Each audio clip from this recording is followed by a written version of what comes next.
Whole Story Quest Audiobooks presents Broadland by David Blake, narrated by Jonathan Keeble. For from within, out of the heart of men, proceed evil thoughts, adulteries, fornications, murders, thefts, covetousness, wickedness, deceit, lasciviousness, an evil eye, blasphemy, pride, foolishness. All these evil things come from within and defile the man. Mark chapter 7, verses 21 to 23. Prologue. Saturday the 13th of April. A cold, dense shadow fell over Jane Richardson as she hurried along the concrete towpath. To her left, moonlight danced over the River Bure's untroubled surface as it slipped silently past, heading back the way she'd come. A low-hanging branch scratched at her face as she ducked underneath. From somewhere far behind her came the shriek of laughter, slicing through the air, only to fall silent a moment later to leave nothing but the sound of her high heels, click-clacking out a stark but steady beat. It was late. She knew it was. The sun had disappeared behind the Broads a long time before. She always started work early, and more often than not finished late, and had promised herself on numerous occasions that if it was dark, she'd take the long way home. Never the short cut down by the river. It might be a journey she enjoyed, one she even looked forward to on occasion, but only when it was light. What in the summer months was a relaxing, carefree stroll felt more like picking her way through a graveyard at any other time of year. It may be April, and the days were stretching out, but the sun had disappeared over 3 hours before, leaving nothing but a cold, full moon to light her way home. From deep within the undergrowth to her right, she heard something move. That was normal enough. If it had been light, she'd probably have been able to see the animal that made the noise, as she often did during the summer. Sometimes she'd even see a rat scurrying about, and stop to watch as it fled across the path in front of her, diving between the riverbank and the thick line of trees. Then she heard the hard, sharp sound of a twig snapping just behind the tree line. Rats don't snap twigs, she thought, with a prickling of alarm. It only took a moment for more sensible reasoning to take over, brushing away any concern. After all, it was probably nothing more ominous than a wood pigeon. They were certainly common enough, stumbling their way over leaves and branches as they searched the ground for food, lifting their feet high as they did before carefully placing them back down. But pigeons didn't forage for food at night. At least she didn't think they did. Another twig snapped. It sounded thicker than the last, too thick to have been broken by a pigeon. A fox, perhaps. Forcing herself along, she turned her head ever so slightly, watching the trees from out of the corner of her eye. But all she could see was layer upon layer of ever-deepening shadows. If there was a fox hiding in there somewhere, she'd never see it. Facing forward again, she picked up her pace, moving closer to the riverside of the path as she did. There was another sound, like the crack of a branch. That was no fox. Why'd I come this way again? She mumbled to herself, as her heart began to pound deep inside her chest. Oh, yes, that's right. Because it's a shortcut. Good choice, Jane. Nice one. Ahead of her, she could just about see the arch of the railway bridge, under which she had to walk. If anyone was going to try and mug her, that was probably the most likely place. Maybe there were two of them, one following her through the trees, the other waiting under the arch. She peered at it, trying to make out if she could see the outline of someone hiding underneath. But at that time of night, with no streetlights this far from the town, the shadow under the archway was pitch black. Checking that her handbag was where it should be, with the strap over her shoulder and the bag itself, her favourite cream leather Gucci, wedged firmly under her arm, she plunged her hands deep into her pockets, fixed a defiant stare ahead, and ploughed forward, mentally preparing herself for the worst. If there was someone lurking under the railway arch, she knew to take her father's advice and to avoid eye contact. Instead, she should simply ignore them and keep walking. Once she passed under the bridge, her house wasn't too far away, and if the worst came to the worst, she'd probably be able to make a run for it. As she stepped into the shadow cast by the arch, the click-clack of her heels echoing out all around, from the tree line came the sudden sound of branches being forced apart, as someone or something forged its way out onto the towpath behind her. A cold hand of fear crept up her spine. Her heart was pounding so loudly that she thought whoever, or even whatever it was standing behind her, must be able to hear it. She should run. She knew she should run. Every fibre of her being was telling her so. Instead, she found herself turning around to confront whatever it was that had been following her. If the idea that someone was behind her was terrifying, actually seeing someone there was far worse. "Who's that?" she called out, bringing her hands out of her pockets, clenching them into fists. There was no way she was going to let anyone take her bag, not without a fight they weren't. A sliver of moonlight caught the face of the figure, leering at her through the darkness. Trembling, she blurted out, "Who are you? What do you want?" As the figure took a slow but deliberate step forward, a thin dark gash appeared as it opened its mouth, and in a voice barely loud enough to be heard it said, "You've got something that belongs to me." Doing her best to control her rising fear, with courageous resolve she said, "I can assure you that I have nothing that belongs to you. If you don't leave me alone, I'm calling the police." It was a bluff. Her iPhone was buried deep at the bottom of her handbag, which remained jammed up under her arm. It would take time for her to find it, and she wasn't sure she had any.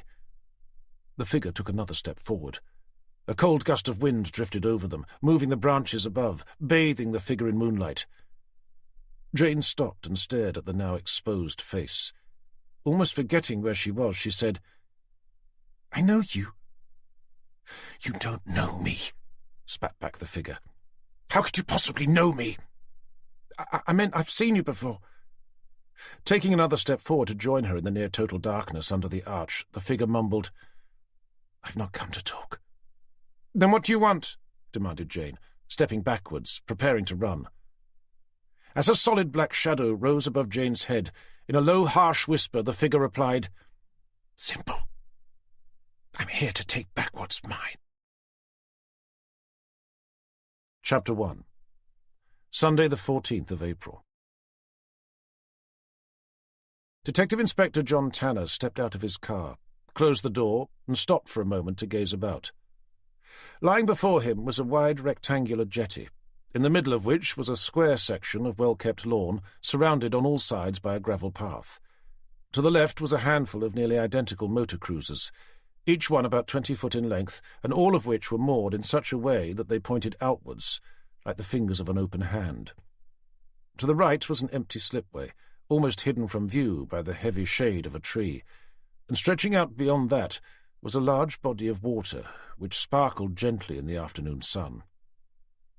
Tanner knew he was looking at Malthouse Broad, but only because the map in the car had told him so. He'd never actually been there before. He took a moment to breathe in slowly through his nose and mouth, tasting the freshness of the air. The scene was so idyllic, so serene. If he didn't know better, he'd have thought he was on holiday. After consulting a piece of paper in his hand, he turned to look to the left. In the far distance he could see a large thatched house surrounded by trees, all showing the first signs of spring. Beyond that, the cold stone tower of an ancient church was silhouetted against the brightness of a cloudless blue sky. He stopped for a moment. For no particular reason, he found himself picturing his daughter, the way she used to draw her hair back behind her ear when she was reading a book. A memory came to him, of her staring down at a burnt lasagna he'd just presented her with, when he'd had a go at cooking one weekend, and how she'd lifted her incandescent blue eyes to him, asking, "Was it supposed to look like this?" He smiled to himself. It had taken him a long time to reach the point where he could be grateful for the many memories he had of her. Before darker images could cloud his mind, he glanced back down at the paper in his hand. Turning the other way, he saw the single-story brick building he'd noticed when he'd first driven into the car park. It was a small shop that doubled up as a post office, according to a round sign drilled onto its outer wall. Beneath that was an old rectangular-shaped postbox, sporting what looked like a fresh coat of cherry-red paint. With a delicate line of bunting strung out under the eaves and a swing sign advertising Wall's ice cream outside the open door, the building had a quintessentially British feel to it. Tanner used his key fob to lock his car before making his way towards the shop's entrance. Inside he found the usual array of corner shop essentials. But unlike the average London one, the layout was intermixed with items normally associated with a tourist's gift shop, including a rotating rack of postcards, most of which featured pictures of boats of differing shapes, sizes, and colours. Behind the counter sat a plump middle-aged lady, frowning through a pair of large, thick-rimmed glasses at a folded newspaper lying on the counter's surface, the top of which she tapped at with a biro. Seeing she had a customer, she set the pen down, removed her glasses to leave them hanging from a gold neck chain, and smiled up at him. "Good afternoon," said Tanner, stepping forward. "I don't suppose you can help me." "I can certainly try." "I'm looking for a boat." "Ah, that'll be next door if you walk around the side of the shop," she said, pointing the way. "You'll find the boat hire centre on your left." "Oh, no, sorry. Not that sort of a boat." Looking back down at the paper that he still held, he explained, "It's called Seascape. Apparently it's moored up around here somewhere. I'm just not sure exactly where." Beaming a more natural smile at him, she said, "I know Seascape. I must admit that I didn't know Mr. Bardsley has sold her. I take it you're the new owner?" Not as such, no. Mr. Bardsley, has told me I can stay on her for a while, just until I find something a little more suitable." "Oh, I see," the lady said, sounding disappointed, but her curiosity was aroused, and she leaned forward to ask, "Are you moving into the area?" "Well, I'm in the process of doing so, yes." The lady didn't respond to that, but instead just continued to smile at him in an encouraging way. Tanner was not one for making small talk. Generally speaking, he was keen to tell people as little about himself as possible. However, he didn't like awkward silences, so he offered up another nugget of personal information. "I'm starting a new job on Monday, and I didn't have a chance to find more suitable accommodation, so the idea of staying on the boat was suggested." "I see. Right. Well, I'd better show you where she is then, hadn't I?" She eased herself from the high stool she'd been sitting on and shuffled her way around the corner. Following her outside, Tanner found that she'd stopped next to the Wall's swing sign and was pointing towards the church tower. With one arm fully extended and the other shading her eyes from the sun, she said, "She's over there. You can just about see a bowsprit." "Bowsprit?"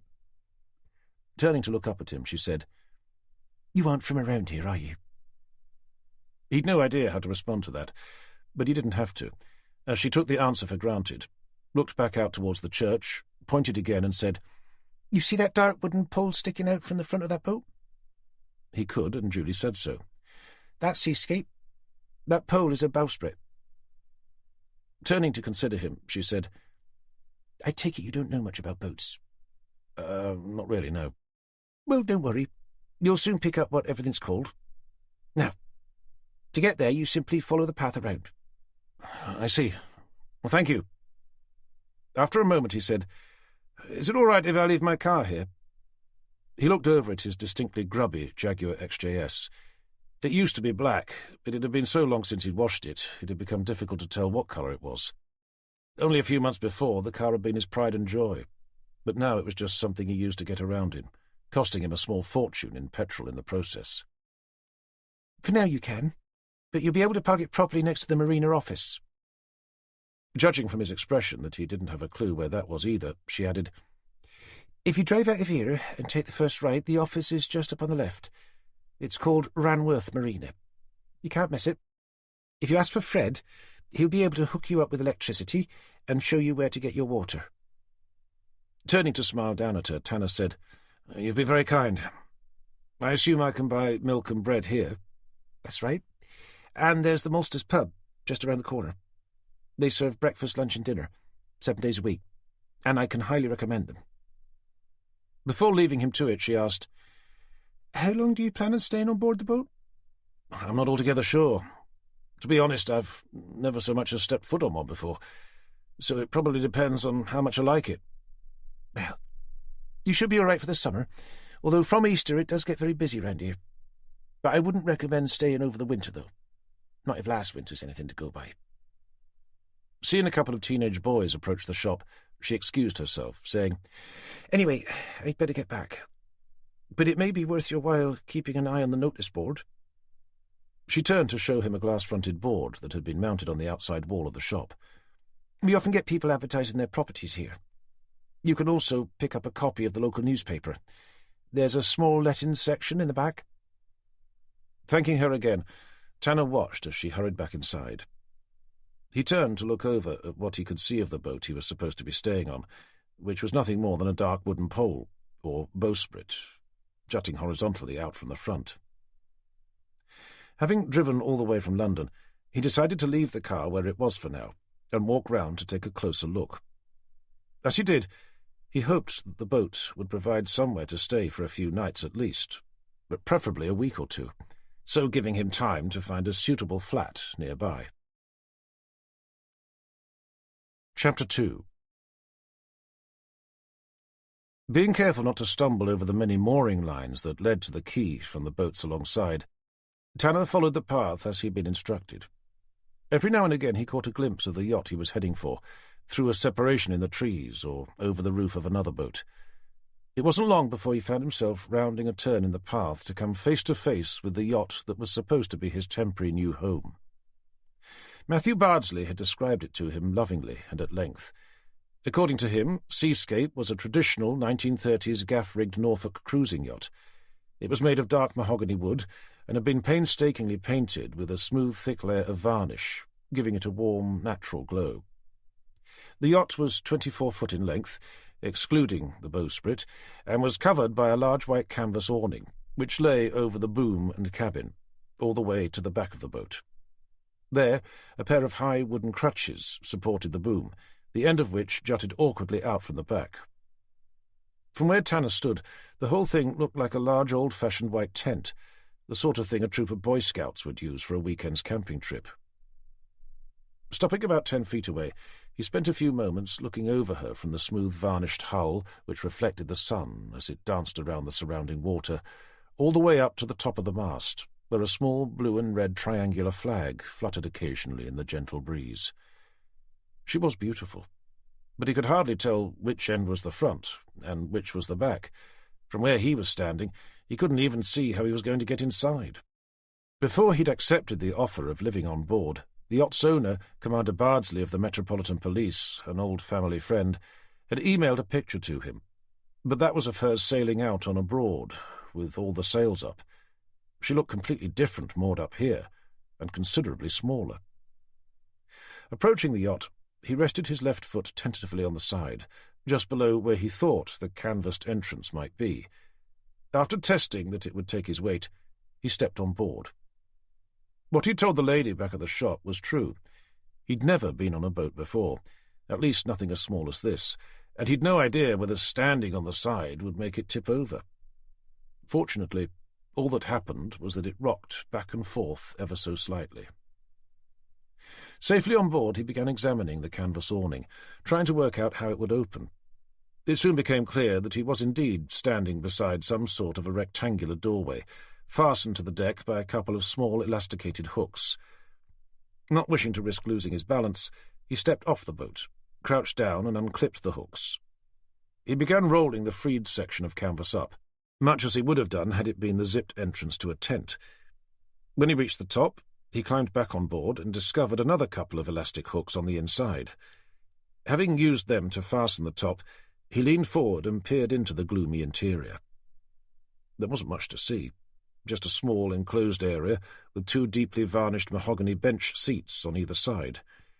A thin, long metal rod curved up from the back of the boat like the neck of an elegant black swan.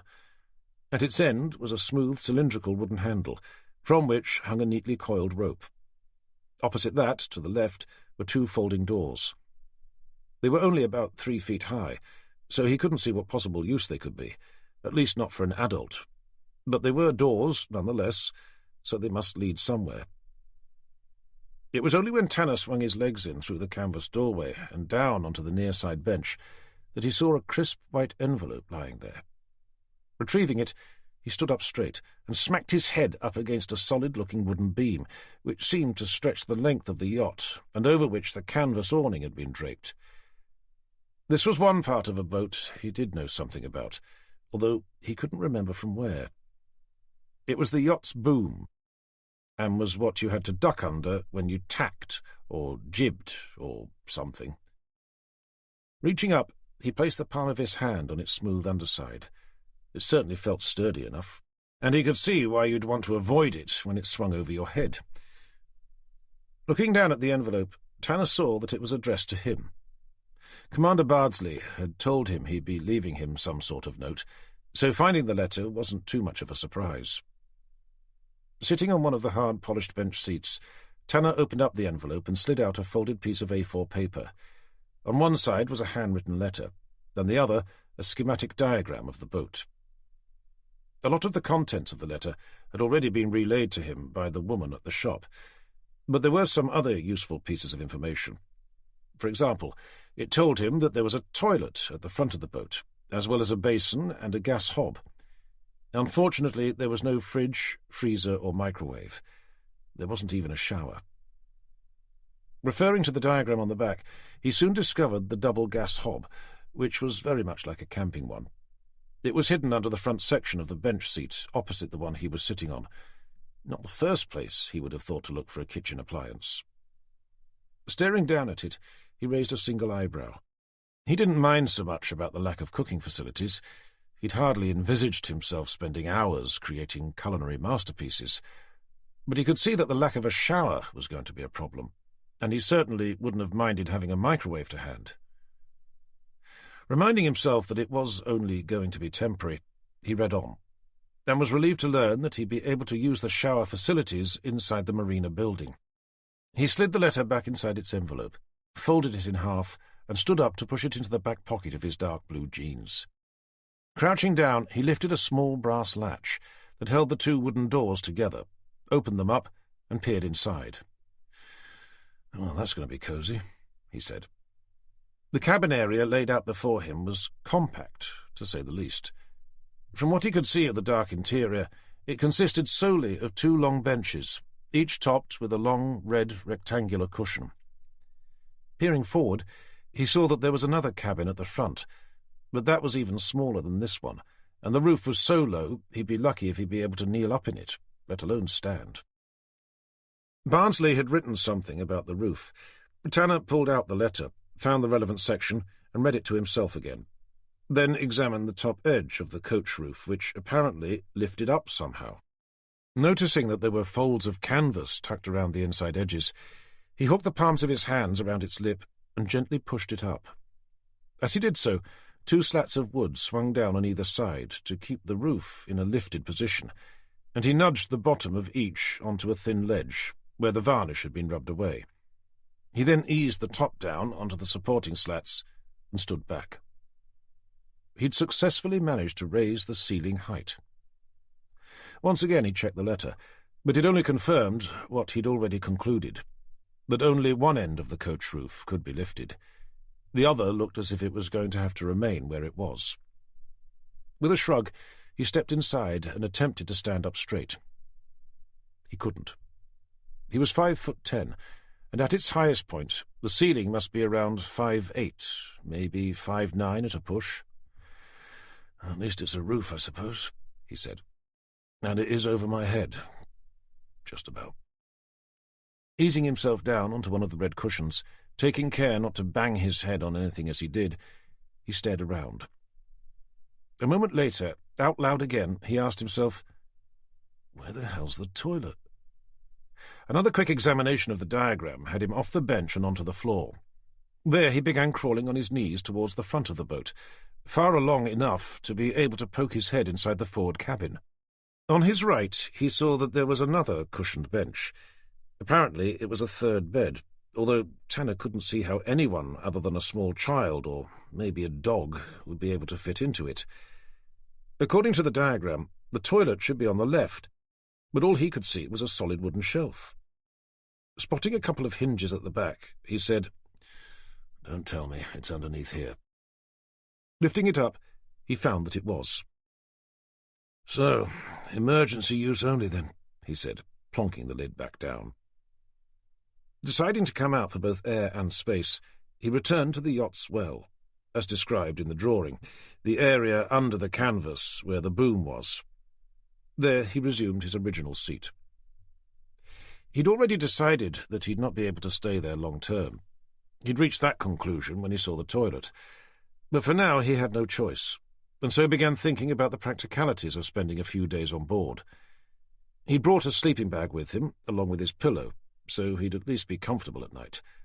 Food wasn't going to be a problem, as he could eat his evening meal at the pub, and he rarely bothered with breakfast. Lunch was always just a coffee and a sandwich taken, so all he'd need to buy was some milk, tea, coffee, and some form of snack food. Apparently there was a kettle knocking about the place somewhere, along with some cups. As long as the marina did have a working shower, he knew he'd survive. So, with a plan in place, he clambered out of the boat to make his way back to the shop. There he'd check the notice board to see if anyone was offering a flat to rent. Failing that, he'd ask for a copy of the local newspaper. Chapter 3. Monday the 15th of April. The following morning, Tanner awoke naturally. Instinctively, he checked the time on his phone, and was pleased to see he still had 10 minutes before his alarm was due to go off. He'd slept surprisingly well, far better than he'd been expecting. The gentle lapping of water against the outside of the hull, the same rhythmic knocking sound he was listening to now, must have sent him off pretty much straight away, as he didn't remember doing so. He hadn't been forced to spend the night fighting his way through a seemingly endless number of ever-darker dreams either, as he'd found himself having to do since the death of his daughter 9 months before. Recently, his dreams had become so disturbing that he'd often woken up gasping for air, desperate to distinguish between what was real and what hopefully wasn't. The call of nature forced him up. Feeling brave, he successfully navigated the use of the emergency toilet services in the port bow. After that, he grabbed a towel, along with a plastic bag in which he'd packed his toiletries, and set off what he discovered the previous evening, the humble shower housed within the even more humble marina building. On his return, he dressed whilst standing inside the well of the yacht, having closed the canvas doorway first. The night before, when he'd changed for bed, he'd discovered that the yacht's well was the only sensible place for doing so. Trying to undress in the cabin had felt more like taking part in a game of Twister than getting ready for bed. Once dressed in his somewhat creased white office shirt, dark grey suit and navy blue tie, it took him about 3 times longer than normal to make an instant coffee. He sat down with a sense of having achieved something, and with mug in hand, spent a few minutes flicking through the local newspaper he'd picked up the day before with the milk and coffee. Finding an article on the 3rd page about a series of robberies that had been taking place, he settled down to read. There wasn't much to it, just that the person, as yet unknown, had been breaking into boats moored up in isolated locations along the rivers Bure, Ant, and Thurn. It finished with the usual local outrage that the police weren't doing enough to find those responsible, and then the obligatory comment from the police that they were doing everything they possibly could to bring the criminals to justice.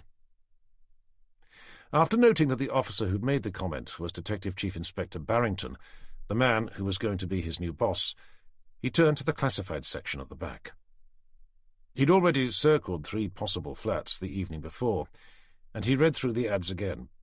None of them had sounded particularly appealing, and being read in daylight didn't seem to help. Checking his watch, he finished his coffee, placed the empty cup on the bench opposite, and folded the newspaper away so that it was ready to take with him. He slipped into his black office shoes, retrieved his phone, wallet, and car keys, closed the small cabin doors, and clambered out. After closing up the awning, and with his new job now firmly in focus, he set off to begin his first day working as a detective inspector for Norfolk Police. Chapter 4. The feeling of mild anxiety that accompanies anyone starting a new job stayed with Tanner as he drove the 6.5-mile route from Ranworth Marina to Wroxham Police Station, where he was to be based. It was a journey that was in stark contrast to his previous commute into London. The only section of it that could be classed as even vaguely similar was when he had to cross the low bridge over the River Bure, where the traffic was moving at what he considered to be average London speed. But even having to stop and start his way over that was hardly a burden. Quite the opposite, in fact, as it gave him the chance to enjoy a picture-postcard view of the river. With its waterside shops, restaurants, boats and houses, it was a truly idyllic scene. There was even a gaggle of white swans for him to watch, taking it in turns to crane their elegant long necks towards a mother and 2 small children, no doubt in a bid to try and entice food out of them. Arriving at Wroxham Police Station a few minutes later was another new experience. He'd had his interview for the position at Norfolk Constabulary's head office, just outside Norwich, and he'd yet to meet his new boss. The building itself was different from any police station he'd been to so far in his career, the most obvious difference being just how small it was. With only one ground-floor level, a red brick exterior, a dark grey tiled roof with matching coloured doors and window frames, to Tanner it looked more like a hospice or a care home for the elderly. Parking between a police patrol car and a Vauxhall Astra, Tanner stepped out, glanced over at the building and checked his watch. It was just gone 10 to 9, making him 8 minutes early. Locking his car, he faced away from the building to straighten his tie, did up the middle button of his suit, slipped his left hand into his trouser pocket, and turned to make his way towards the entrance, doing his best to look as confident and relaxed as possible. Inside the heavy front door, he was presented with a typical police reception area that smelt of an unsubtle mixture of pine disinfectant and bleach. To his immediate right was the front desk, behind which sat a uniformed policeman who Tanner presumed to be the duty sergeant, a tired-looking man with a round, shaved head and a double chin covered in a light dusting of grey stubble. His eyes were fixed on a computer monitor, and he didn't even seem to notice that someone had just walked in. Approaching the desk, Tanner cleared his throat and with brisk formality said, "Detective Inspector John Tanner to see Detective Chief Inspector Barrington." Without smiling, the duty sergeant looked over at him. "I take it you're the new DI?" "So I've been told." "OK, take a seat. I'll let the boss know you're here." Tanner gave him a half-smile by way of a thank you. It wasn't returned. As the duty sergeant picked up his phone, Tanner walked over to a row of blue plastic seats. He stood facing them, his hands clasped firmly behind his back, and took a closer look at some of the posters displayed on the wall, moving slowly up and down the room as he did. He rarely liked to be seated when waiting for something, especially if he was feeling apprehensive. His preference would have been to pace up and down while staring at the floor, which he found helped him to think. However, it seemed to give an impression of impatience, not the image he wished to give to his new boss, so he pretended to take an interest in the station's community advertising. "Detective Inspector Tanner?" Spinning around, Tanner saw that he was being addressed by a portly, dark-haired man with small eyes and a rounded, puffy face, the cheeks of which were red and blotchy. As Tanner smiled in acknowledgement, the man stretched out a welcoming hand, saying, "Welcome to Wroxham. I'm DCI Barrington. If you'll follow me, we can have a bit of a chat before you get started." Placing a guiding hand on Tanner's shoulder, he led the way through to an open-plan office area, filled with a mixture of uniformed and non-uniformed police personnel, who were either staring at computer screens or talking quietly on the phone. As he followed DCI Barrington down past the desks, he heard one of the many phones ring. Turning his head towards the sound, he saw a non-uniformed officer with curly dark brown hair, medium build, probably in his late 30s, reaching over his desk to answer it. Following his gaze, Barrington said, "That's D.I. Burgess, but I'll introduce you to him and the rest of the team a little later. But first—" DCI Barrington stopped beside a door into a separate glass-partitioned office and showed Tanner inside. Chapter 5. The Chief Inspector's office was a modern-looking room, bathed in natural light from a large window overlooking the car park to the front. On one wall hung a large Ordnance Survey map of the Norfolk Broads, but of more interest to Tanner at least was the rich aromatic smell of freshly made coffee. Instinctively he glanced around, looking for its source. In the corner, beneath the glass partition that looked out into the open-plan office, sat a chrome coffee percolator on a low table, burbling away quietly to itself. Seeing what he was looking at, Barrington closed the door and asked, "Can I get you anything to drink? Coffee, perhaps?" "Oh, began Tanner. Normally, when asked such a question, he'd automatically say no, but not because he didn't like coffee. Quite the opposite. He loved the stuff, and was a self-confessed addict. However, he was also something of a connoisseur, and would only drink the instant variety that was normally offered to him, like the one he'd been forced to buy for his boat, out of pure desperation. However, on this occasion, he was happy to break with tradition, and said, "That would be good, thank you." As Barrington began pouring coffee into 2 white china cups, he asked, "When did you arrive?" "Yesterday afternoon," said Tanner. "Milk and sugar?" "Just milk, thank you." "Whereabouts are you staying?" "Oh, on a boat, actually," he replied a little self-consciously. "But it's only until I can find something more permanent." Barrington passed one of the cups to Tanner. "A boat? That sounds very adventurous." With a hint of a smile, Tanner said, "If by that you mean uncomfortable, then I'd have to agree with you."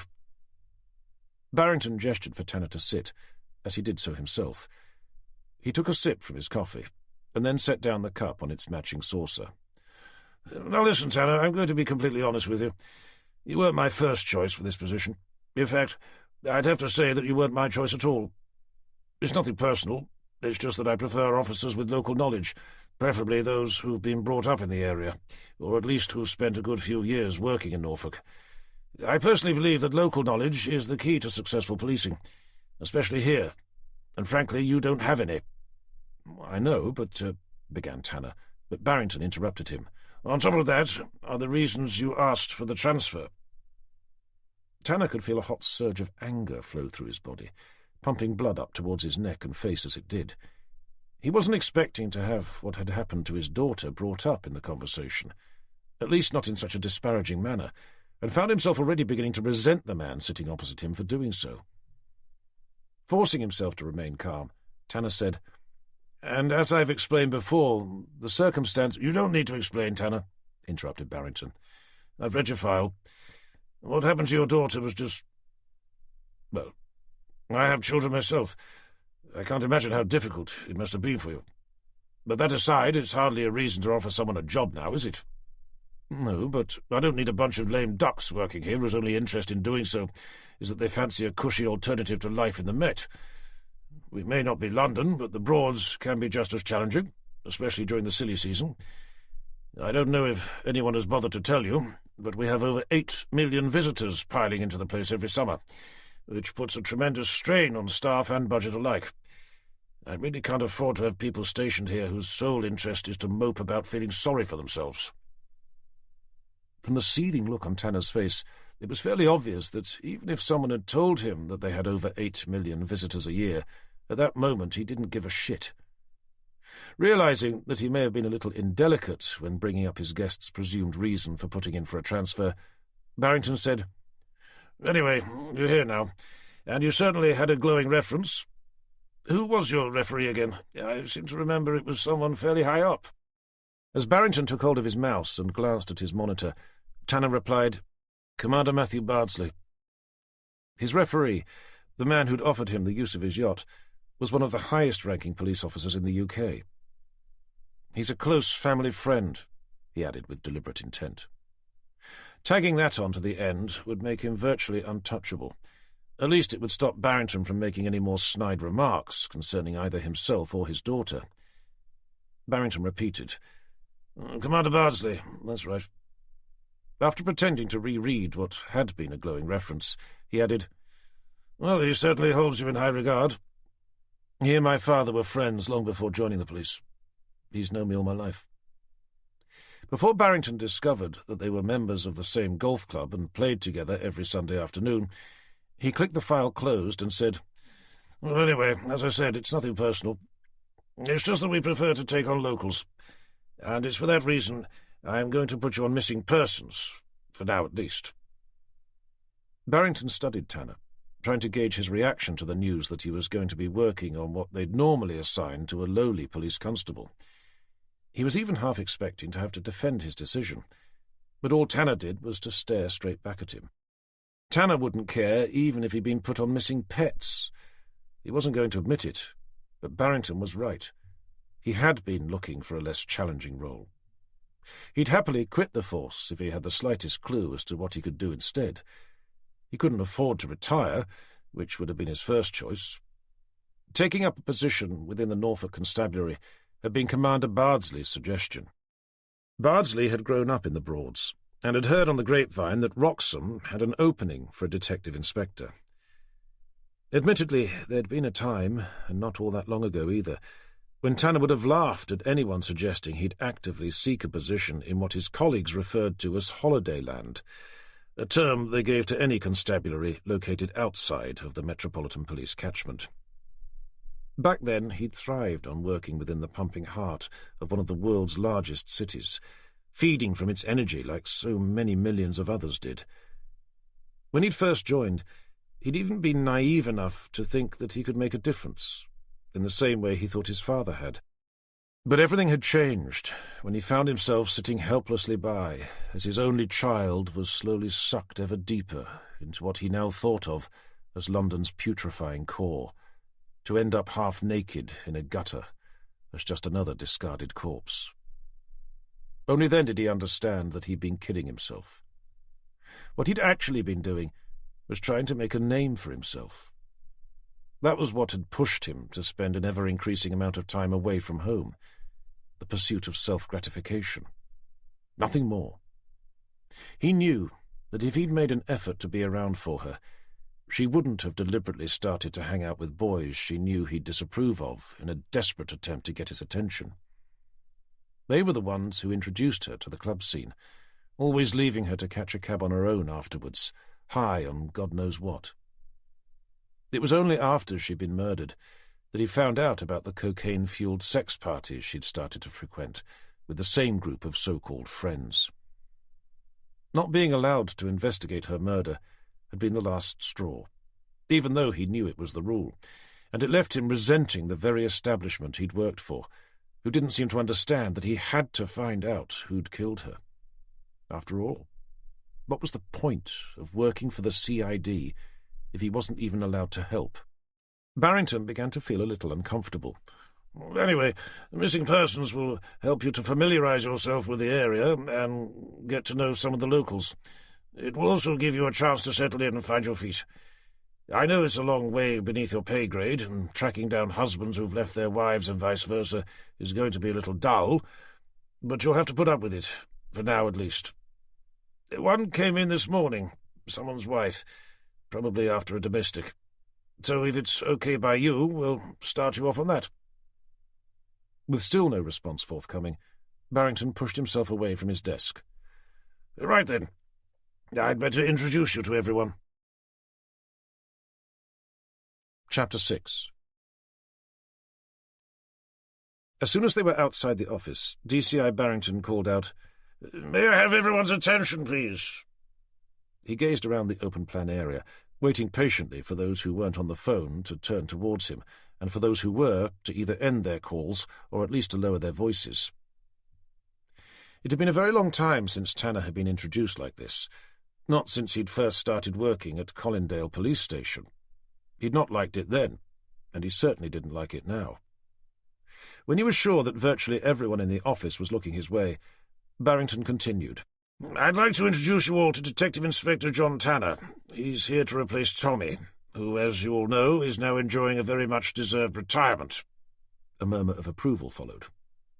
Until his retirement a few weeks earlier, Tom, or Tommy as he'd been affectionately known, had been based at Wroxham Police Station since he'd first joined the force, way back in the early 1970s. "Having worked for the Metropolitan Police for over 20 years, Detective Inspector Tanner brings with him a vast amount of experience, which I'm sure we're all going to find invaluable." The news that the DI was from London sent a series of whispered comments around the room. It was unusual for a detective inspector to move up from London to Norfolk, especially one who still looked relatively young, and the suspicion would be that there must be a reason behind it, other than as being part of a promotion. "He comes highly recommended," added Barrington.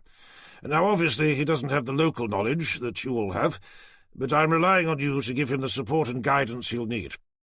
To help speed up that process, I've temporarily assigned him to missing persons. I think that'll probably be the quickest way for him to find his feet."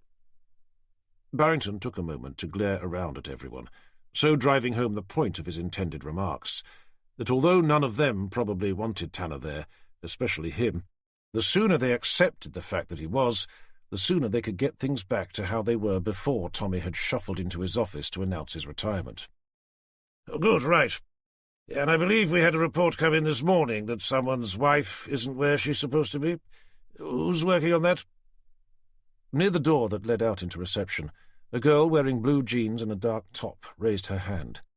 She was slim and attractive, had shoulder-length black hair, pale skin, and sparkling blue eyes.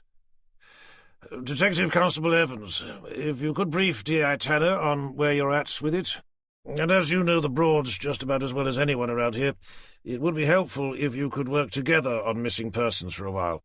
"But, sir," came a voice of protest from the other side of the room, near the whiteboard. Tanner saw that it was the same man he'd seen answer the phone earlier, when he'd first walked in. "Yes, Burgess, what is it?" asked Barrington, his voice taking on a distinct edge of irritability. "Well, D.C. Evans has been working with us on the boat break-ins for months now, sir.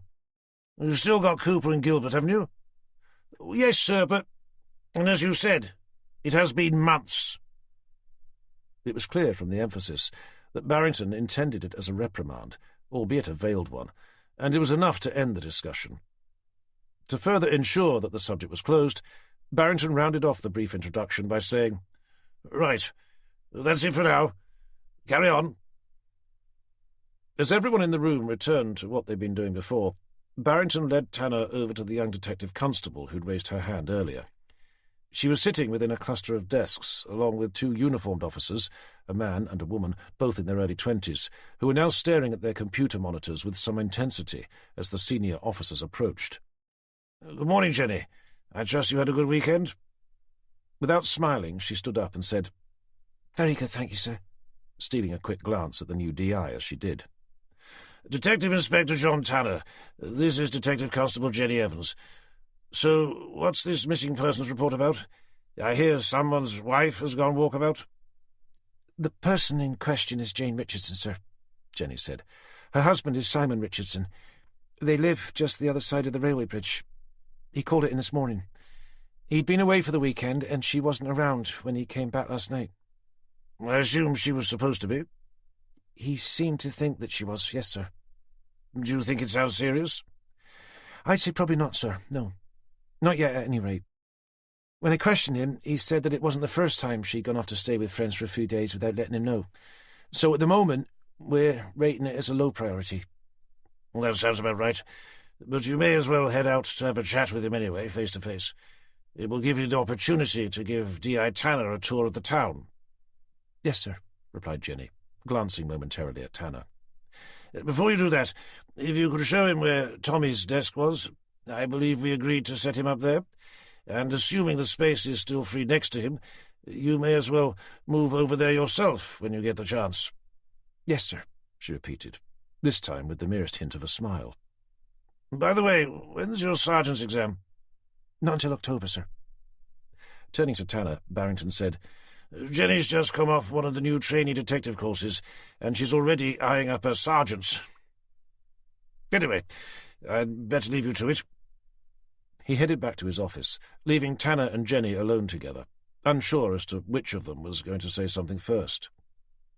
With a flirtatious smile, Jenny eventually said, "I suppose I'd better show you where your new desk is, hadn't I?"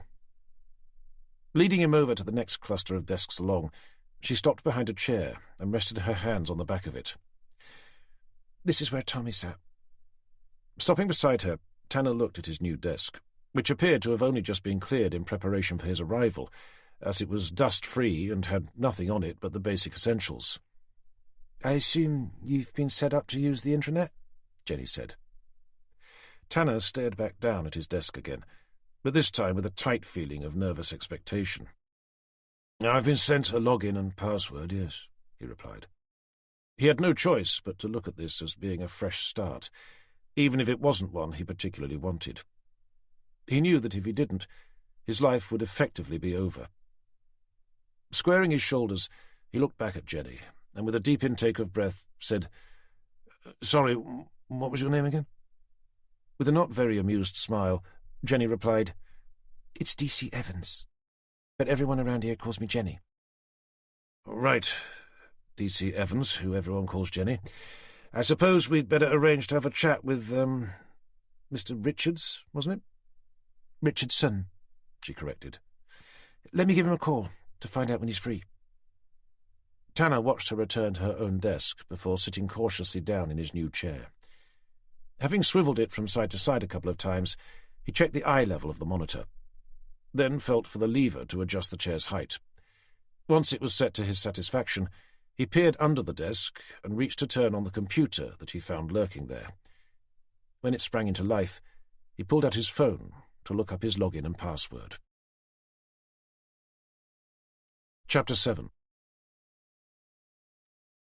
The moment Jenny finished arranging to meet the husband of the missing woman, she stood up from her desk and signalled to Tanner that she was ready. Pulling on a hip-length brown leather coat, she led the way out to reception and the car park beyond. It was a cold, overcast day, more like January than April. Tanner walked briskly towards his car, unlocking it with the key fob. Catching up to him, Jenny was surprised to see the rather dated Jaguar in desperate need of a good clean. "Is that yours?" Feeling it was probably too early in their relationship to come back with a sarcastic remark, such as, "Well, actually, no, I stole it on my way over here." Instead, Tanner replied, "It is, yes."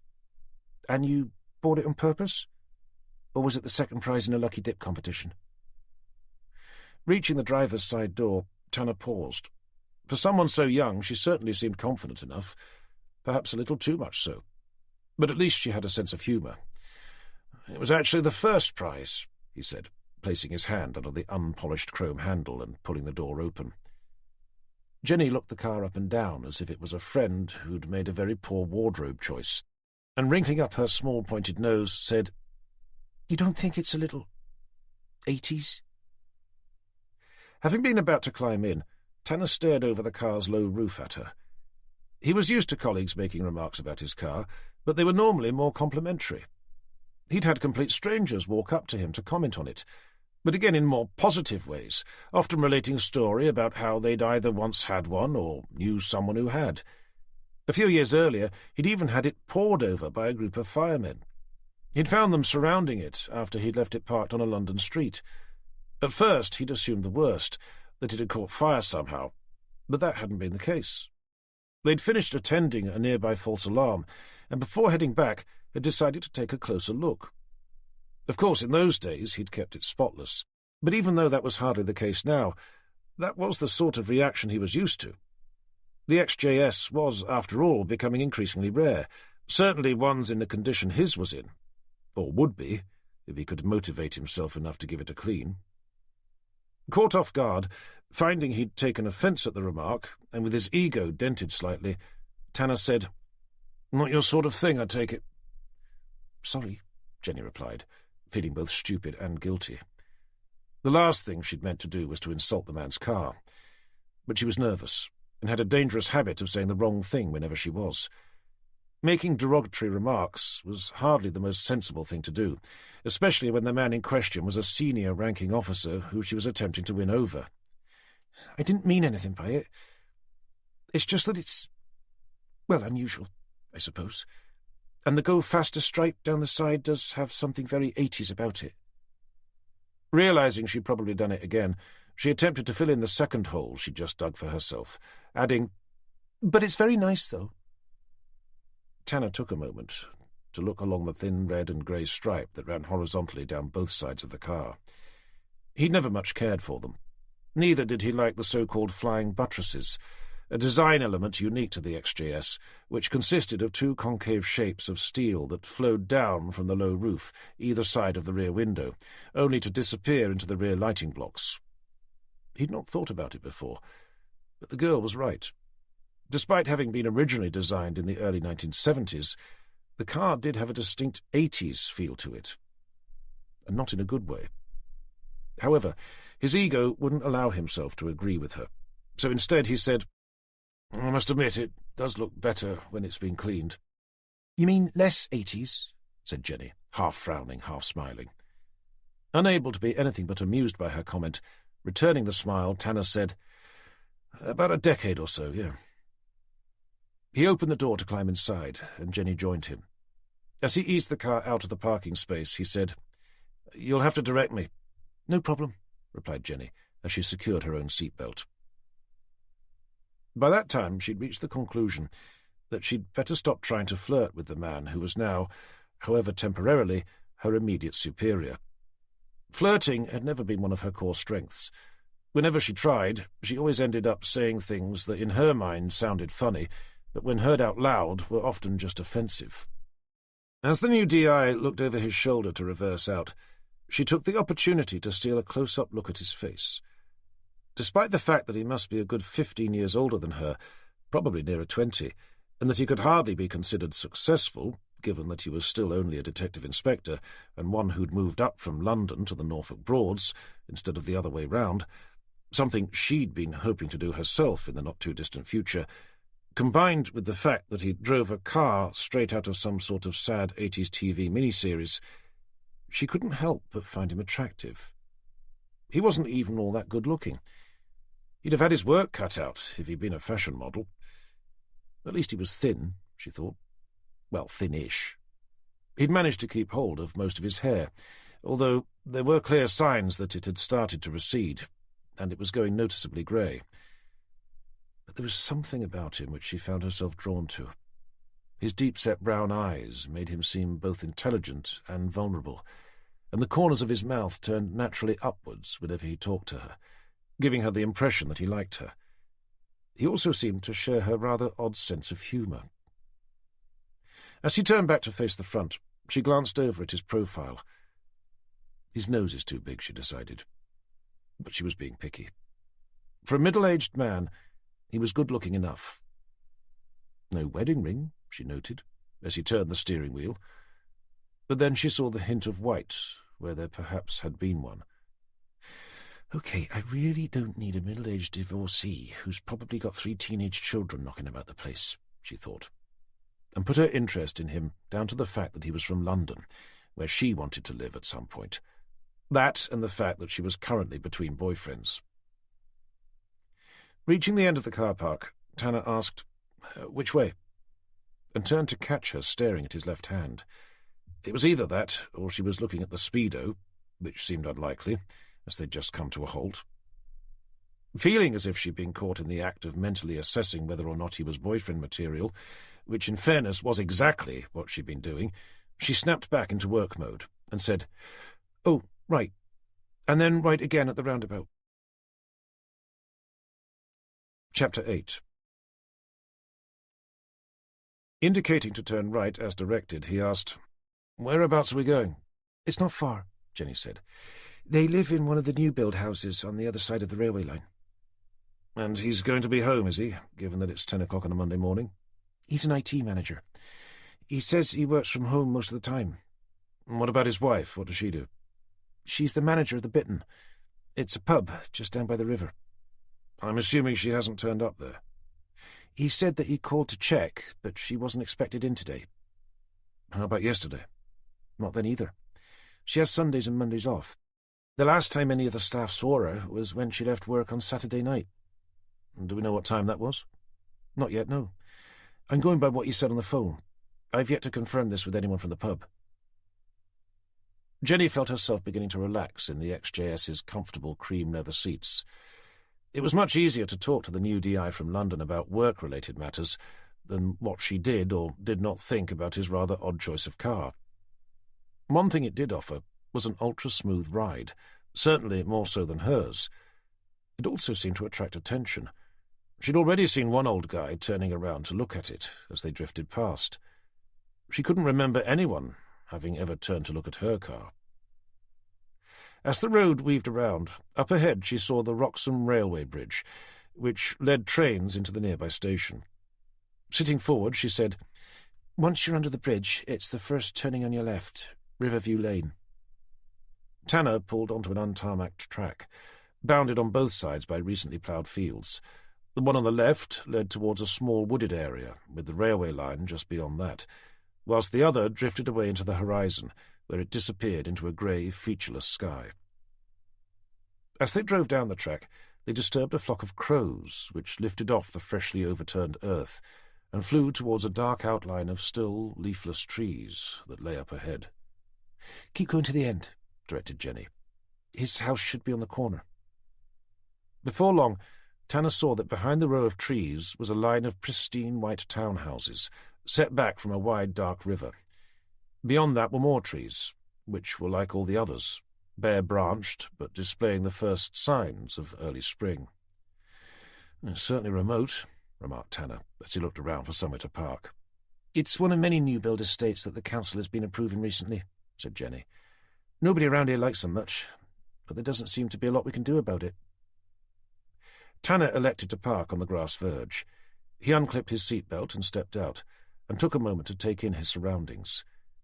He could see the appeal of wanting to live there. The site had a clear, unobstructed view of what looked like a quiet stretch of river. Apart from the houses, there wasn't a single other building. No shops, garages, nothing. Perhaps it was a little too quiet for his liking. The only noise was the sound of the river and the occasional caw from the crows, echoing down from the overlooking trees. Tanner and Jenny headed over towards the first of the houses, all of which were identical in appearance. 2 stories, whitewashed walls, gleaming black front doors and grey slate roofs. In the drive were 2 cars, both parked facing inwards. One was a gleaming new silver Porsche 911, and the other an older red Audi TT. After briefly glancing in through the car's windows as they passed on their way to the front door, Tanner said, "They seem to be doing all right for themselves." "No children, though," observed Jenny. "Probably not," agreed Tanner, pleased that she'd noticed that neither of the cars had been fitted with child seats, and the insides of both appeared to be too clean to have been used as regular family runabouts. He pressed the doorbell. Taking a half-step backwards, they stood in silence, listening to the chime ring out inside the house. It wasn't long before they heard the sound of approaching footsteps, and the door was opened by a well-groomed man in his late 20s, wearing tanned chinos and a jumper. He was thin, but not tall, had a light tan, short sandy brown hair, and wore a pair of thin-rimmed glasses. "Mr. Simon Richardson?"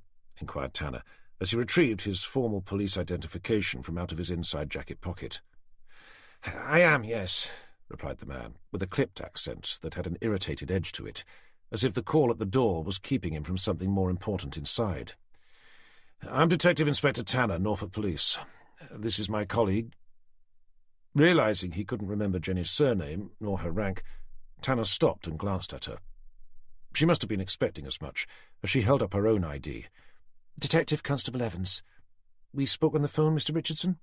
"Of course, yes," said the man, changing his demeanour from one of mild irritation to someone showing concern for his missing wife.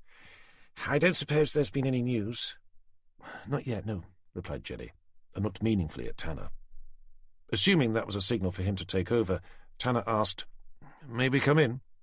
"Please do," said the man, and turned to lead them down a narrow hallway towards the back of the house. There the room opened up into an average-sized, open-plan, ultra-modern kitchen, with bifold patio doors, angular cream-coloured units, a white-tiled floor, and a view out into a small, recently fenced garden. "Can I get you anything to drink?" "We're fine, thank you," declined Tanner, with brisk formality, as he glanced around the kitchen. On the dark grey work surface beside the sink was a single white bowl with a spoon resting inside it. To his left, on a kitchen island, was a wine-stained glass sitting beside an untidy pile of letters and magazines.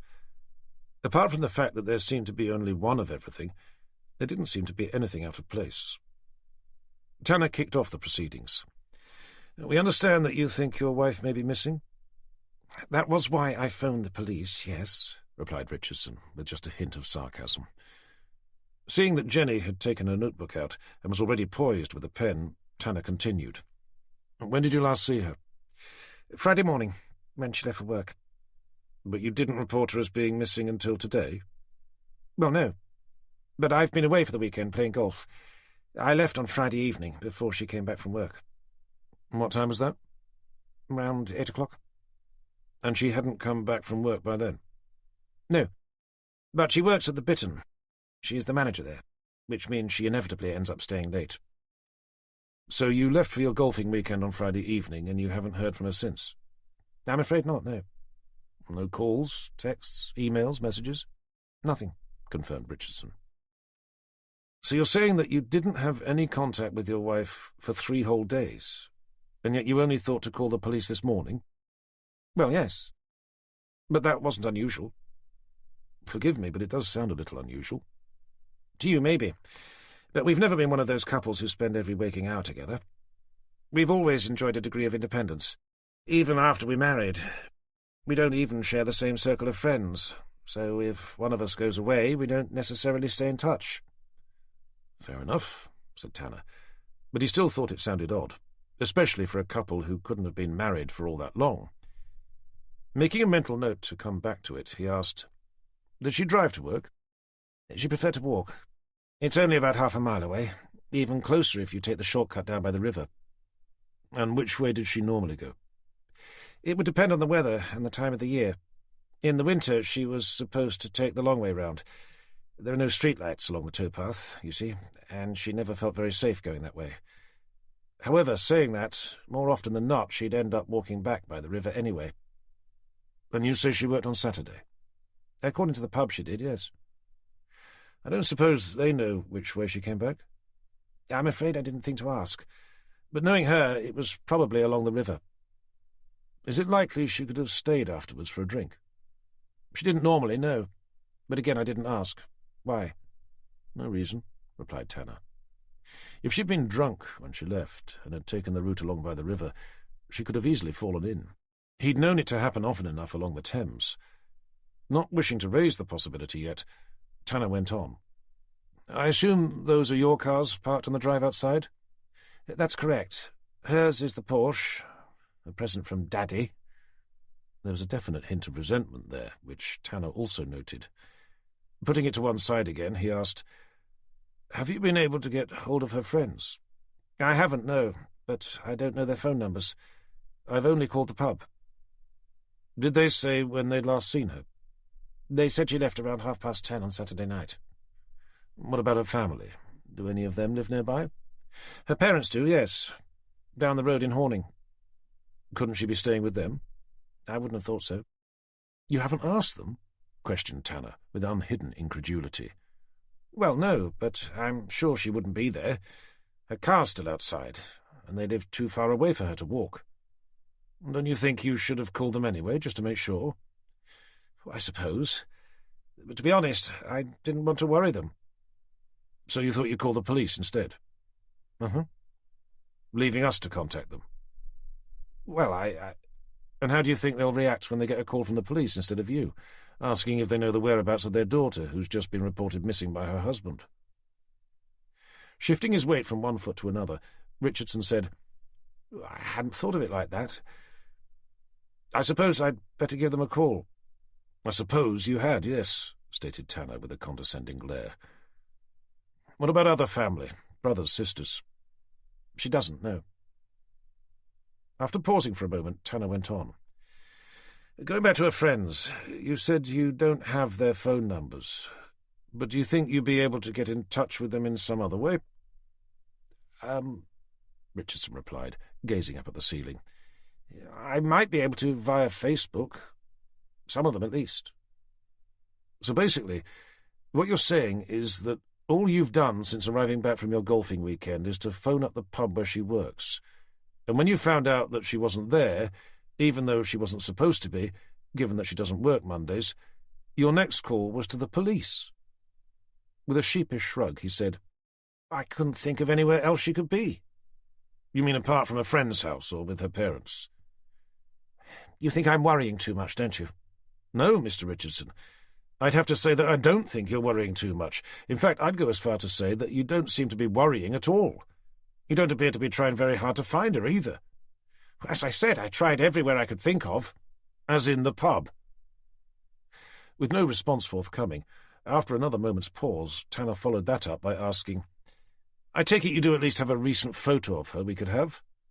I do, yes. Richardson turned to examine a row of family photographs lined up along the kitchen windowsill.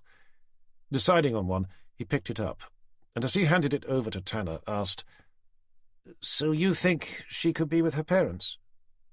Taking it from him, Tanner said, We won't know until you ask, will we? But I suggest that's the first call you make. If she's not there, you'll have to have another think about who else she might be staying with. Tanner took a moment to stare down at the picture, which featured the two of them at some sort of party. The man's wife was certainly attractive enough. High cheekbones, full lips, blonde hair, steel-blue eyes that had a determined look about them. Now that he knew what she looked like, he wouldn't be surprised if she'd simply run off with someone else. After all, she couldn't have been short of admirers.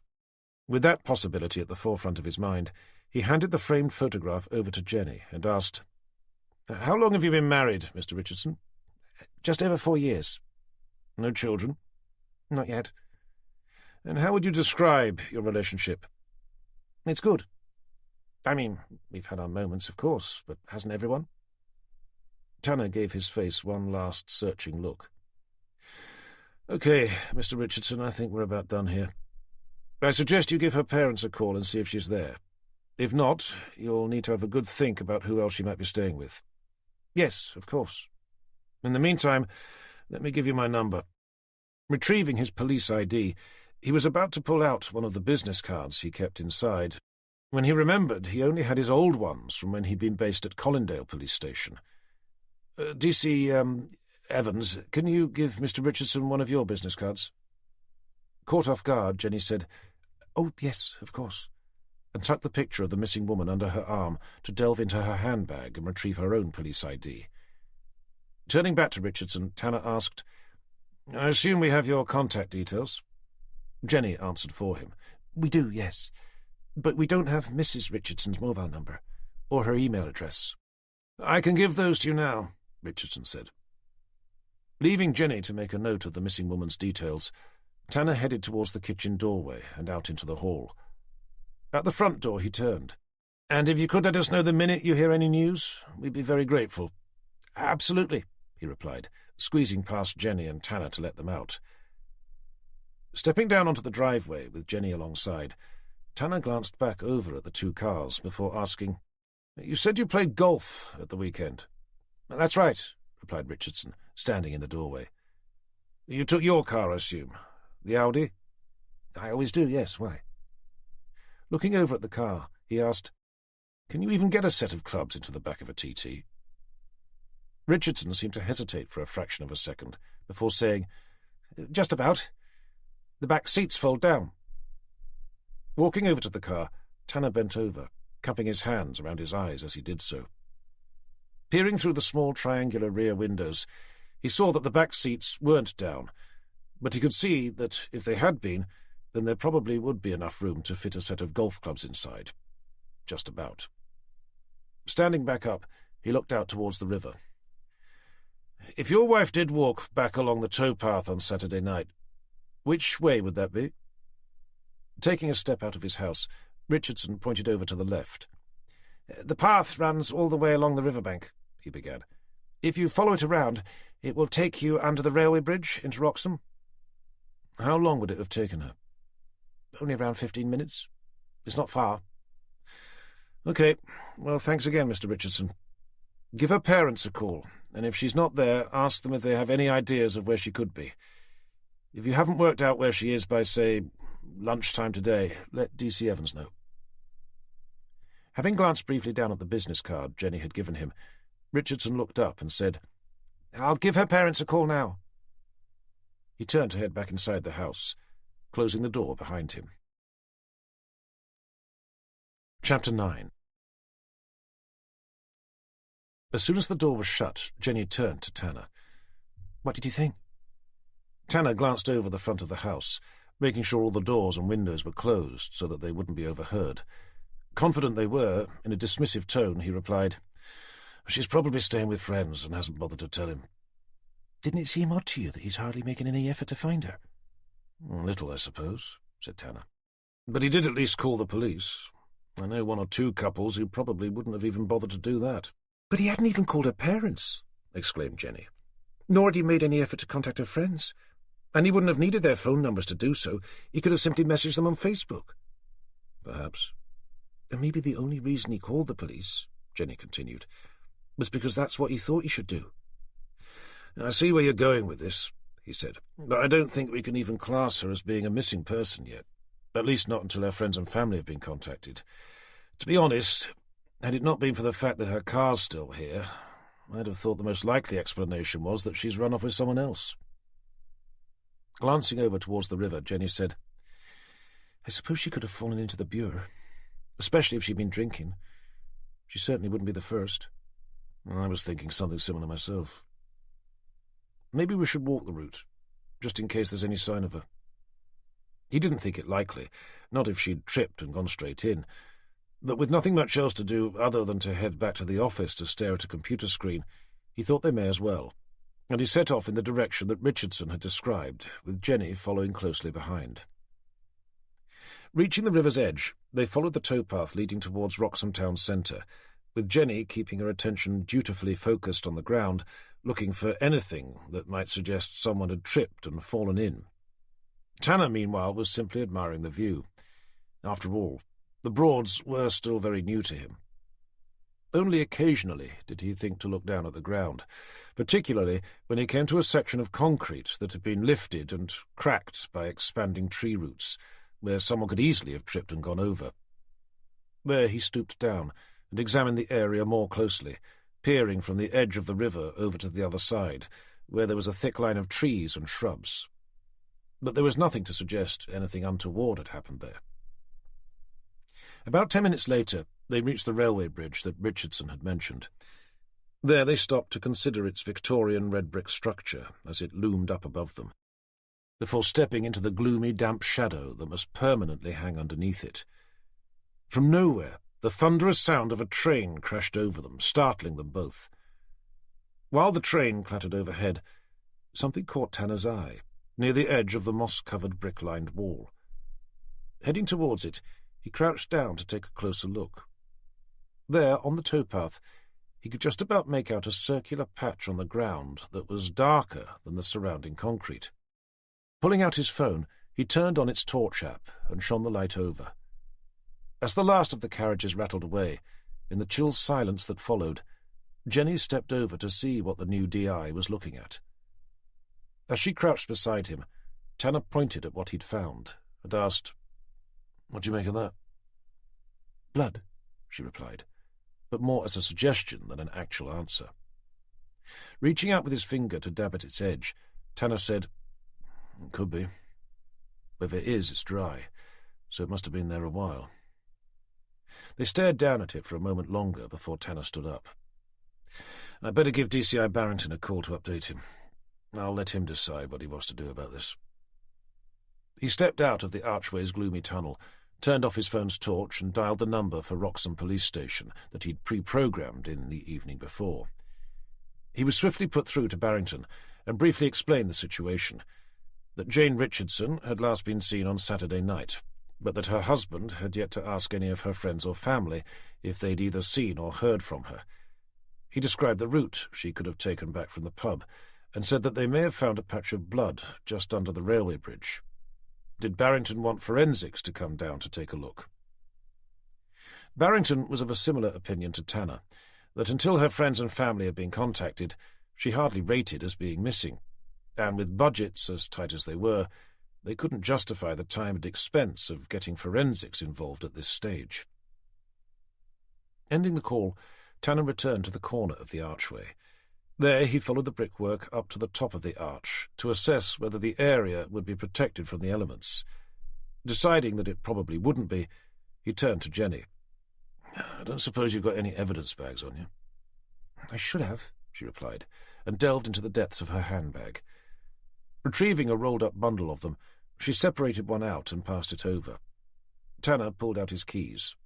Selecting one, he crouched down and scraped some of what did look very much like dried blood into the bag. Sealing it up, he tucked it discreetly into his inside pocket. He then laid the same keys down on the ground beside the possible blood-stained area to use as a size comparison before taking a couple of pictures. Retrieving the keys, he stood up and said, "It's probably nothing, but you never know. And I suspect that where it's lying it will be washed away the next time it rains." With that done, they spent a few more minutes examining the area under the archway, using their smartphones' torches. Jenny saw something glinting at the other end of the archway and went over to take a look. There she found a small but distinctive item of jewellery.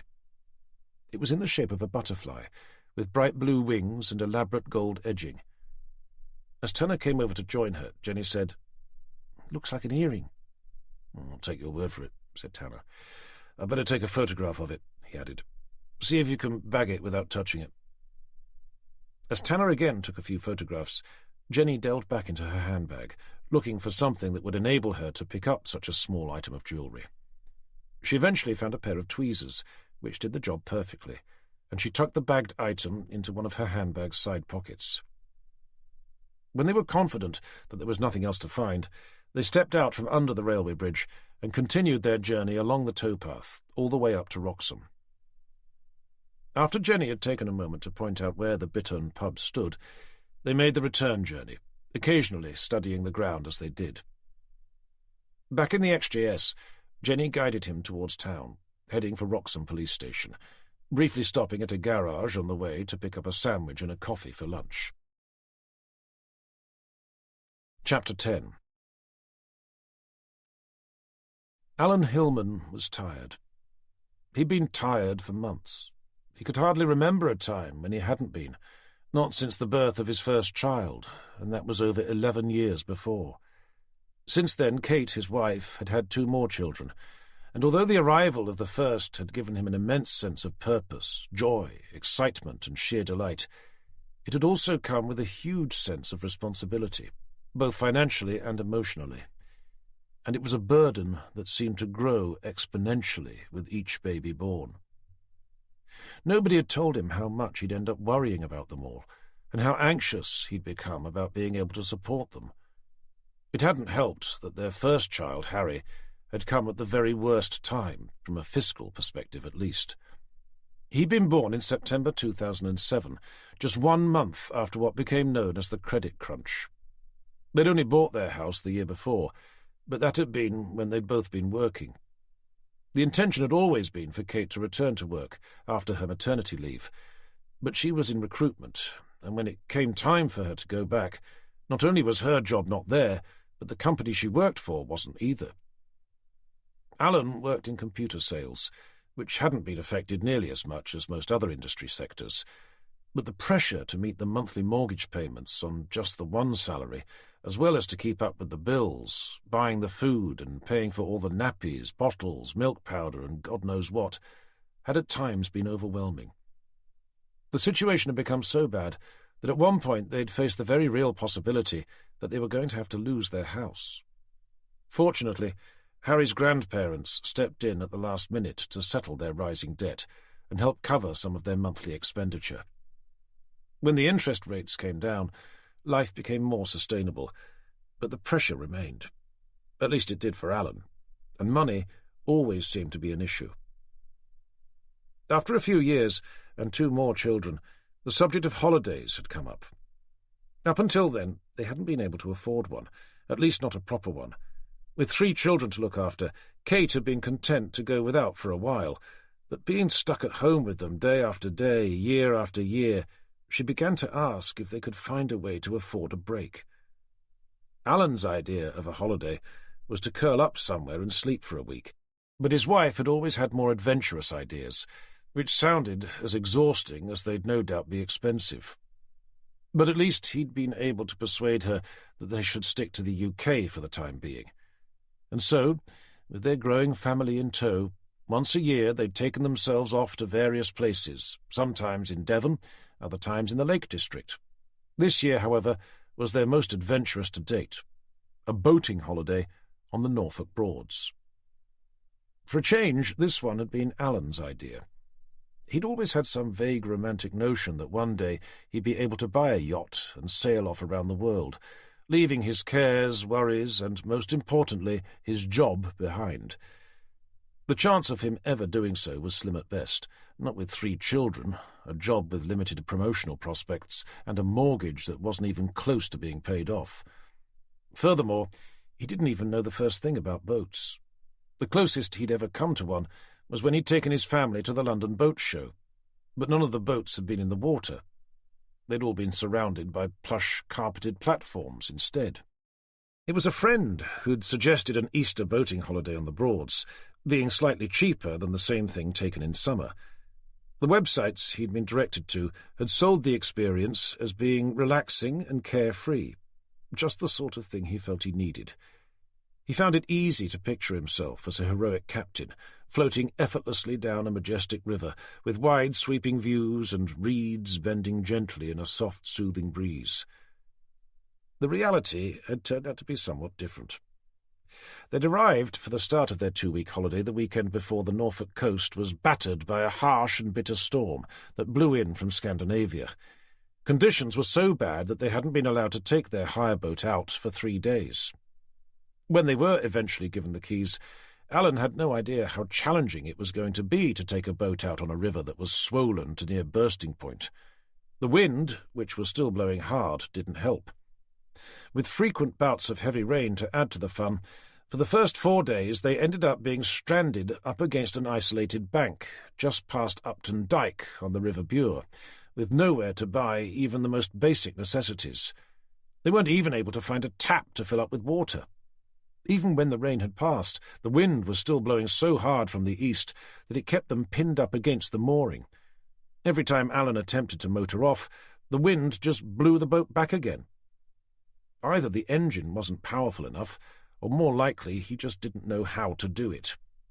Whenever he'd tried, all that would happen was that they'd be carried still further downriver, with the bow of the boat being constantly pushed in towards the bank.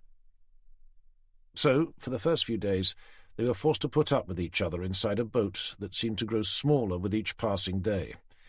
Kate constantly blaming him for wanting to take them boating in Norfolk, of all places, and the children forever moaning that they were bored and taking out their frustrations on each other. And all the while, Alan was desperate to do nothing but sleep, which he could have done at home, and without costing him a penny. A bitter tension soon followed, leaving Alan and his wife only speaking to each other when they had no other choice, and his children permanently sulking. It wasn't until he woke up on Wednesday morning that he found that the wind had finally dropped, switching from an easterly to a southwesterly. The river's flow had also eased, becoming more manageable, and the combination of the two made motoring off the bank they'd been stuck up against seem as straightforward as steering his car out of his drive at home. Once they set off, almost immediately relationships on board began to warm, at least at the point where he and Kate were talking again. The children were now content enough to spend their days waving at every boat they passed, or, when they were moored up, playing at fishing off the bow with a few pieces of old rope they'd found. Even Alan began to enjoy the holiday, demonstrated by the fact that he'd begun cracking the odd joke every now and again, a clear sign that his mood had lightened. His boat-handling skills also improved. After a while, the only remaining challenges were mooring and setting off again. Those, and working out what to do when they had a sailing boat tacking into the wind towards them. In those instances, he just did his best to try to keep clear. Sunday saw them spending the day exploring the River Thurne, where they motored up as high as Potter Heigham. There they found an ancient medieval bridge, one that is well known locally for being a challenge to navigate under, due to its restricted height. Originally, they'd hoped to be able to motor underneath it, but that was until they saw firsthand just how low it was, leaving them content to watch other boat users having a go, some with more success than others. That evening they decided to moor up just past Thorndyke Mill, an impressive white windmill that used to pump water out of the surrounding marshland into Thurne River, but which was now redundant and served only as a tourist attraction. After the family ate dinner at the nearby pub, they returned to their floating home. With the children in bed, and with his wife lying down with them, Alan enjoyed a quiet couple of hours sitting in the wheelhouse, doing nothing more than enjoying a couple of glasses of wine whilst listening to the gentle sounds of the Broads as dusk slipped into the dark peace of night. The following day they spent a leisurely morning exploring the village of Thurn, along with some of the idyllic countryside beyond. They had lunch at the same pub they'd dined at the previous evening, and decided they'd motor over to Horning for the afternoon, as it wasn't too far away. From the pictures they'd seen, it was definitely worth a visit. As they all began clambering back on board, Alan asked Kate, "If I start the engine, do you think you'd be able to put their life jackets on?" "Of course I can," she snapped back. "I'm not completely stupid." With an exasperated look, desperate not to have yet another argument, Alan said, "I didn't mean that you couldn't. I was just asking if you could, that was all." "Well, it's not as if I haven't done it before," came her response, as her head disappeared down into the front cabin. "Thank you," replied Alan, loud enough to ensure that she would hear him. Shaking his head in disbelief that his marriage had reached the point where he wasn't even able to ask his wife to do something without having his head bitten off in the process, he pulled out the boat's keys from his jeans pocket and climbed onto the high seat behind the wheel. Inserting the key into the ignition, he turned it all the way around and held it there for 3 seconds, as he'd been instructed to. That was supposed to warm up the diesel engine's heating element. He then let go of the key and placed his finger over the black engine start button. Pausing for a moment, he said a silent prayer that the engine would start. It had always done so far, but he wouldn't have known what to have done if it hadn't. Depressing the button, he held it down for a few moments, patiently listening to the engine whir around a few times before chugging thankfully into life. The moment it did, he removed his finger from the button and turned to look behind him. There he saw a thick cloud of exhaust smoke billow over the stern of the boat to begin heading in his direction. A moment later, it engulfed the cockpit. He closed his mouth and held his breath. He'd no intention of breathing in the noxious fumes. With the engine started, it was time to cast off the mooring lines, but he was going to need help to do so. Assuming he'd either said or maybe not said something that had upset his wife, he'd have preferred not to ask her. But he didn't have a choice. He couldn't do it on his own. Leaning over towards the front cabin entrance, he called down, "Honey, I don't suppose you could give me a hand casting off?" "I'm a bit busy at the moment," came her muffled response. "Can't Harry help you?" Harry was now nearly 12, but Alan still didn't think he was old enough. Although mature for his age, he lacked the upper body strength that would be needed, especially if something went wrong. "I'm not sure he's quite ready yet," replied Alan, which was exactly what he'd said the last 2 times she suggested it. Harry's little blonde head popped itself out of the cabin, and with imploring blue eyes said, "I can do it, Daddy, look! I've even put my own life jacket on." "I'm sure you can, Harry, but I'm not convinced you're strong enough, not yet anyway." "Oh, please, Daddy, let me!" Alan stared down at his angelic face, and with a sigh signifying his reluctant capitulation, said, "Oh, very well." "Yes!" Harry pumped his fist in the air, and with a victorious smile he scrambled over the side of the open cockpit, jumped down onto the grass verge, and charged forwards, heading towards the front of the boat. "But you must be careful!" Alan called out after him, somewhat belatedly. There was no response. Harry had already reached the rope that secured the bow and was tugging at the knot in an effort to untie it. Watching him struggle just to do that, Alan was already regretting his decision and cursed Kate for having suggested it. Not only did Harry lack physical strength, but he could hardly swim. If he fell in between the boat and the hard wooden siding when pushing off, and if a breeze were to force the boat back against the bank, the result would be unimaginable. Remembering something, Alan slid off the driver's seat and grabbed hold of a spare white plastic fender that had been lying on the floor. Taking it by a short length of rope that was attached to one end, he climbed out of the cockpit and carefully made his way along the narrow walkway, all the way to the front. By the time he got there, Harry had managed to untie the knot and was standing with his feet apart, holding the line with both hands held out in front of him. Crouching down at the boat's bow, Alan said, "Here, take this," and passed him the fender. Now, remember what the man said who handed the boat over to us. If the boat looks like it's going to hit something, whatever you do, don't use your arms or legs to try and push it off. The boat's just too heavy. Use the fender instead by jamming it between the boat and whatever it is that it's going to hit. Do you understand?"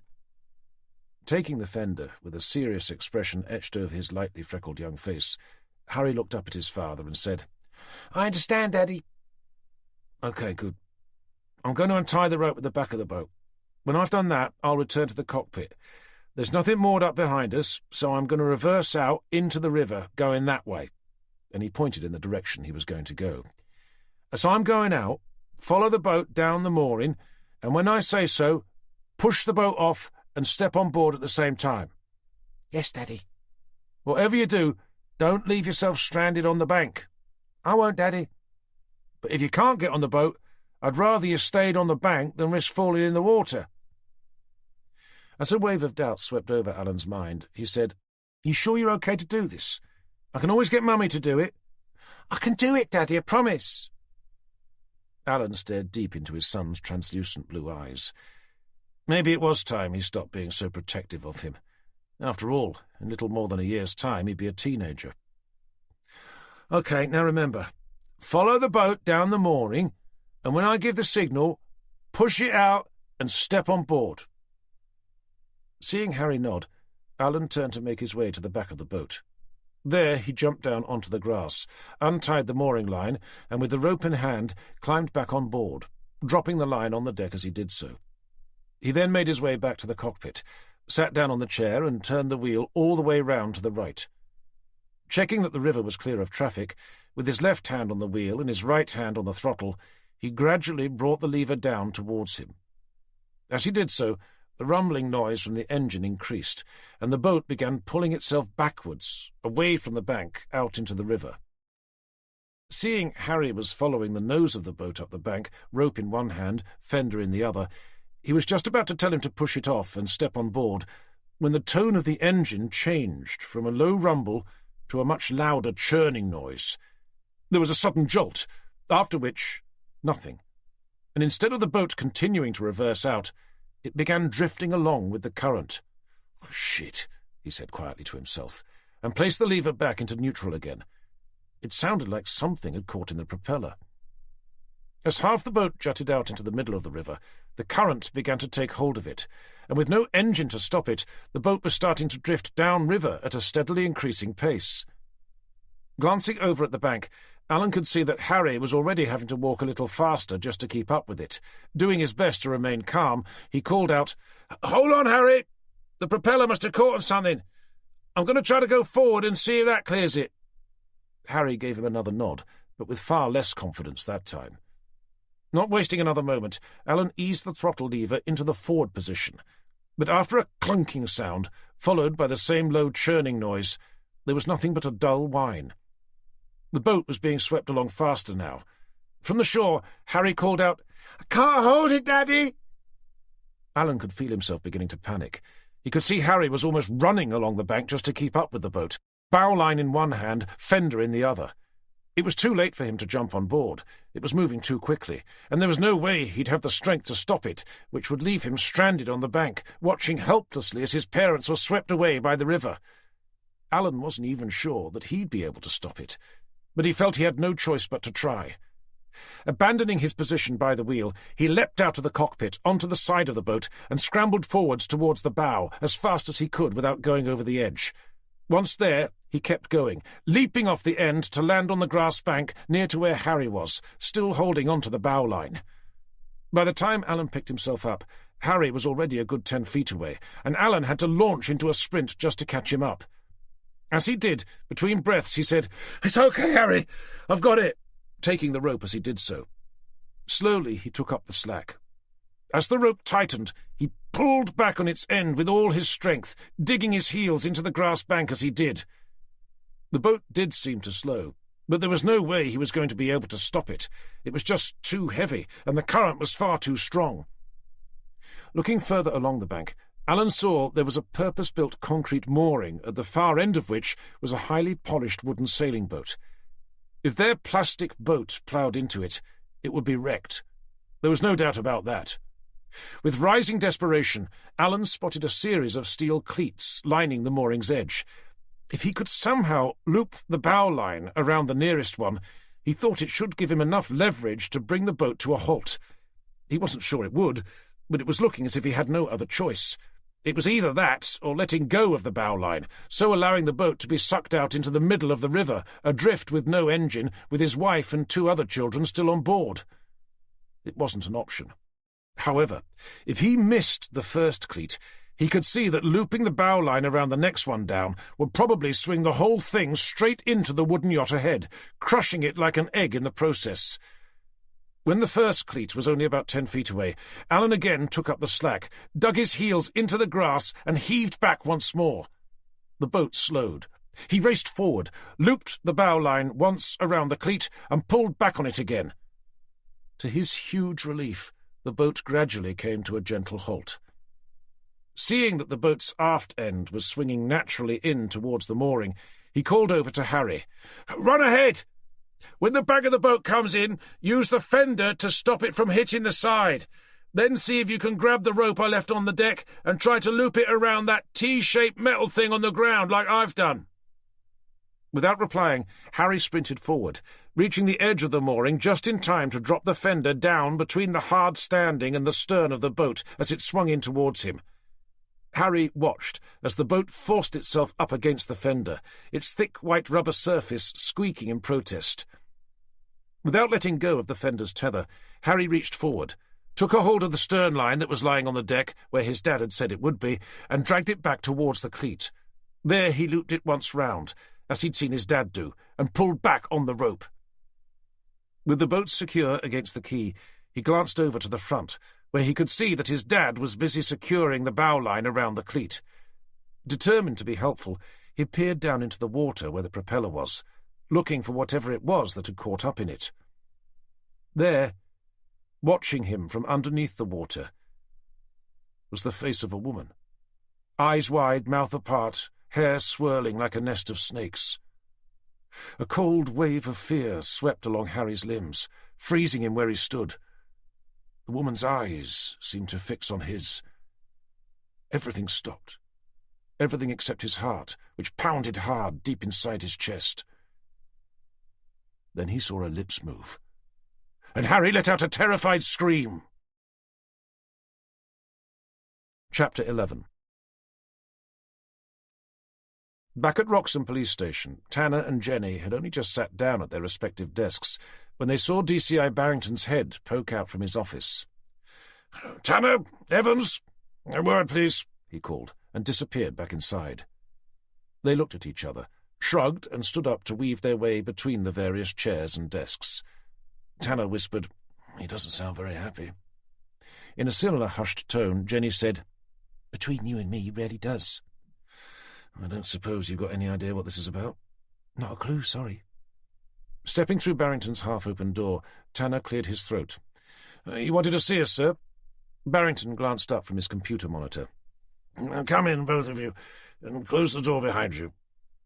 With the door shut, and without asking them to sit down, Barrington leaned forward and asked, "Can one of you please explain to me why you didn't think it was necessary to tell me who that girl's parents are?" Tanner was confused. "You mean the missing girl?" "Of course I mean the missing girl. Why didn't either of you tell me who they are?" After Tanner and Jenny had exchanged similar blank looks, Tanner replied, "The husband said he was going to call them first, so we've yet to even speak to them, sir." "Well, I've just had her father on the line. He's none other than John Bloody Lambert." Tanner had heard the name somewhere, but couldn't for the life of him remember where. "Of Lambert Oak?" prompted Barrington. "As in the pub chain?" Having made the connection, Tanner was still none the wiser as to its significance. Unsure how best to respond, he just stood there awaiting enlightenment. "So?" Barrington eventually asked. "Sorry, sir, I'm not with you." "Has she turned up yet?" "Oh, the girl. Not yet, no, sir. But as I explained on the phone, her husband has hardly lifted a finger to do anything to find her. So we're still expecting her to show up at either a friend's house or possibly some other member of her family." "Well, she's not with her parents, I know that much." "Right. Returning to his monitor, Barrington reached for the mouse, saying, "I'm ramping this up to high priority. We need her found and fast." "And why is that?" snapped Tanner. "Because she's the daughter of some pub chain owner." "He's not just some pub chain owner," retorted Barrington. "Apart from being one of the most well-known people from around these parts, he's also one of the richest men in the UK. "I see, and that makes his daughter more important than everyone else's, does it?"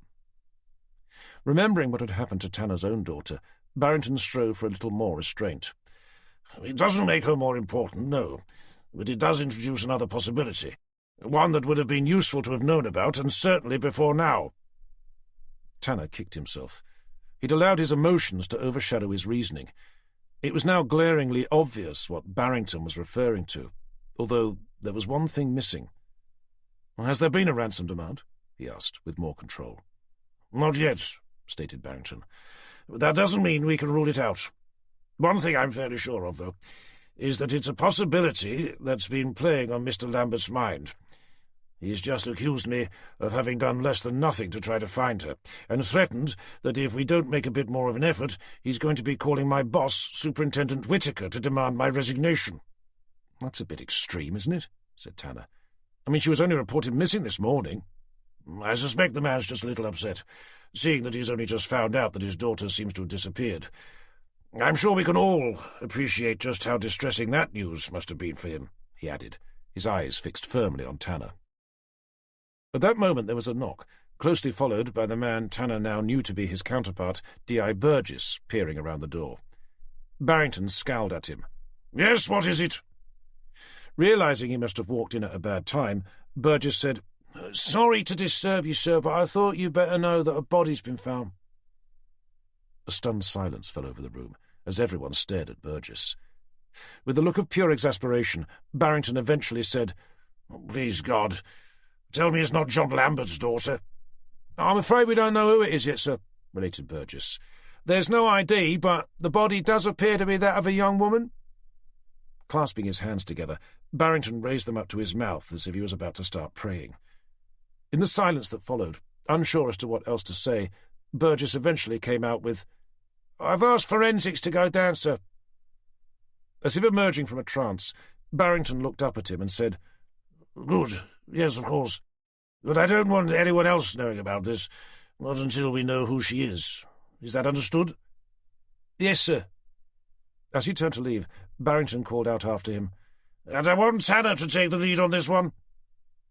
Stopping where he was, Burgess spun back. With an expression of near total incomprehension, he glared first at the new D.I., then at Barrington. "Tanner?" "Yes, Tanner," repeated Barrington, focusing on his new D.I., who looked about as surprised as anyone. "But, sir," protested Burgess, "he hasn't been here for more than 5 minutes. You can't possibly give it to him." "I'm fully aware how long he's been here, thank you, Burgess. But at the end of the day, he's got a hell of a lot more experience of this sort of thing than you have." "But he's not even from around here, sir. He doesn't know who anyone is. He doesn't even know where anything is. He wouldn't have a single bloody clue as to where to start."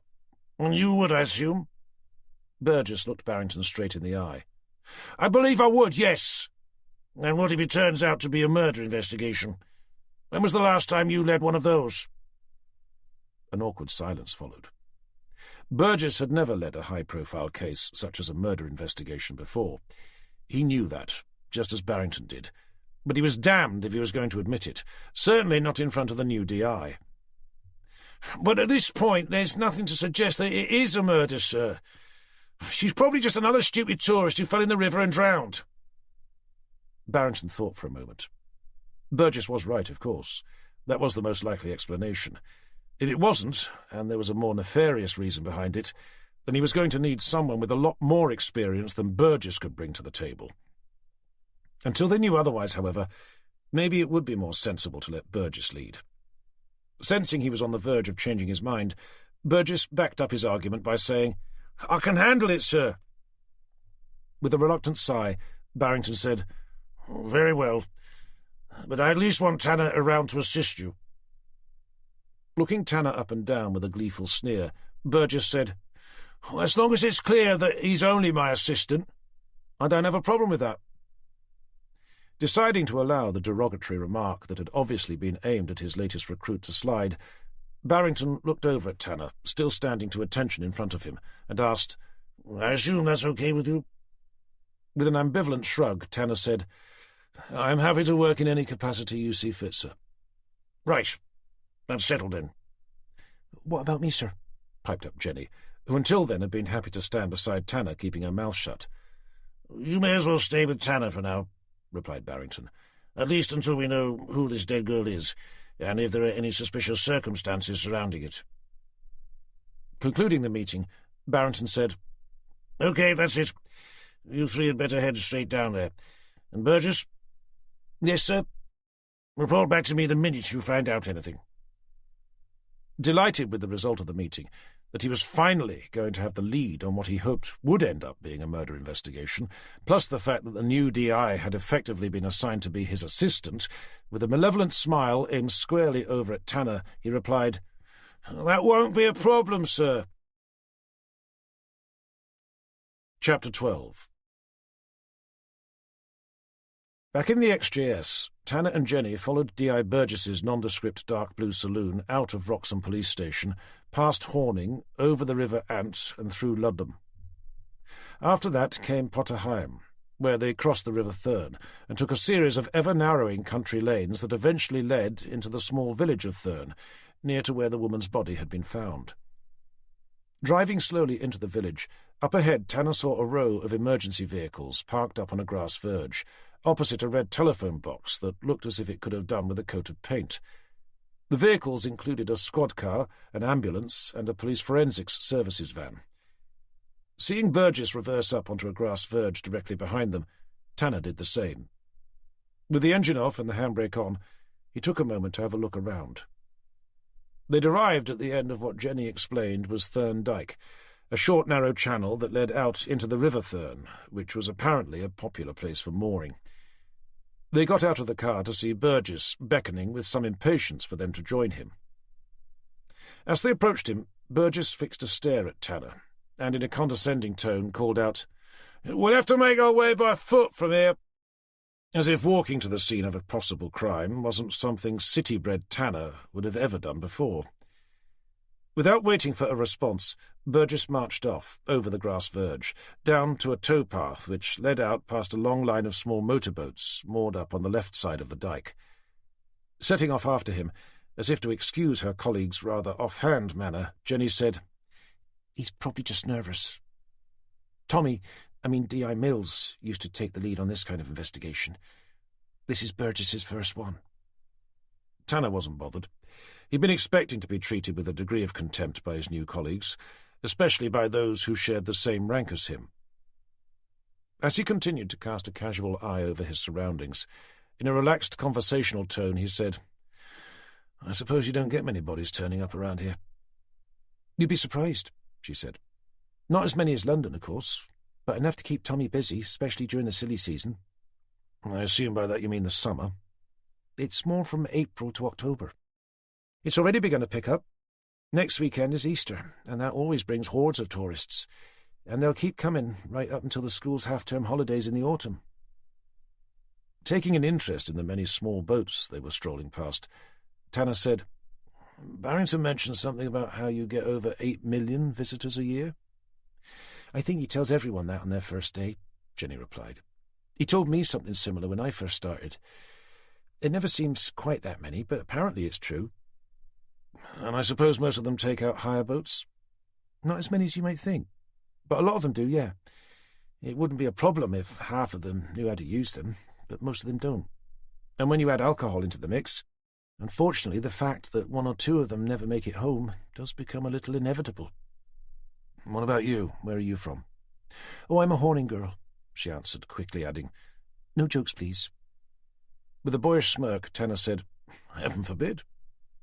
But he couldn't resist, and feeling more relaxed than he had in a long time, said, "So you don't go around feeling permanently horny?" Pretending to be upset, Jenny glared at him. "I said no jokes." "Sorry," said Tanner, turning away to hide his grin. "I couldn't help it." "No? Well, don't worry. It's to be expected, I suppose." She turned her face away slightly, muttering under her breath, just loud enough for Tanner to hear. I do, though. Finding himself about as aroused by the comment as he was embarrassed, Tanner wasn't sure where to look. He'd never heard such an attractive young lady say anything quite so openly sexual about themselves, at least not when they were sober, and certainly not when the comment had been for his personal benefit. Seeing his reaction from out of the corner of her eye, she gave him a cheeky smile and said, "Only joking, Gov." Not entirely convinced that she was, Tanner looked down at the cute curve of her nose. I didn't think nice girls were supposed to say things like that. "Who said I'm a nice girl?" she questioned. "Besides, I doubt you've ever met one from Horning before." "I haven't, no, but at least I know what to expect."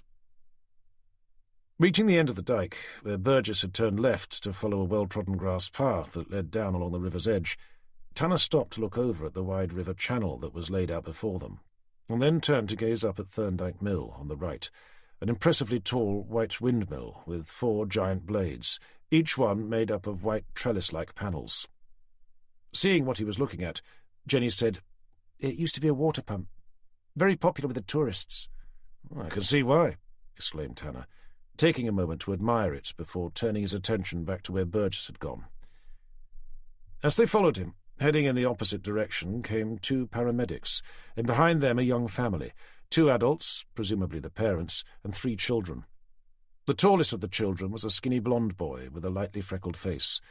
He looked incredibly pale and was walking hunched over, clutching at a foil blanket draped over his shoulders. Tanner assumed he must be the person who'd found the body, but he didn't stop to ask the family anything. Instead, he just nodded at the leading paramedic and continued to walk past. Up ahead, Burgess had begun talking to a couple of uniformed police officers. The 3 of them were standing next to a dull white motorboat, the bow of which was pointing towards them, tied up to a purpose-built mooring platform. Beyond them was a diver clad in a glistening black wetsuit, who was busily wresting a cylindrical oxygen tank off his back. Drawing closer, they could see a couple of forensics officers dressed head to foot in their customary white overalls, leaning over the back of the boat, and kneeling on the mooring platform was another, staring down at something on the ground. It wasn't until they reached Burgess when they were able to see what it was. Chapter 13. Burgess dismissed the uniformed constables, turned to face Tanner and Jenny, gestured up towards the other end of the boat and said, "They only just pulled her out." "I assume the boy we passed on the way here was the one who found her?" asked Tanner. Burgess nodded. "Not surprisingly, he's in a bit of a state, as is his dad, but they've both been able to give statements. The propeller must have sucked the body in when they were reversing, stopping the engine. They nearly ended up floating off down the river. It was only after they managed to pull the boat back in that the boys saw her." Tanner tried to see more from over Burgess's shoulder, but the forensics officer was blocking his view. All he could see was bare legs and shoeless feet.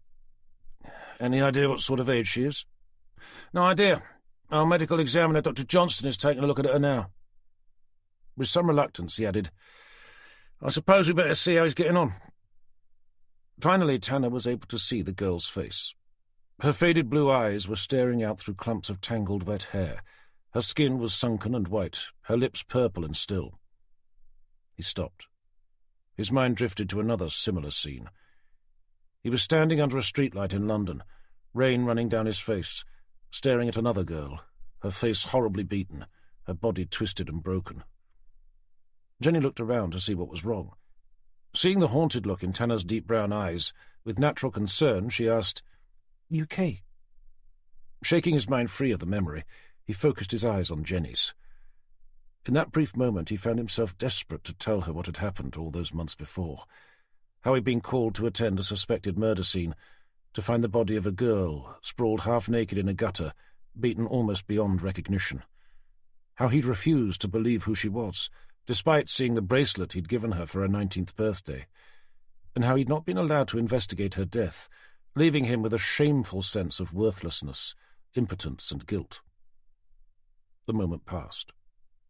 Regaining control of his thoughts with an effort, he sent her an apologetic smile.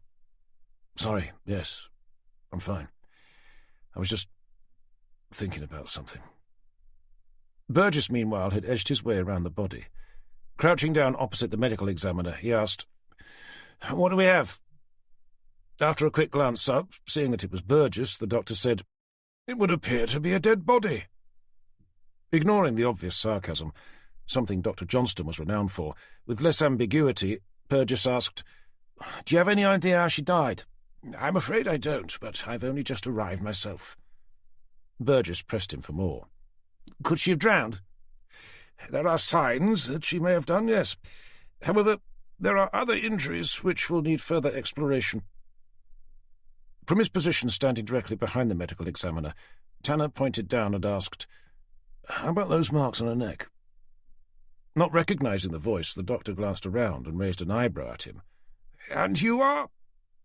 Realizing he probably should have introduced the new DI a little sooner, Burgess said, "Dr. Johnston, this is Detective Inspector Tanner. He's just joined us from London and currently working on missing persons." "I assume you're thinking that this may be one of them?" the doctor asked. On Tanner's behalf, Burgess answered, "That's what we're hoping to find out." Returning to look at the body, the doctor began a brief summary of his findings so far. "The bruising around her neck could be significant. It's certainly consistent with someone who's been strangled, but it could equally have been caused by something catching around her neck after she'd fallen in. A loose mooring line, for example. The injuries to her abdomen are definitely post-mortem, most likely to have been caused by the boat's propeller. But there's also this." He leaned forward towards her face and pointed at the top of her forehead. There, between two thick strands of hair, they could see a half-moon-shaped indentation, dark purple in colour, the skin of which was broken around the top. Having seen similar injuries before, Tanner suggested, "A hammer?" "Possibly," replied the doctor. "But it could equally have been caused by her falling onto something, like a mooring cleat, for example, or maybe a boat stanchion. It would have had to occur before she went in the water, though. A body will always float face down, so any injuries caused by passing boats would only appear on the back of her head, not the front." Leaning forwards to take a closer look, Burgess asked, "Any idea of a time of death?" "Around 36 hours ago, give or take." "So, sometime on Saturday night?" "I'd say around then, yes. But I'll have a better idea when I get her back to the lab." "And no sign of any ID?" "None that I've found, no." "Distinguishing marks? Tattoos?" "Nothing so far." Having seen enough, Tanner turned to look over at Jenny and asked, "I don't suppose you still have that photograph?" At first, Jenny didn't seem to hear the question, as she did nothing but stare down at the girl's body. Since she'd first seen it, in particular the way her stomach had been ripped apart, leaving nothing but a grotesque mass of churned-up flesh, Jenny had momentarily forgotten where she was, or even what she was supposed to be doing. She hadn't even taken out her notebook. Seeing how she was transfixed by what lay before them, Tanner snapped her out of it by repeating, "The photograph, Jenny." She came back with a start and muttered, "Sorry, of course, yeah," and began fumbling with the zip of her handbag. Eventually she pulled out the photograph that Richardson had given them earlier that day. Taking it from her, Tanner stared first at it, then down at the dead girl. "Is it her?" questioned Burgess. Despite the fact that the young woman beaming a smile at them from the photograph looked nothing like the body stretched out before them, Tanner said, "I'd say it is." Snatching the photograph out of his hands, Burgess studied them both, but as far as he could make out, the two looked nothing like each other. One was a picture of an attractive young woman with inviting eyes and a vivacious smile, whilst the other was a half-bloated corpse that had just been pulled off the propeller of a boat. Handing the photograph back to Tanner, Burgess said, "They don't look anything like each other." "Well, no, but in fairness, they really do. I was going more by the similarities of age and hair colouring, and that the estimated time of death coincided with the time our missing person was last seen." "Well, I can't say I'm convinced."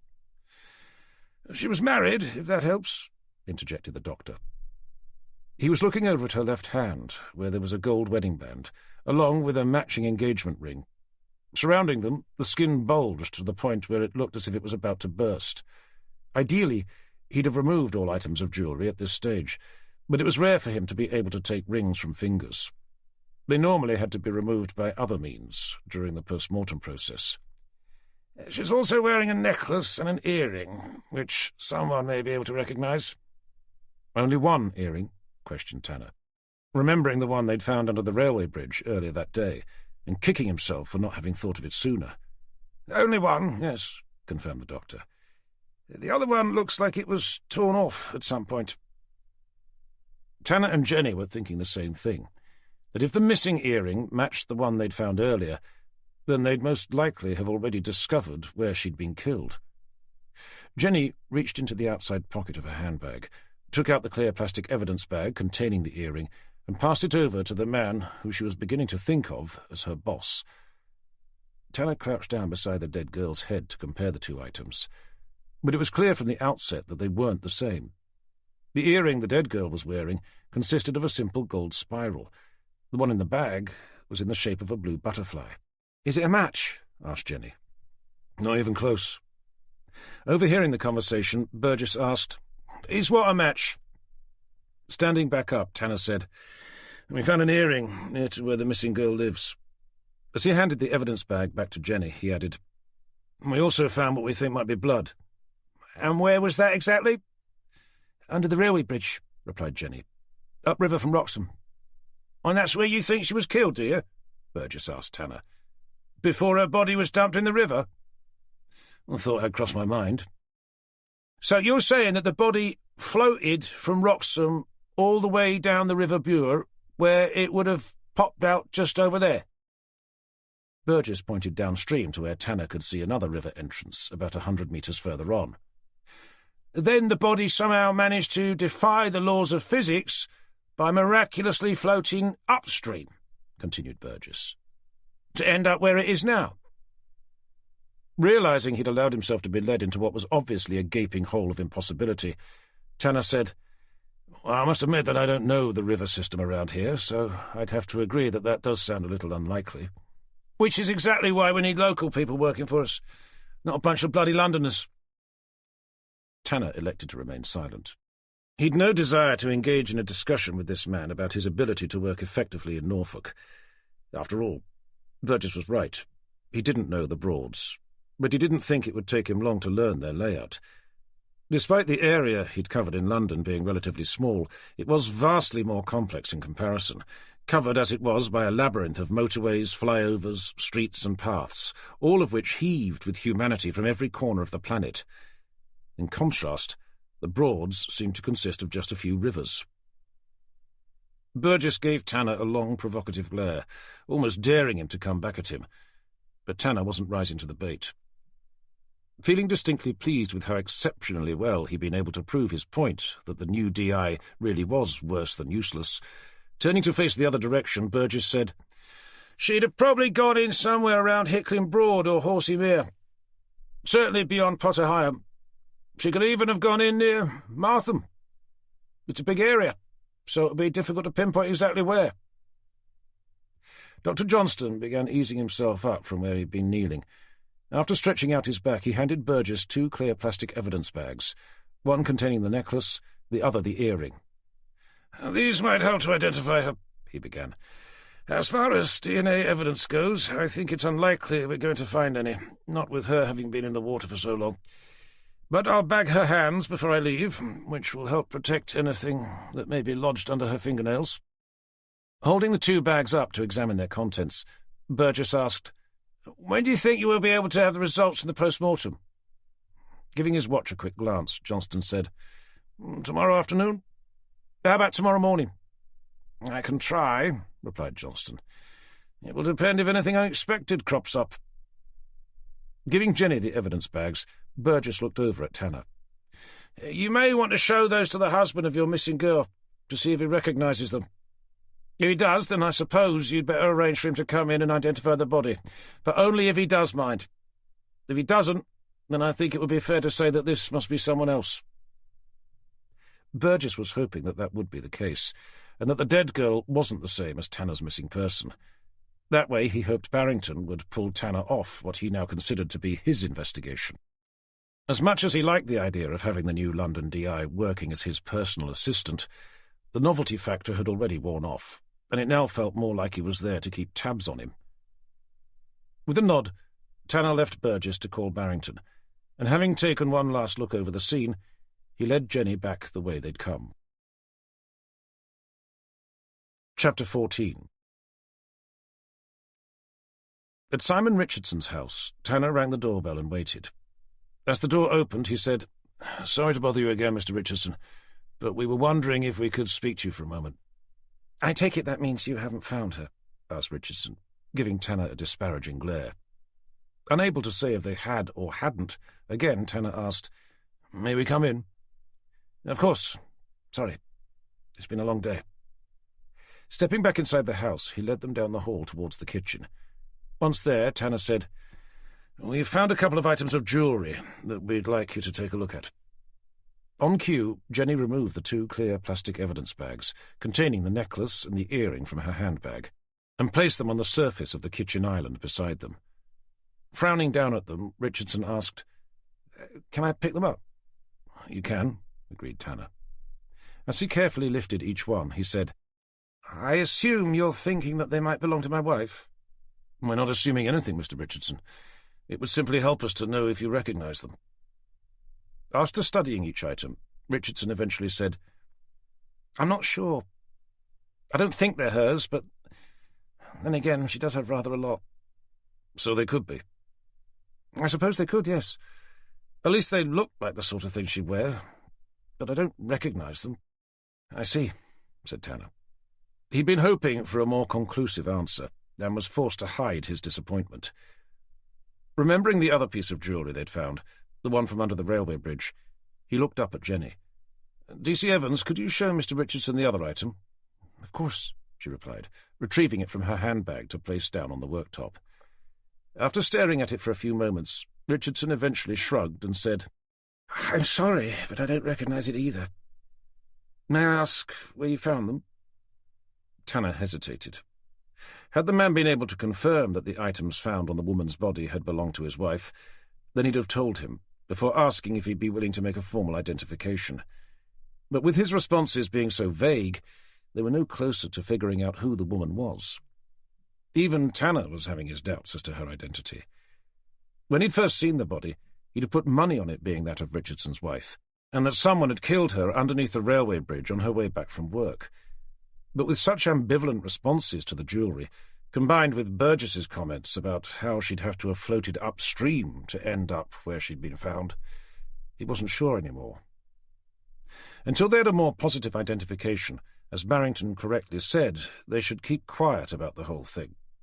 News of dead bodies being discovered always spread like wildfire, especially in small local communities, even more so when the body in question was that of an attractive young woman, and Tanner knew that the last thing such an investigation needed was for harmful rumours and speculation to begin circulating about a possible identity, whether or not the victim had been murdered, and if so, who the killer was most likely to be. So instead of answering, he decided to change the course of the conversation. "I understand you were able to speak to your wife's parents." "Sorry, I forgot to tell you. I spoke to her father this morning, shortly after you left, but he didn't know where she was either." "To be honest, Mr. Richardson, we already knew that. Mr. Lambert called the station himself." "He did say he would. I assumed he'd tell you that I'd spoken to him." "And you didn't think it necessary to tell us who he was?" "No, why? Should I have done?" "Well, Mr. Richardson, when the daughter of a wealthy man goes missing, there is another possibility as to her whereabouts, other than that she decided to stay over at a friend's house and had forgotten to tell you." "Sorry, I'm not with you." "That someone may have kidnapped her." Richardson stared at him. "Do you think that's what's happened? That she's been kidnapped?" "At the moment, we're simply keeping all possibilities open. But it would have been useful to have known who her father was when we first spoke. Certainly before he had a chance to put a call into the station to tell us himself." "Of course, yes. Sorry." "Anyway," Tanner continued, "have you been able to get hold of her friends yet?" "A couple, but they've not heard from her." "And what about any other family members?" "Jane's father said he was going to give them a call." "Do you know if he has?" "I don't, sorry." "What about male friends?" "What about them?" questioned Richardson in a defensive tone. "Does your wife have any?" "You mean, do I think she might have run off with one of them?" "As I said earlier, Mr. Richardson, we're just trying to keep all possibilities open." "Well, she's never mentioned any. But then I suppose if she was having an affair with one of them, she probably wouldn't, would she?" "So you don't know any of them?" "I don't. The only one she's ever talked about was some guy from university. And what was his name? Phil, I think? How about a surname? No idea. I assume you don't know where he lives, either. I think she mentioned somewhere in London. Well, that certainly narrows it down, said Tanner with a thick layer of sarcasm. Look, I'm sorry, but as I've said before, I don't hang out with my wife's friends. So how the hell should I know what they're all called or where they all live?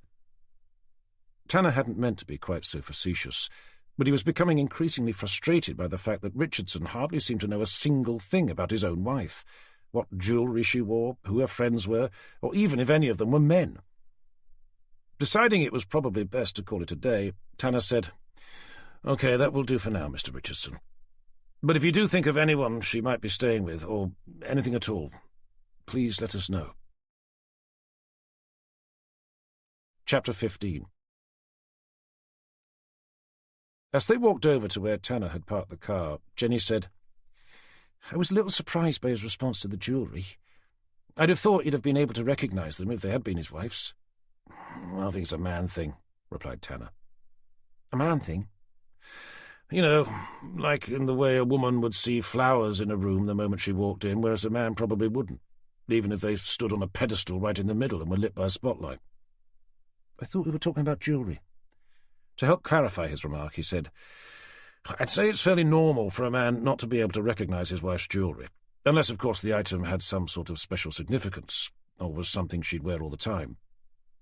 It's just not something us men pay much attention to, I'm afraid." "You're saying that men aren't interested in jewellery?" "I don't think most of us are, no." "I see," said Jenny. "So if I was to offer to buy you a really expensive watch, for example, you wouldn't be interested?" "I don't think watches count as jewellery. So if you'd like to buy me one, feel free." They smiled briefly over at each other.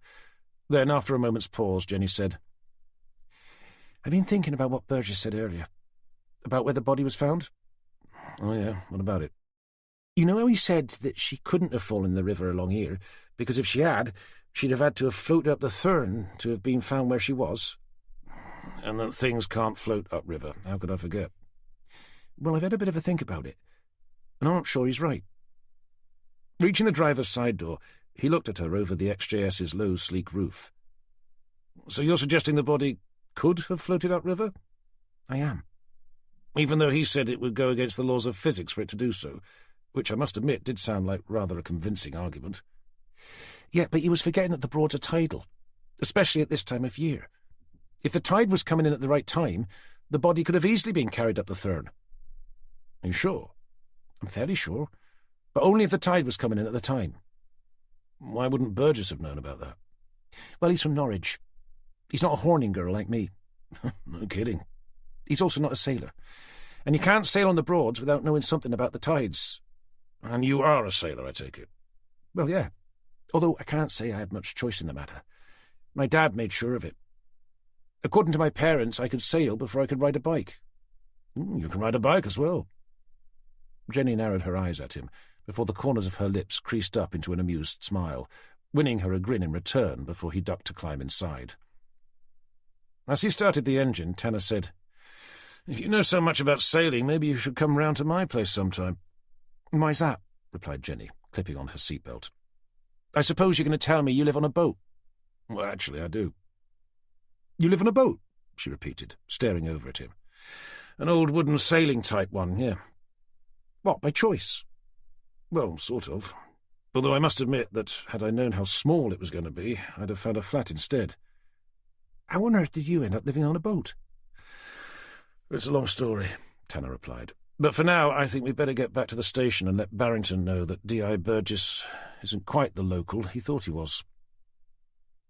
With that, he reversed the car off the grass verge, executed a perfect three-point turn, and drove back down the narrow, untarmacked track, heading for Wroxham Police Station. Chapter 16. By the time they'd left Richardson's house, it had already gone 5 o'clock. Feeling both tired and hungry, they decided to stop off at a garage on the way back to pick up coffee and a snack. Walking into Wroxham Police Station about 10 minutes later, coffees in hand, Tanner told Jenny that she'd better stick around for a while before heading for home, just until he had a chance to catch up with Barrington. He crossed to his superior's office, noting on the way that Burgess wasn't at his desk. Before knocking, he took a quick peek through the glass partition.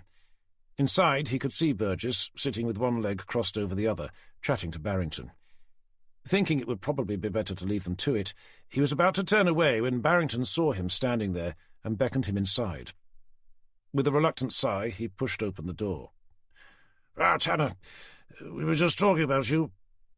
"Nothing good, I hope," replied Tanner, which was about the only response he could think of that didn't make him sound like he was being unnecessarily paranoid. Not getting the fact that he'd meant it as a joke, albeit a rather poor one, Barrington said, No, nothing like that. Take a seat, won't you?" Still carrying his coffee, Tanner entered and closed the door behind him. He pulled out the free chair, away from Burgess and the desk, as Barrington said, D.I. Burgess was just giving me an update on the girl's body. Sitting down and crossing his legs, Tanner suddenly found he was very curious to know what the other officer had been saying. So he looked directly at Burgess, raised his eyebrows, and said, "Oh, yeah." "I was just telling DCI Barrington," began Burgess, looking particularly smug, "that at this stage there's no evidence to suggest that it's anything other than an accidental drowning."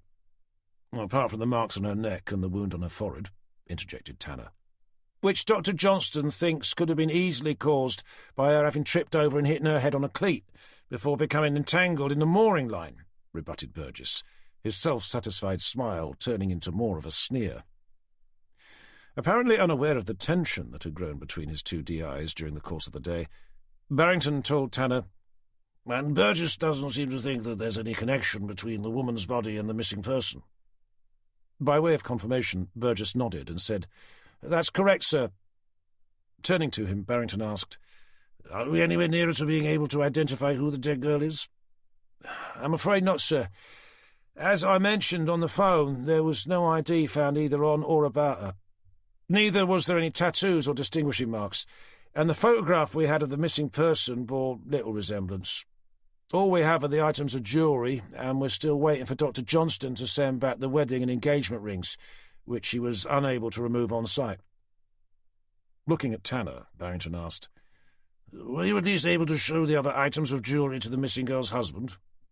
"We've just come back from there now, sir," replied Tanner. "And?" "Mr. Richardson, the husband, said that both the earring and the necklace could have belonged to his wife, but he wasn't 100% sure. He did think that they were the sort of thing she would wear. It's just that he didn't recognise either of them as definitely belonging to her." "How soon until we get the results from the post-mortem?" Barrington asked Burgess. "I was told first thing in the morning, sir, as long as nothing unexpected crops up." "Well, let's hope not." Turning his attention back to Tanner, Barrington asked, "Any news on Mr. Lambert's daughter?" "You mean assuming she's not the girl we just pulled out of the river?" Burgess couldn't help himself and blurted out, "We've already established that she wasn't, or at least that she wasn't likely to be." "Well, yes," began Tanner, "and if it wasn't for the fact that they're both married women of a similar age with similar hair colouring, and the dead girl's time of death coincides almost exactly with the time the missing girl was last seen, then I'd have to agree with you." Acutely aware that Tanner was being sarcastic, Burgess said, "But you just said that the husband wasn't even able to recognise his wife's own jewellery." "I actually said that he wasn't sure if it was hers. But as he'd already admitted to not having had a particularly close relationship with her, it didn't surprise me that he wasn't." "And the photograph of the missing girl?" added Burgess, looking straight at Barrington. "She didn't look anything like the woman we found." Shrugging his shoulders, Tanner replied, "After floating upside down in a river for 2 days and being sucked into a propeller, to be honest, I'd have been surprised if they had looked the same." Burgess didn't seem to have an answer to that one, so Tanner went on. "And then, of course, there's the place we found the earring, under the railway bridge."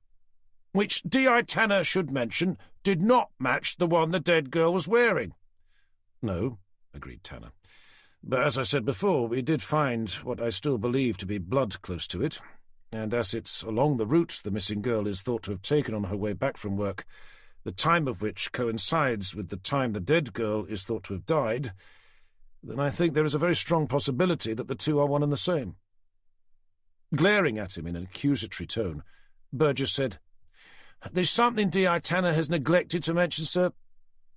With his elbows on the desk and his hands steepled together, Barrington asked, "And what's that?"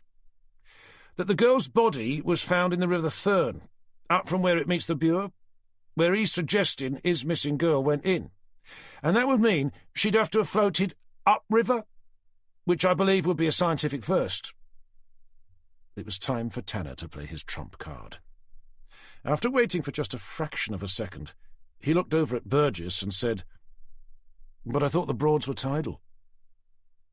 As Burgess exchanged an anxious glance between Tanner and Barrington, all he could say in response was, "Well, yeah, but—" Seeing the Ordnance Survey map of the Broads, which Barrington had mounted to the wall behind him, Tanner stood up from his chair, stepped over to it and said, "Assuming they are tidal, if a body went into the river on Saturday night here," and he pointed at the railway bridge that went over the River Bure, just outside Wroxham, and traced the river all the way east to where it was joined by the River Thurne.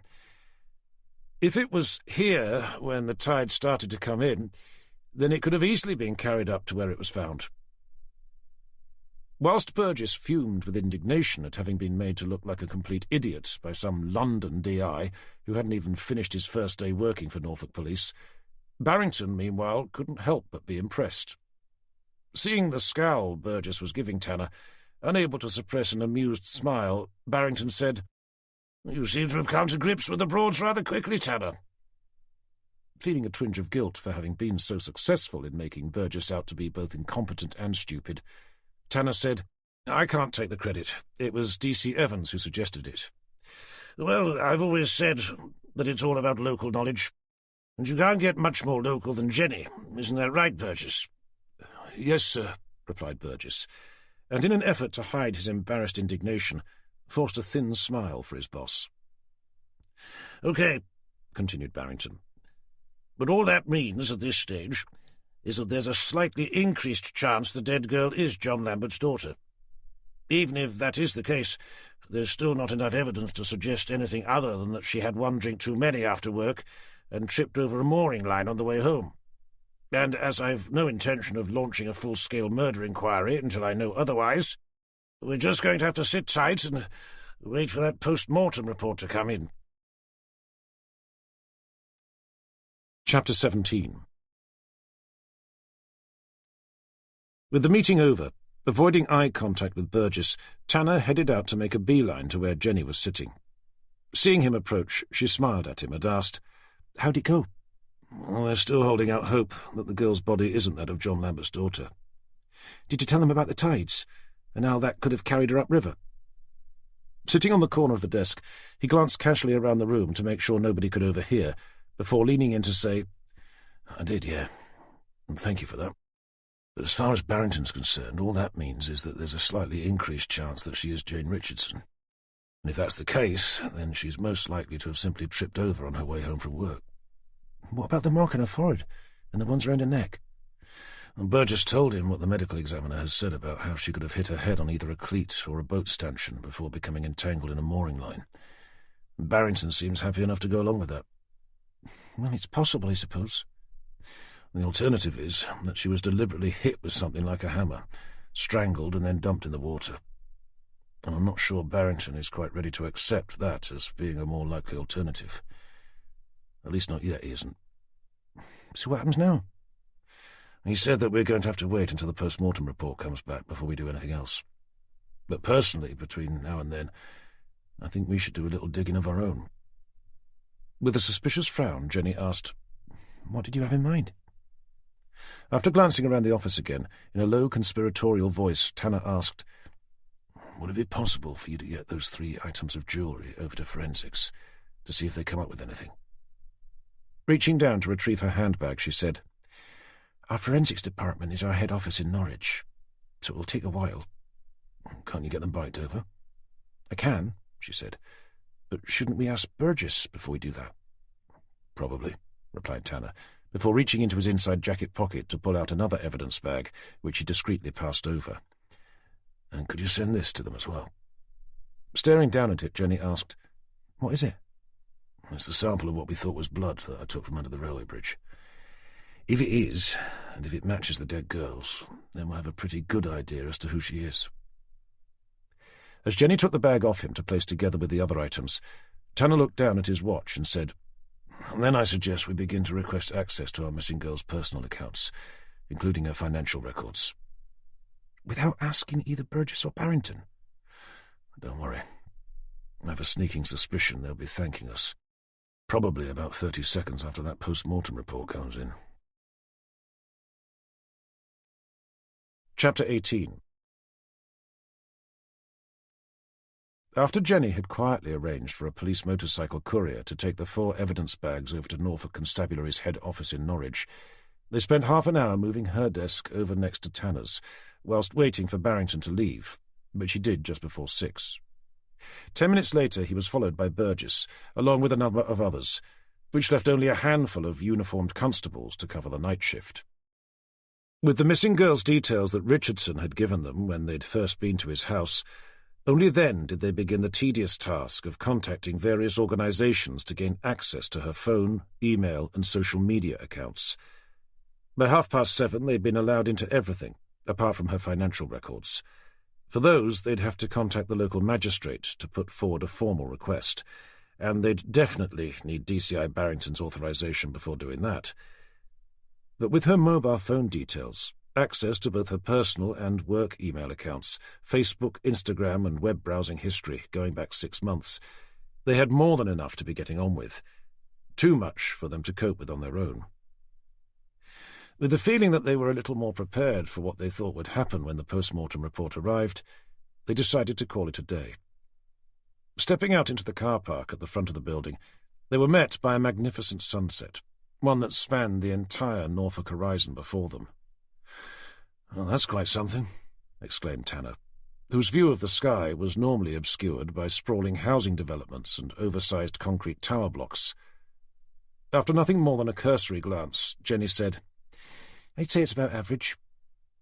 But there is something I wouldn't mind seeing, though." As Tanner continued to take in the full panorama of the setting sun, somewhat absently he asked, "What's that?" "Your boat." Until then, Tanner had almost forgotten that he had a boat to go home to, and not a house or a flat like most normal people. "Ah, that, yes. Well, I should have told you that it's not mine. I'm just looking after it for a friend." "I'd still like to see it," insisted Jenny. "Whereabouts is it moored?" Began Tanner, trying to remember the name of the place. "It's, Ramworth Broad, I think." "I suspect you mean Ranworth Broad," corrected Jenny, "although there aren't any moorings there. It's the home of the Broads Wildlife Centre. You probably mean the one opposite, Malthouse Broad, with the cute little post office and the Maltsters pub behind." "So you don't know it, then?"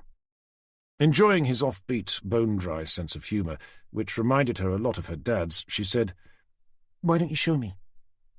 Glancing down at his watch, he said, "It's getting late. It will probably be dark by the time we get there." "Tell you what, how about you follow me there? That way you're less likely to get lost, and if your car breaks down or runs out of petrol, both of which seem highly likely, given what you're driving, then I'd be able to call the AA for you. And all I'd ask in return is that you buy me dinner at the Maltsters pub." Jenny was about as audacious as she was attractive, and Tanner was finding it very difficult not to like her, more than perhaps he thought he should, given that she must be a good 15 years younger than him. Attempting to keep that firmly in mind, with a warm smile he said, "OK, you're on. But if your car breaks down or runs out of petrol before mine does, then you're the one who's buying the dinner." "Fair enough," said Jenny. "But that's not going to happen. I'm in the VW Golf, and I only filled it up yesterday." Chapter 19.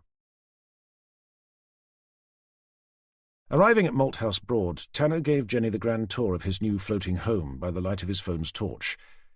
As he did so, she attempted to explain to him some of the basic principles of how he'd be able to sail it, were he ever to have a go.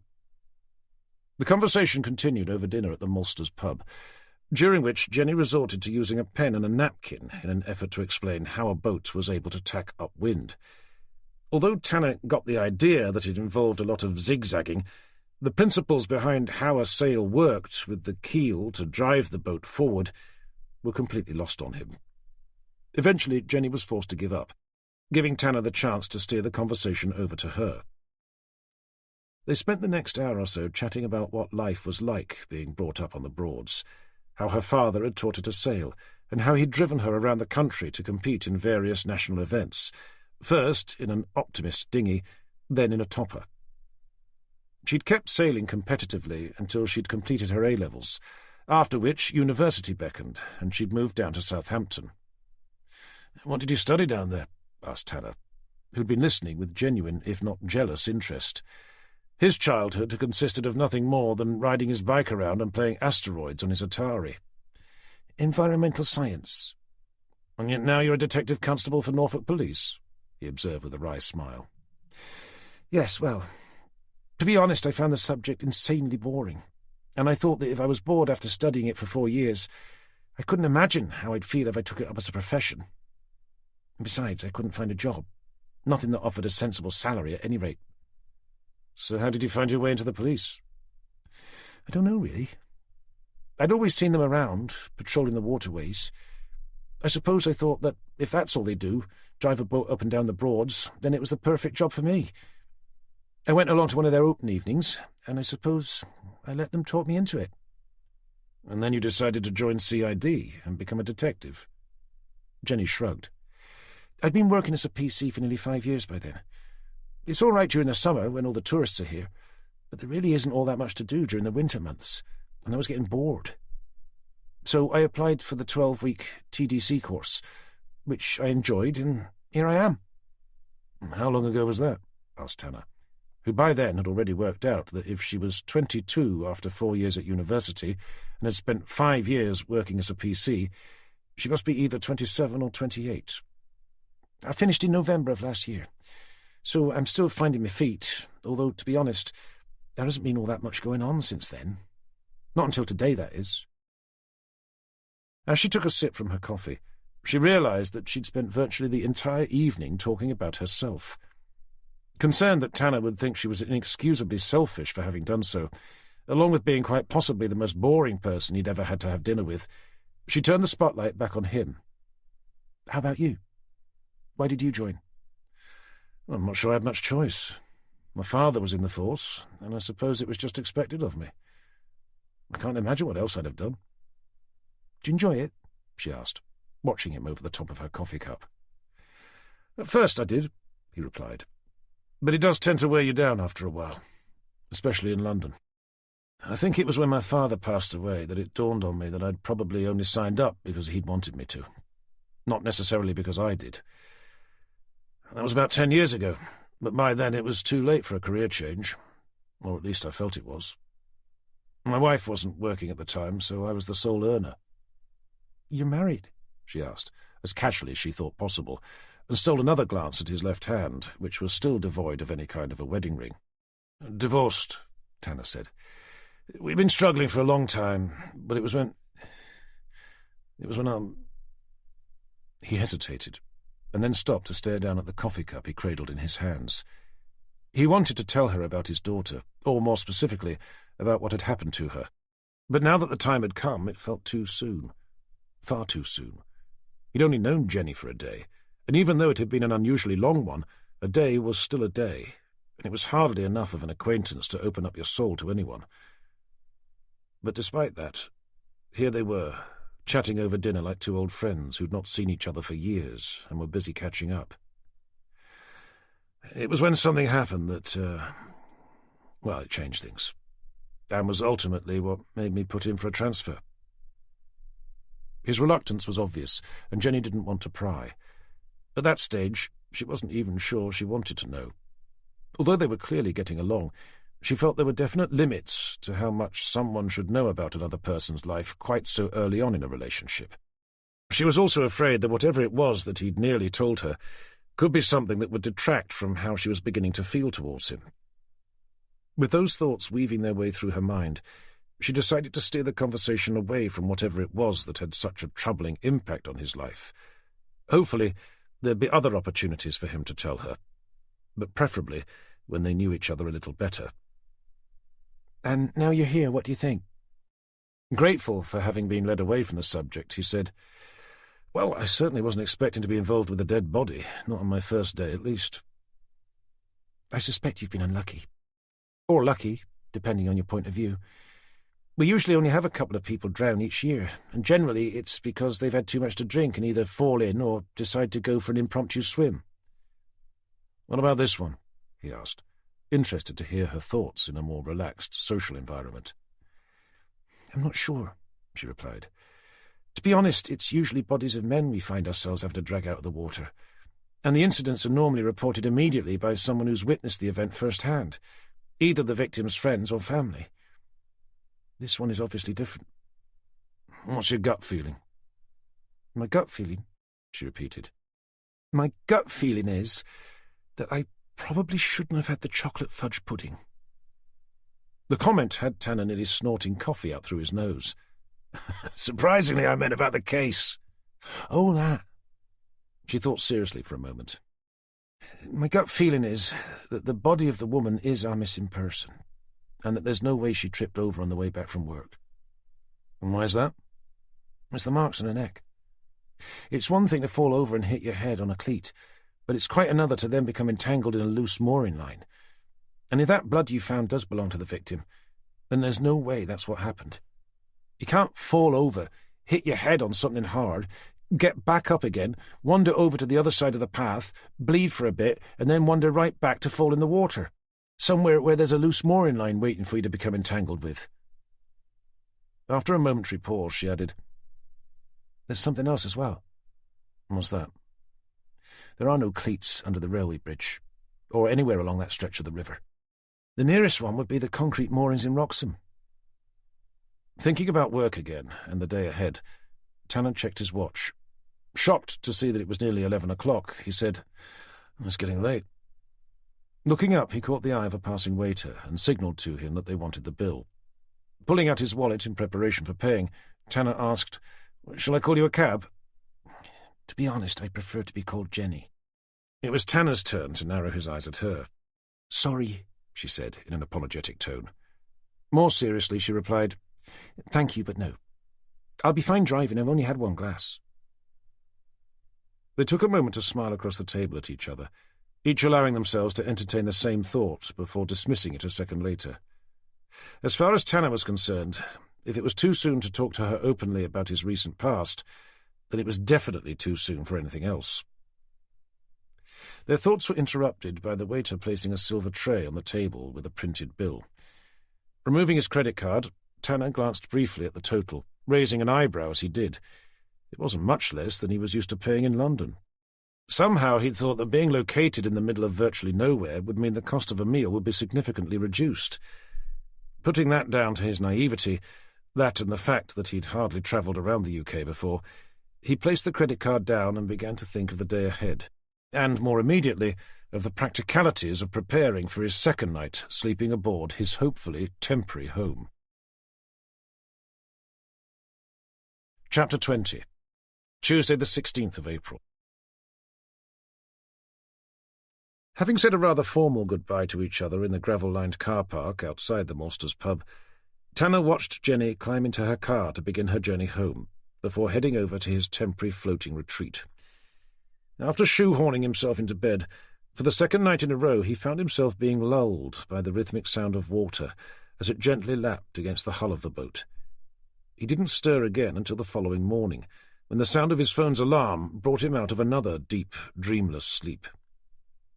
He trudged to and from the mariner's shower block, made himself a coffee and dressed in his creased suit, and by just after 8:30 he was driving in towards Wroxham Police Station to begin his second day working for Norfolk Constabulary. His intention was to be at his desk by 9:15, but heavy traffic over Wroxham Bridge and beyond slowed his progress. It was only when he was stopped starting his way up the road towards the station that he worked out the reason. Parked on the curb directly outside the station was a large white news media van with BBC East displayed on the back. Beyond that, a small group of reporters had gathered. Although the van wasn't blocking the road, judging by the way everyone was slowing down to take a look at what it was doing there, it was fairly obvious it had caused the long tailback. Turning into the almost full car park, acutely aware he was being both filmed and photographed, he noticed that not only was Jenny's car already there, but so was Burgess's, and just about everyone else's. With the sudden feeling that he was late, he parked up and hurried inside, doing his best to ignore the small gaggle of reporters as he did so. The main office bustled with activity. Instinctively, Tanner looked round for Jenny, but her desk was empty. Remembering they'd moved her the evening before, he was relieved to see her now familiar dark brown leather coat and handbag slung over the chair next to his. Assuming she was making herself a coffee, he nudged past her chair to get to his own desk. He'd only just sat down and turned his computer on when she emerged from the kitchen carrying 2 mugs. Reaching the desk, she asked, "Milk, no sugar?" Thanks, Jenny," he said, taking the one he was being offered. "But how did you—" With a flirtatious smile, she replied, "You look like a milk, no sugar sort of guy, and I assumed you'd be needing one after spending another night on board that boat of yours." Returning her smile, he said, "Actually, I slept really well." Liar. Feeling like he was back in the school playground, he retorted, "I did." Examining his face, she frowned and said, "I'm not convinced, I'm afraid. But I suppose you'll just have to prove it to me one day," and gave him a highly suggestive wink. Tanner could feel himself blush. Something else that reminded him of being back at school. Jenny was nothing if not forward, and he took a sip from his coffee, hoping she hadn't noticed. Fortunately, she seemed to have other things on her mind, as she leaned in towards him and asked, "Did you hear?" "Hear what?" he answered in a similar hushed tone. "The post-mortem reports come back." Unsure why they were whispering, he leaned forward himself and asked, "What did it say?" "I don't know, but Burgess is holding a station-wide briefing at 9 o'clock. Curious to know why nobody had told him, Tanner glanced down at his watch, and seeing that it was about 1 minute to, said, "So we were right then. Looks like it." At that moment they saw Barrington come marching out of his office, heading over towards the whiteboard at the end of the room. There he was joined by Burgess. After a brief consultation, during which it looked as if Burgess was being instructed by Barrington as to who was going to say what and when, Barrington turned to face his audience. "May I have everyone's attention, please?" Almost immediately the various conversations subsided, and everyone looked to where Barrington and Burgess were standing, both wearing similar expressions of stern resolution. In a commanding voice that carried effortlessly to the back of the room, Barrington began his address. "I'm sure you're all aware by now that yesterday afternoon the body of a young woman was found in the River Thurne, just down from Thorndyke Mill. We've yet to formally identify her, but the full post-mortem report has now come in, and it's not good, I'm afraid. According to our forensics medical examiner, Dr. Johnston, the probable cause of death was asphyxiation from strangulation, not drowning, as was first thought." Barrington paused for a moment to allow a few whispered remarks to circumnavigate the office before continuing. "She'd also received a serious blow to the top of the forehead, caused by some sort of blunt instrument. Dr. Johnston believes this was too severe to have been caused by her tripping over and hitting her head. The angle of the indentation also suggests that she was struck from above, which again is not consistent with someone having tripped. He does believe, however, that she was struck on the head before being strangled, which leads to the theory that her death was very much intentional." To help clarify this statement, Barrington added, "Had she been the victim of a mugging, then it would seem unlikely that the assailant would remain at the scene to strangle her until she was dead." Barrington deliberately paused to let that sink in. "Unfortunately, there is another aspect to this young woman's death which is even more disturbing."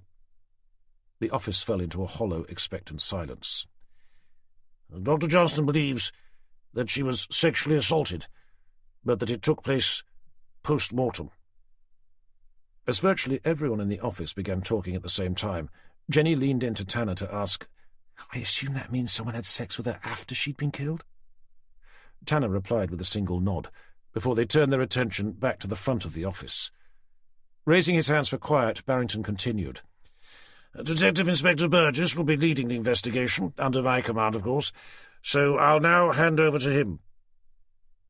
Burgess was about to take over the briefing when he heard Barrington say, "But before I do, due to the serious nature of this crime, I just want to add that Detective Inspector Tanner will be working alongside him."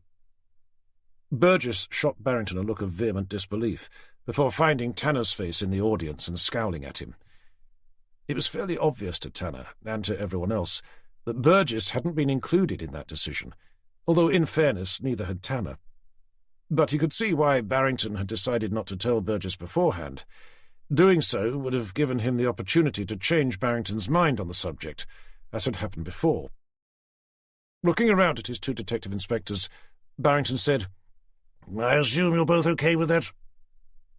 Neither Tanner nor Burgess was particularly happy with the decision, Burgess considerably less so than Tanner, but the way they'd been told left them little choice but to accept with a gracious nod and a forced smile. "One more thing," said Barrington. As Burgess began to wonder if he was ever going to be allowed to speak, Barrington went on. "It's highly likely that this investigation is going to attract considerable media interest. As many of you will have seen on your way in, there's already a BBC East news van parked outside. God knows how they heard about it so quickly, but anyway, I hope it goes without saying that under absolutely no circumstances are any of you allowed to talk to them about this case, or any other news organisation for that matter. I also expect you to be discreet when discussing the case with family and friends, and no mention of it is to be made on social media in any shape, manner or form. We all know what a small community the Broads is, and there will be enough rumours flying around without you lot adding to them. Is that understood?" Barrington glared around the office at everyone, as they all either nodded their understanding or verbally agreed. "Right," said Barrington, turning to Burgess. "Carry on." "Thank you, sir," acknowledged Burgess, and took a step forward. "Our first priority is to identify the body. There was no ID found on her, neither were there any tattoos or other distinguishing marks. The only things we found were some items of jewellery, wedding and engagement rings, one earring and a necklace.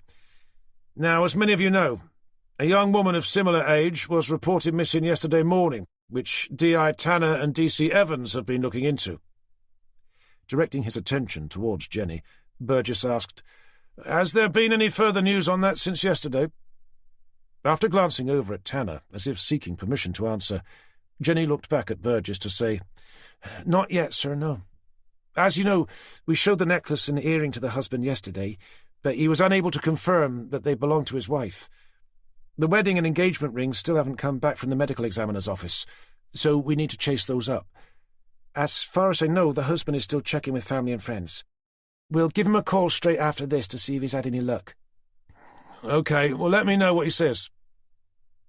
Sensing he was about to move on, half raising his hand, Tanner asked, "Shouldn't we invite him in to see if he can identify the body?" "Only if we had a good enough reason to believe that it is his wife," replied Burgess. "But don't we?" questioned Tanner. After a conspiratorial glance over at DCI Barrington, which led Tanner to believe they'd discussed the idea prior to the briefing, Burgess came back. "Had he been able to recognise the jewellery, then maybe yes. But at the moment the only similarities are that both women are of around the same age, well, along with sharing the same hair and skin colouring, and the fact that the woman died at around the same time as our missing girl was last seen." Entering the discussion, DCI Barrington said, "I think there's also a concern that the husband may not be able to identify the body due to the state of physical decomposition." That was at least a fair comment, but Tanner knew from experience that it wouldn't prevent someone close to the victim from being able to make a positive ID, no matter how upsetting it would be for them to do so. And with that in mind, he asked, "But wouldn't it be helpful to try? The alternative will be to ask either him or her parents for the name of her dentist, or to start a search for samples of her DNA." Since reading through the post-mortem report with D.I. Burgess 20 minutes earlier to discover to his horror that it was going to be a full-on murder investigation after all, Barrington had been desperately hoping that the dead girl wouldn't turn out to be the daughter of John Lambert. But just because he didn't want her to be, unfortunately, didn't mean that she wasn't. It would clearly be better for them to find out one way or the other, and the sooner they did, the sooner they'd be able to bring the matter to a close. So, going back on what he'd agreed with D.I. Burgess before the briefing, he said, "OK, you'd better ask him if he's willing," and turned back to Burgess. Accepting the fact that he was probably going to have to allow Simon Richardson to try to identify the body, Burgess let it go. One thing that's yet to be mentioned is that we've been lucky enough to have recovered a sample of semen from inside the victim, and due to the sexual element of this attack, there's a very high probability that it belongs to the assailant. D.S. Cooper and D.S. Gilbert, I'd like you to start talking to every known sex offender in the area, at least those who've displayed an interest in women. Find out where they were on Saturday night between the hours of 10 and 11, and then ask them if they know of anyone with any unusual preferences, necrophilia in particular. Also, run a search for the same through the Police National Database. See if any live nearby, or have recently moved into the area. Half raising his hand again, Tanner asked, "As a sample of semen's been found, shouldn't we collect DNA from Simon Richardson?" "Are you suggesting he's a suspect?" questioned Burgess. "If the body does turn out to be his wife, then I'd put him at the top of the list." Grudgingly, Burgess said, "OK, but only if he identifies her as being his wife." After nodding his acknowledgement, Tanner asked, "I don't suppose anything came back on the jewellery we sent over to forensics last night?" Burgess wasn't even aware it had been sent over, but neither had he thought to ask, and in the light of recent developments, he knew that was an oversight on his behalf. Not wishing to raise attention to it, even though he knew Tanner must have sent them over without asking permission first, he said, "Not yet, no." "And how about the blood sample we collected from underneath Wroxham Railway Bridge?" asked Tanner again. In light of the post-mortem's findings, he knew it was now potentially a key piece of evidence. If it matches the blood of the victim, not only will it give us the murder scene, but as it's along the route we believe our missing girl took after work on Saturday night, it could give us a positive ID on the body as well. Inwardly, Burgess was beginning to fume with embarrassed indignation. This new DI from London seemed to be permanently outthinking him. Keeping his anger in check, Burgess simply decided to proceed on the basis that he knew about both the jewellery and the blood having been sent to forensics, and so, with an indignant glare, replied, "I'm fully aware of that, thank you, Tanner. But again, I've heard nothing back on either the jewellery or the blood, so I suggest you make it your priority to chase them up." Burgess deliberately paused for a moment before continuing.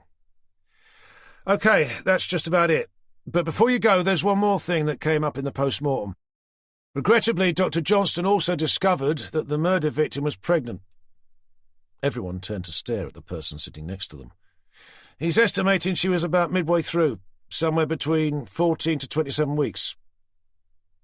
In the silence that followed, Jenny whispered over to Tanner, "Why didn't Richardson tell us?" It was a very good question, and immediately cast a doubt in Tanner's mind that the murder victim was their missing person. Otherwise her husband would surely have mentioned it at their very first meeting. The significance of the news wasn't lost on D.I. Burgess either, and with a thin, vengeful smile aimed directly at his counterpart, he asked, "I assume your missing woman wasn't?" It was now Tanner's turn to look stupid. He began, and after glancing briefly over at Jenny, said, "Nothing about it was mentioned by her husband, no." "I see," said Burgess, relishing the moment. "And don't you think he would have done? Had his wife been halfway through her pregnancy?" With honest humility, Tanner replied, "I must admit that I'd have thought he would have, yes." Feeling as if he'd won the day, and knowing full well that DCI Barrington was standing right next to him, watching his new DI being humiliated in front of the whole office, as he felt he himself had been a couple of minutes earlier, Burgess said, "Well, maybe you can ask him about it when he comes in to look at the body of a pregnant woman who it doesn't sound like he'd ever seen before in his entire life." Leaping to Tanner's defence, Jenny called out, "There is another alternative, sir." "And what's that, D.I. Evans?" asked Burgess. "That he simply didn't know that she was." "Is that real?" Sometimes, a simple melody can speak to the heart more than any word. Let it speak to you now. Thank you for supporting this free listening experience.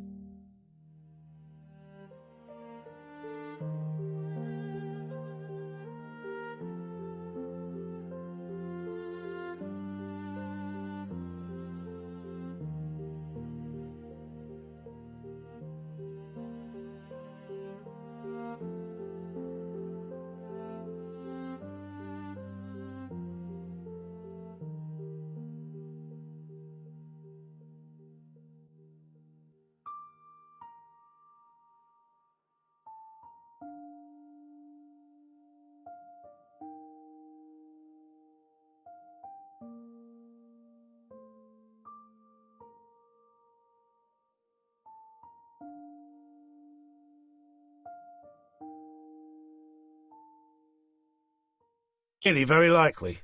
That her husband wouldn't know his wife was halfway through her pregnancy. Maybe not, replied Jenny. But it's still a possibility. With a dismissive wave of his hand, Burgess said, "Well, anyway, if you're going to drag him to the morgue to take a look at her, maybe you can ask him on the way." Another pause followed before Burgess called out, "Right, that's it for now. Make sure you report back to me the moment you hear anything. And remember, no talking to the press." Chapter 21. The briefing over, Tanner and Jenny spent a few minutes discussing how best to go about asking Simon Richardson to help them identify the body. They knew they'd have to do so with both tact and discretion, because if it did turn out to be his wife, he'd naturally become a suspect in her murder, potentially the prime suspect. In that situation, it would become vitally important that they didn't give away information that could have a bearing on any future case made against him. So apart from deciding to withhold the details of her death to him, they decided to extend that to her pregnancy as well, at least until he'd viewed the body, and they'd know if he was going to be a suspect or not. The phone call went surprisingly well. Tanner told him nothing more than a body had been found that met the description of his wife, and that they needed his help to identify her. When he asked if they thought it was her, Tanner answered truthfully, in that at that stage they didn't know.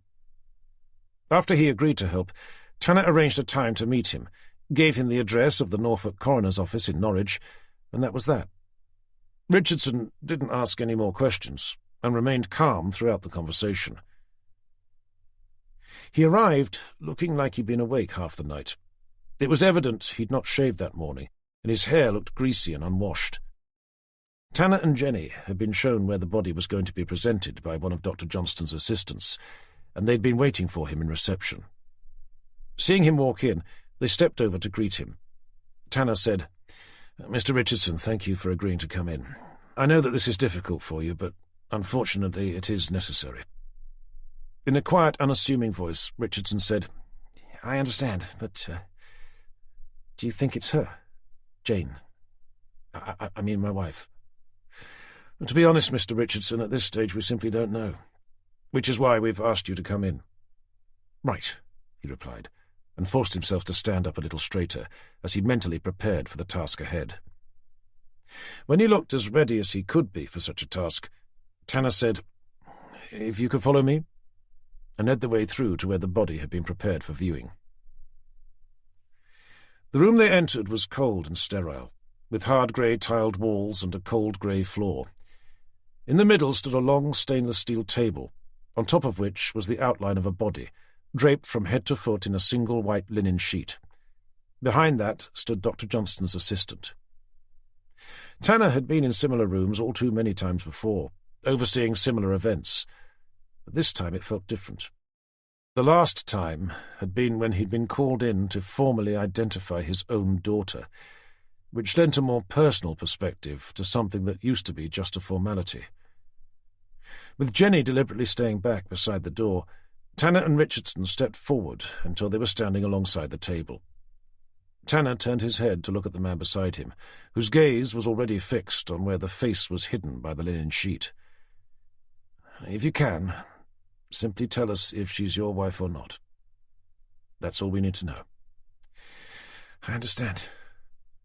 Tanner nodded to the assistant, who reached over, took hold of the corners of the linen sheet, and gently pulled them back to reveal the woman's head.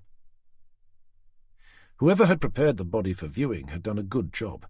Her skin was smooth and clean, less bloated than when Tanner had first seen her, and with her eyes closed and her hair brushed back, Tanner could more clearly see the resemblance to the photograph they had.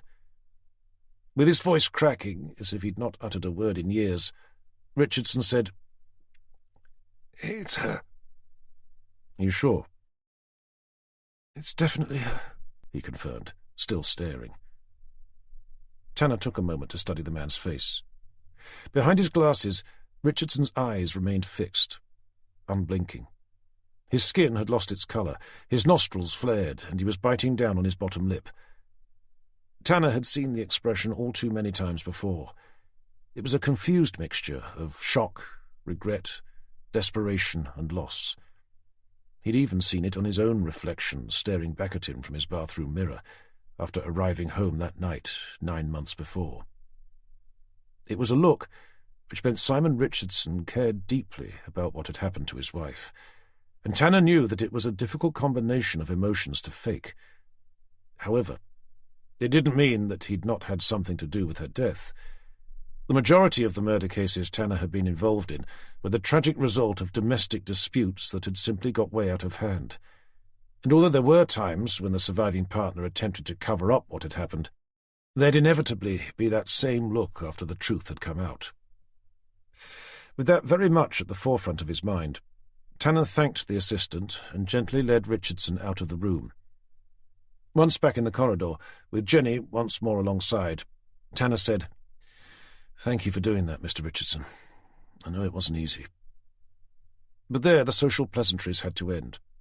The man was now a suspect in a murder investigation. Consequently, after pausing for a moment, Tanner asked, "You mentioned you were away at the weekend playing golf. Do you mind telling us where that was exactly?" "Of course, yes. But didn't I already tell you?" "You told us you were playing golf, but you didn't tell us where." "Oh, right. It was..." He stopped and stared at Tanner. "You don't think that I did that to her, do you?" "For now, we simply need to eliminate you from our inquiries, that's all." "So you're saying that she was..." "All I'm prepared to say at the moment, Mr. Richardson, is that we don't believe her death was accidental. Now, if you could tell us where you were playing golf last weekend, that would be helpful." His eyes flickered briefly between Jenny and Tanner before he said, "I was at the Manor Resort. It's on the north coast, about an hour's drive from here." "For the whole weekend?" "I was taking part in a golf tournament. It was a 2-day event." "And where were you staying?" "At the club. The Manor Resort is a hotel as well as a golf course." Glancing at Jenny to make sure she'd made a note of that, Tanner turned back to ask something he'd been wanting to know since he'd found out that morning. "Were you aware, Mr. Richardson, that your wife was pregnant?" Richardson's head snapped around towards Tanner. As his face flushed with raw emotion, he stated, "Of course I knew she was pregnant." With tears welling up in his eyes, he added, "Why wouldn't I have known she was pregnant?" "Because you never mentioned it to us, Mr. Richardson, which I must admit we all thought was rather odd." "Believe it or not, I don't go around telling complete strangers that my wife's pregnant. Would you?" "If my wife had gone missing, and the police came round offering to help find her, then I think I would mention it, yes." "Well, I didn't. Why, is that a crime?" "No, Mr. Richardson. It's just that it would have been useful to have known, that's all." "I see. So if I'd told you, then you wouldn't think I killed her. Is that what you're saying?" Tanner shifted uncomfortably from one foot to another. The man did have a point. Would knowing she was pregnant have made any difference? As he began to wonder if he himself would have told the police about such a thing, were he to have been in a similar situation, he asked, "May I ask if the baby was planned?" After continuing to glare at Tanner for another second, the resentment that had been etched on his face faded away, to be replaced by a hopeless emptiness. "We've been trying for years," he eventually said. "Ever since we first got married." A moment of silence followed, before Tanner said with genuine sincerity, "I am sorry, Mr. Richardson." There was no response to that, nor was any expected. "There is just one more thing, Mr. Richardson.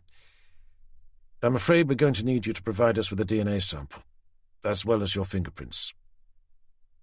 Lost in thought, Richardson stared down at the floor, and barely loud enough to be heard said, "Of course, yes. I understand." In the silence that followed, Jenny led him away into another room, where she'd arranged for a forensics officer to meet with them. Chapter 22. As they crossed towards Tanner's XJS in the far corner of the coroner's office car park, Tanner asked Jenny, "What did you think about what he said?" "About why he didn't tell us his wife was pregnant?" "No, I think that much was true. It was more what he was saying about the weekend." "Did you think he was lying?" "Not so much lying, no. More that he was trying to hide something." Maybe he's just really bad at playing golf, said Jenny, and he doesn't want us to find out. Having spent the last few minutes in the same room as a dead body, she was keen to lighten the mood. But a part of Tanner was still back in the coroner's office. Only half of him had heard what she'd said. The other half remained with Jane Richardson's body, wondering if it could have been her husband who'd murdered her. Pulling out his phone, he said, "I'd better give Barrington a call, to let him know the result." "Shouldn't you call Burgess instead?" she asked. "I think I'd prefer to tell Barrington. I don't think Burgess would be too happy to find out that his murder victim is now my missing person." "I don't think Barrington's going to be too pleased either. Not when the girl's father is none other than John Lambert." "No, well, that can't be helped." Having added Barrington's direct line number to his phone the day before, Tanner dialed the number and waited. "Barrington?" "It's D.I. Tanner calling from the coroner's office." "Right," said Barrington, sounding as if he was bracing himself. "How'd it go?" "Mr. Richardson made a positive ID." There was a pause on the end of the phone before Barrington said, "I was afraid you were going to say that. The results came back from that blood sample that you sent over. It did belong to the murder victim. So it looks as if you were right. She must have been killed on her way back from the Bitton pub. I've already asked Burgess to get forensics down to the railway bridge to see if they can dig up anything else. I suppose you haven't told him yet?" "Not yet, sir, no. I thought I'd better let you know first." "Okay. Well, thank you." An audible sigh came over the line. "I suppose that means someone's going to have to tell her parents." Silence followed. It was fairly obvious that he was hoping Tanner would put his hand up for the job, and as it was effectively now his case, even though he wasn't officially leading the investigation, he felt obliged to volunteer. "Jenny and I can head over there now, sir, if that helps." "That would be appreciated, thank you." "No problem, sir." "When you're there, make sure you ask them how she got on with her husband, and if she had any problem relationships in the past. There's also the possibility that it could have been a kidnap attempt that went wrong, sir." "It could well have been, yes," agreed Barrington. "But please tread carefully with them. If we're going to get this wrapped up with minimal fuss, we're going to need them on our side." "Yes, sir." "Did you get Richardson's DNA and fingerprints?" "We did. He says he was off playing golf at the time she was killed. Someone's going to need to verify that." "Email me over the details, and I'll get Burgess to look into it." "Maybe we should send someone over to the Bitton pub as well, sir." "I'll mention it to him. And I'll get someone to start checking through CCTV footage of the area. It's possible we might see someone following her home.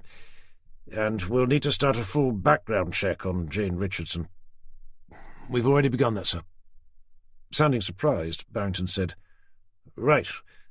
Good. I'll leave that with you, then." The call ended, and Tanner looked over at Jenny.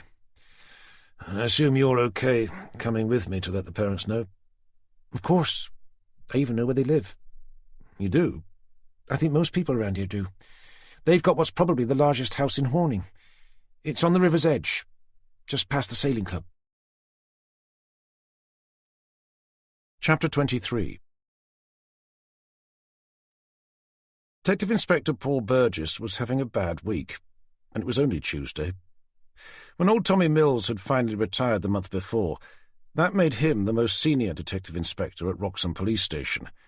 He'd therefore been expecting to be given the lead on all serious crime cases that came in. With the experience he'd subsequently gained, after a few years he'd be able to apply for a detective chief inspector's position, hopefully somewhere not too far away from Norwich. That was the role he'd set his heart on ever since joining the force. At that level the pay was good, and although there'd be more responsibility, he knew that the bulk of that could easily be passed down the chain, meaning that if anything went wrong, it would be someone else who'd take the fall. Furthermore, there'd be no more donkey work. The position of DCI was predominantly managerial, so all he'd have to do would be to sit behind a desk delegating work to his DIs, in much the same way as Barrington did. Having just turned 40, and having been working within the Norfolk Constabulary since graduating from university at 21, that meant he'd been on the force for nearly 20 years. What he lacked was experience of heading up serious criminal investigations, and he knew he'd need that if he was ever going to be promoted up to a DCI. But when he'd heard a rumour that Tom's replacement was going to be some DI from London, someone who was older and more experienced than him, he began to worry that his career plan was about to be derailed. As soon as he'd heard, he'd confronted Barrington about it, asking if it was true, and demanding to know why, when just about everyone working at Wroxham Police Station was born and bred in Norfolk. Burgess was so put out by the news that he'd threatened to put in for a transfer, should the guy from London be allowed to join. However, by that time it was too late. The deal had been done, forcing Barrington to placate Burgess by saying that he'd still consider him to be the station's most senior DI, and would do his best to give him the lead in any serious cases that arose.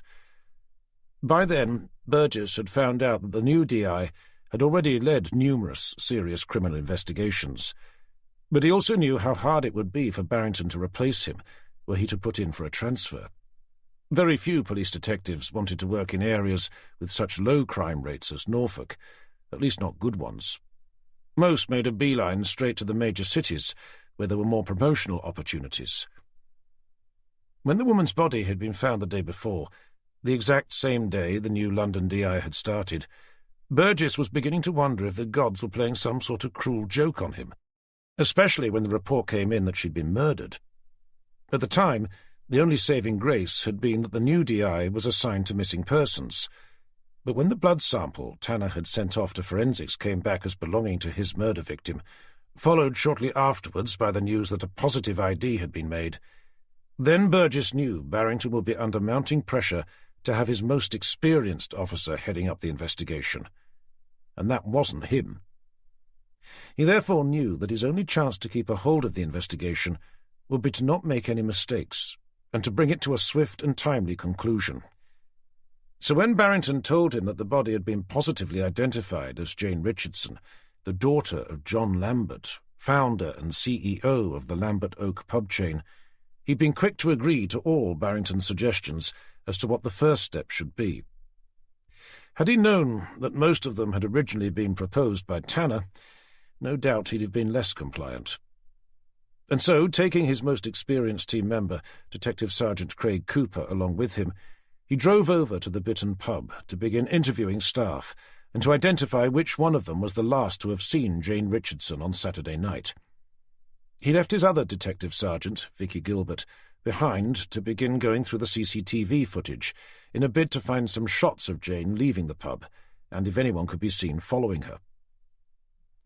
The Bitton was about as traditional as a British pub could get. Thought to date back to 1568, its exterior walls were painted white and framed with black interlinking wooden beams. Outside was a large restaurant area that led all the way up to the river's edge. There a mooring was provided free for customers for a maximum of 2 hours. Inside the pub were dark wooden panelled walls and rich red carpets, which, together with a low-beam ceiling, gave it a warm, cosy feel. The pub was well known to Burgess, and most everyone else serving at Wroxham Police Station. It was their nearest local, and was naturally a frequent port of call. It was usually fairly quiet, as it attracted mainly the older generation and young families, so they hardly ever had to attend on a professional level. The only times there was ever even the slightest hint of trouble was during the peak summer months, when the place would heave with tourists. But even then, things would rarely reach the point where the police would have to be called. Visitors coming to the Broads with the intention of getting drunk every night tended to do so either on board a hire boat or within whatever campsite they were staying at. Today, still before the Easter rush, there weren't many customers. Behind the bar stood a tall, good-looking man, probably in his late 20s. He had closely cropped black hair and a long fringe that half covered his dark brown eyes. A tight-fitting, short-sleeved white shirt showed off unnaturally tanned, muscular arms and a well-developed torso. His teeth were exceptionally white, and he had a very distinctive teardrop tattoo on the left side of his neck. As regular customers, Burgess and Cooper had seen him there before, but knew neither his name nor what his specific job was. As they approached, the man set down the glass he'd been drying, gave them an immaculate smile, and said, "Afternoon, gentlemen. What can I get you?" As they took out their IDs, Burgess made the formal introductions. I'm Detective Inspector Burgess, and this is Detective Sergeant Cooper. The barman shifted uneasily from one foot to the other. We're not in any trouble, are we? He asked in an anxious tone. Not at all, no, replied Burgess. We're actually looking for some information about a lady called Jane Richardson. What about her? So you know her, then? Of course, she's the manager. So we've been told. May I ask when you saw her last? Me? Not since Friday. She is supposed to be in this morning, but so far no sign. As he said that, he gazed around the virtually empty bar with an amused smirk. So you weren't working here on Saturday, then? Normally I would have been, but I had the weekend off. Why? Ignoring his question, Burgess asked, I don't suppose you have any idea who would have been last to see her, before she left on Saturday? Not a clue, sorry. Burgess paused for a moment. Is she particularly close to anyone? What, here? Hardly. Not with any of us, at any rate. She doesn't get on with the staff. She doesn't socialise with us, if that's what you mean. Leaning over the bar towards them, keeping his voice down, he added, To be honest, she's always been a bit up herself. Her dad owns the pub, you see. We reckon that's the only reason she got the job. I see, said Burgess, and pretending to join in with the local gossip, looked around and asked, Do you know of anyone in particular who she didn't get on with? But the barman didn't seem to fall for it, and with a suspicious look, pulled himself away from the bar and said, No. Look, why are you asking all this stuff anyway? How about you? How about me what? Did you get on with her? I've just told you that, didn't I? Burgess studied his face for a moment. The fact that he'd taken a sudden defensive stance when being asked about his relationship with the woman who was his boss was worth noting. After glancing at D.S. Cooper, Burgess continued, May I ask your name? The man seemed to hesitate for a moment before he answered, long enough for Burgess to know that he'd probably thought about whether he'd be able to get away with not telling them. Stephen. Stephen Perry. And what do you do here, Mr. Perry? I'm the bar manager, he said, unable to prevent himself from glancing down at the notebook D.S. Cooper was writing in. And you say you weren't here on Saturday? That's right. So where were you then? Nowhere special. I had the weekend off, that's all. I see. And whereabouts do you live, Mr. Perry? Horsted. It's just I know where Horsted is, thank you, stated Burgess, and held the bar manager's gaze for a moment longer. He really wanted to speak to the person who'd last seen Jane Richardson, and although the barman standing before him was looking increasingly anxious, that in itself wasn't unusual. Few people enjoyed talking to the police. Just about everyone had something to hide. Moving on, he asked, Is there someone we can talk to who would have been working here on Saturday night? Looking relieved that the attention was finally being taken off himself, Perry gave that some thought. I'm not sure. Probably someone in the kitchen, but I can check the staff roster if you like. That would be useful, thank you, replied Burgess. He watched Perry step over to a nearby computer terminal and added, Actually, if you could print out a full staff list, that would be appreciated. Chapter 24. Whilst Burgess was being kept busy at the bittern, Tanner and Jenny arrived outside two black wrought iron gates which served as the elaborate entrance to the Lamberts' residence in Horning. In the middle of the two gates were the initials J and L, painted in gold. Beyond, they could see an impressive two-story detached house with whitewashed walls and white-shuttered windows.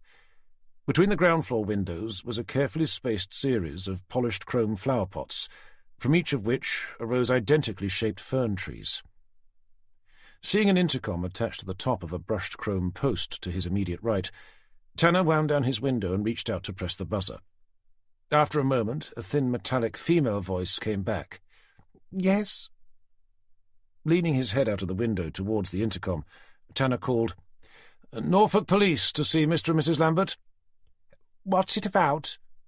It's concerning their daughter. There was no response, but a moment later they heard a clunking sound, followed by the low electric hum of the gates as they parted. As soon as they'd opened wide enough, Tanner eased his XJS through the gap and followed the circular gravel drive around, eventually parking behind two gleaming cars, an Aston Martin Vanquish and a brand-new Range Rover Vogue SE, both black and both so clean they looked as if they'd just been wheeled out of a showroom. By the time they eased themselves out of the XJS, which up against the Aston Martin and the Range Rover looked even more dated and dirty than usual, the front door had already been opened. In the doorway stood an attractive but formidable-looking woman with sculpted cheekbones, dark blue eyes, a regal nose, a hard angular chin, and thick chestnut-brown hair, which cascaded down over her shoulders. The length of her body was covered in an elegant grey cashmere sweater, which she clutched tightly around her waist with folded arms. "So," she called out the moment Tanner closed his door, "have you found her yet?" Hearing her sharp, patronising tone, Tanner was already regretting having volunteered for the job. He'd forgotten how obnoxious the rich could be, especially when they came face to face with the police. Before he said anything, he thought he'd better make the formal introductions. As they crunched their way over the gravel drive up to the front door, he said, "Detective Inspector Tanner and Detective Constable Evans. Could we come inside?" Ignoring both IDs and the policeman's request, with her arms still folded, the woman said, "You haven't answered my question." Stopping where he was, Tanner put his ID away to ask, "Are you Mrs. Lambert, the mother of Jane Richardson?" "Of course. Who did you think I was?" "Is your husband in too, by any chance?" "He's on his stupid boat." "And when will he be back?" "He hasn't gone anywhere. It's moored up at the back of the house." Hoping that would mean Mr. Lambert would be able to join them, Tanner asked again, "May we come inside?" He'd no intention of breaking the news of their daughter's death while standing on their porch steps, and if at all possible, it was always better to tell parents such tragic news when they were together. "Have you found her or not?" she demanded. "We have news," Tanner conceded, "but we'd prefer to be able to come in to discuss it with both you and your husband." "Very well," she said with a heavy sigh, and disappeared inside, leaving Tanner and Jenny to make their own way in. As they stepped into the hall, from somewhere towards the back of the house, they heard Mrs. Lambert bellow, "John, we've got visitors!" And then, "You better come through. My husband won't be long." Following the sound of her voice, they entered a luxurious kitchen, which stretched over the entire width of the house. In the middle was a large island, surrounded by dark brown wooden cabinets and a cream marble worktop. The far wall was nothing but glass, allowing for a clear, unobstructed view of a freshly mown lawn that stretched all the way down to the River Bure. There, moored up at the end, was a white motor yacht, which was so big they could hardly see the river beyond. Tanner and Jenny watched as a heavy-set man began to climb down from the boat onto the hard standing. He had a weathered, tanned face and wiry grey hair, and was wearing blue jeans, which looked a little on the tight side, along with a navy-blue jumper and an open-necked office shirt. As they watched him lumbering his way up the lawn, staring down at the grass as he did so, Mrs. Lambert asked, "Can I get you anything to drink? Tea, coffee?" "Thank you, no," replied Tanner. As the big man entered the kitchen through one of the glass doors, Mrs. Lambert said, "It's the police, darling. They've finally got some news about Jane." "About bloody time, too," he mumbled. Stopping next to his wife, he glared at the two police officers. "Well, where is she, then?" Tanner hesitated. This was the hard part. "Mr. and Mrs. Lambert, I'm afraid to tell you that at around 1 o'clock yesterday afternoon, the body of a young woman was found in the river near Thorndyke." Neither parent said anything. Both just continued to stare at him.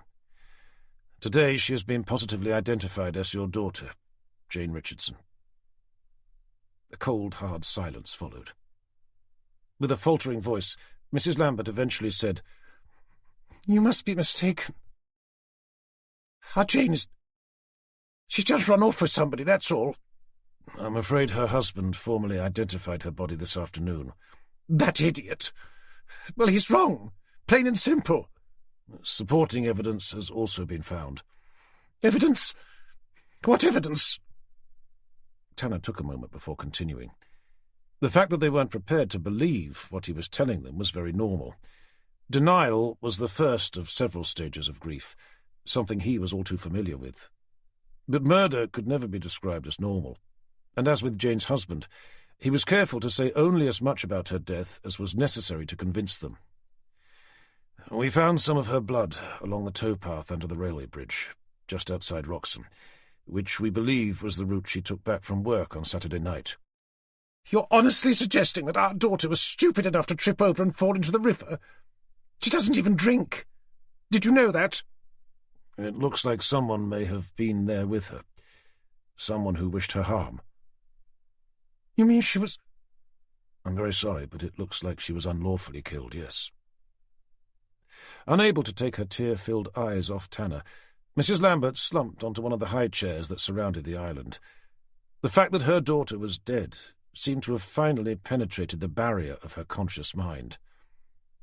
The oppressive silence that followed was broken by the breaking voice of the father. "Dear, do you know who did it?" "It's too early to say, but I can assure you that we're—" Mrs. Lambert spat out. "It was that husband of hers, wasn't it?" "As I was saying," continued Tanner in a calming voice, "it really is too early to say, but we're doing everything we can." Rising from her chair, Mrs. Lambert continued her accusation. "It was him. I know it was. He never loved her, not like we did." "Mrs. Lambert—" "Have you talked to him yet?" "We have, but—" "Then you know how much he resented her. God knows why she married him. He wasn't even man enough to get her pregnant. We had to pay for them to go to an IVF clinic, and half the time he didn't even bother to go with her. They were supposed to have their final meeting there during Jane's lunch break on Saturday, just to make sure the baby was—" She stopped mid-sentence, her eyes widening as she remembered that her daughter had been pregnant. It was left for her husband to ask what they really knew, but didn't want to believe. "The baby—" Tanner looked first at the father and then the mother and shook his head. Having this confirmed was simply too much for them to bear. Mrs. Richardson sank back onto the seat, covering her face with her long bony fingers, and broke down in noisy sobs.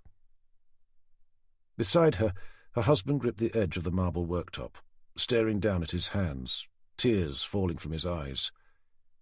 Tanner and Jenny stood quietly, waiting for the right time to speak. Trying to regain some of his composure as he wiped the side of his face with the back of his hand, Mr. Lambert said, "If there's anything we can do to help, please don't hesitate to ask." Seizing the opportunity, Tanner asked, "Did your daughter know of anyone who may have wished her harm?" Sniffing loudly, Mrs. Lambert looked up and said, "You mean apart from her husband?" "Ruth, please." "What? You know it was him just as well as I do. He only married her for her money. Everyone knew it. Everyone except you, of course. And now he's killed her and the baby. And I suppose that means he's going to inherit her entire estate. Well, not if I have anything to do with it, he isn't." Pushing on, Tanner asked, "Have you ever had any threats yourself? Ransom demands or anything?" Mr. Lambert turned back to him. "You think someone may have been trying to kidnap her?" "It's certainly something we're considering, yes." "Has anyone tried anything like that before?" "Nothing like that, no. I've always been mindful to keep Jane out of the public eye for that very reason." "What about boyfriends?" "You mean before Simon?" "Either before or during." Ignoring the inference that she may have been having an affair, Mr. Lambert said, "Well, she's had some, of course, but none have caused any trouble. Nothing serious, at least." "Would you be able to tell us how we'd be able to get in touch with them?" "With her old boyfriends?" questioned Mr. Lambert, looking at his wife for help. "I can hardly remember their names, let alone where they all live." Sliding off her chair, Mrs. Lambert crossed the kitchen floor to stare unseeing out of the window, clutching her cashmere jumper around her. Sensing the time had probably come for them to go, Tanner said, "We'd better leave it there. I'm truly sorry for your loss, Mr. and Mrs. Lambert, but I can assure you that we're doing everything in our power to find out who did this to your daughter." Mrs. Lambert let out a huff of disgust. "Then I suggest you better hurry up and arrest that husband of hers, hadn't you?" Chapter 25. In the hallway, as Mr. Lambert held the door open for them, he said, "You must forgive my wife. She's never really got on with Simon." "And how about you?" Tanner asked, stepping outside. "Me and Simon? Well, I must admit that I wasn't too keen at first, but Jane always seemed to like him." "What was the relationship like between them?" "Generally good, I think. I know they had their issues when she couldn't get pregnant, but I don't think that was necessarily Simon's fault, and they seemed to get back to normal pretty quickly when we heard that the IVF treatment had worked." "Do you know the name of the clinic they used?" "It's called Buxton Manor. It's not far from here, just over Ludden Bridge and the way towards Barton Broad." Tanner checked to make sure Jenny had made a note of that. "Mr. Richardson mentioned to us that he and Jane led relatively separate lives, despite the fact that they were married. Would you say that was true?" "I know they had their own sets of friends, and that Simon would occasionally go away to play golf with his. Jane was always fiercely independent. A bit like me, I suppose." As John Lambert seemed so composed, Tanner thought it was a good time to get one of the formalities out of the way. "We'll need to arrange to take DNA samples and fingerprints from both you and your wife at some point." "Is that really necessary?" "I'm afraid it is, yes. But it's just a formality for purposes of elimination, to help us identify evidence found without wasting valuable time. Shall I send a forensics officer around, or would you prefer to come down to the station?" "The former, obviously." Tanner and Jenny said goodbye once more, and headed back to the car. Chapter 26. As Tanner eased the car around the circular drive towards the wrought iron gates, Jenny asked, "Do you think it was Richardson?" Tanner thought for a moment. "We'll have to see how his alibi stands up, but it certainly sounds like he's got a motive." "Inheritance money?" "Mm-hmm." He nodded. "In my experience, people do some very stupid things when large amounts of money are involved." "But why would he wait until she was pregnant?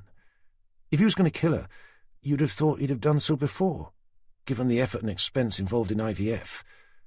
Why put himself through that unnecessarily?" It was a good question, one which naturally led Tanner to think of another possibility. Maybe it's not his own child. "That would make sense," said Jenny. "If they were having IVF treatment, maybe he was the one who couldn't have children, so they had to resort to using someone else's sperm." Which could be why he didn't think it worth mentioning to us when we first spoke to him. "It's even possible that she decided not to tell him that the baby wasn't his, though that would involve the collusion of the IVF clinic. And when he found out, knowing at the back of his mind he'd inherit a small fortune, he went and..." As they waited for the gate to open, Tanner and Jenny stared at each other. In less than a minute, the idea of Simon Richardson being the prime suspect for the murder of his wife had changed from vaguely possible to highly probable. Bringing them back down to earth, Tanner said, "But it's still going to depend on his alibi, and for a conviction we'd need some sort of physical evidence to link him directly to the murder." The gates were fully open, and as they drove through he added, "I suppose we'd better get back to the station to see if there's been any developments. But before we do that, I suggest we take a quick look at this IVF clinic. What was it called again?" Referring to her notes, Jenny replied, "Buxton Manor. I think I know where it is." "If we can have a quick chat with them, then at least we'll be able to find out if the baby was Richardson's.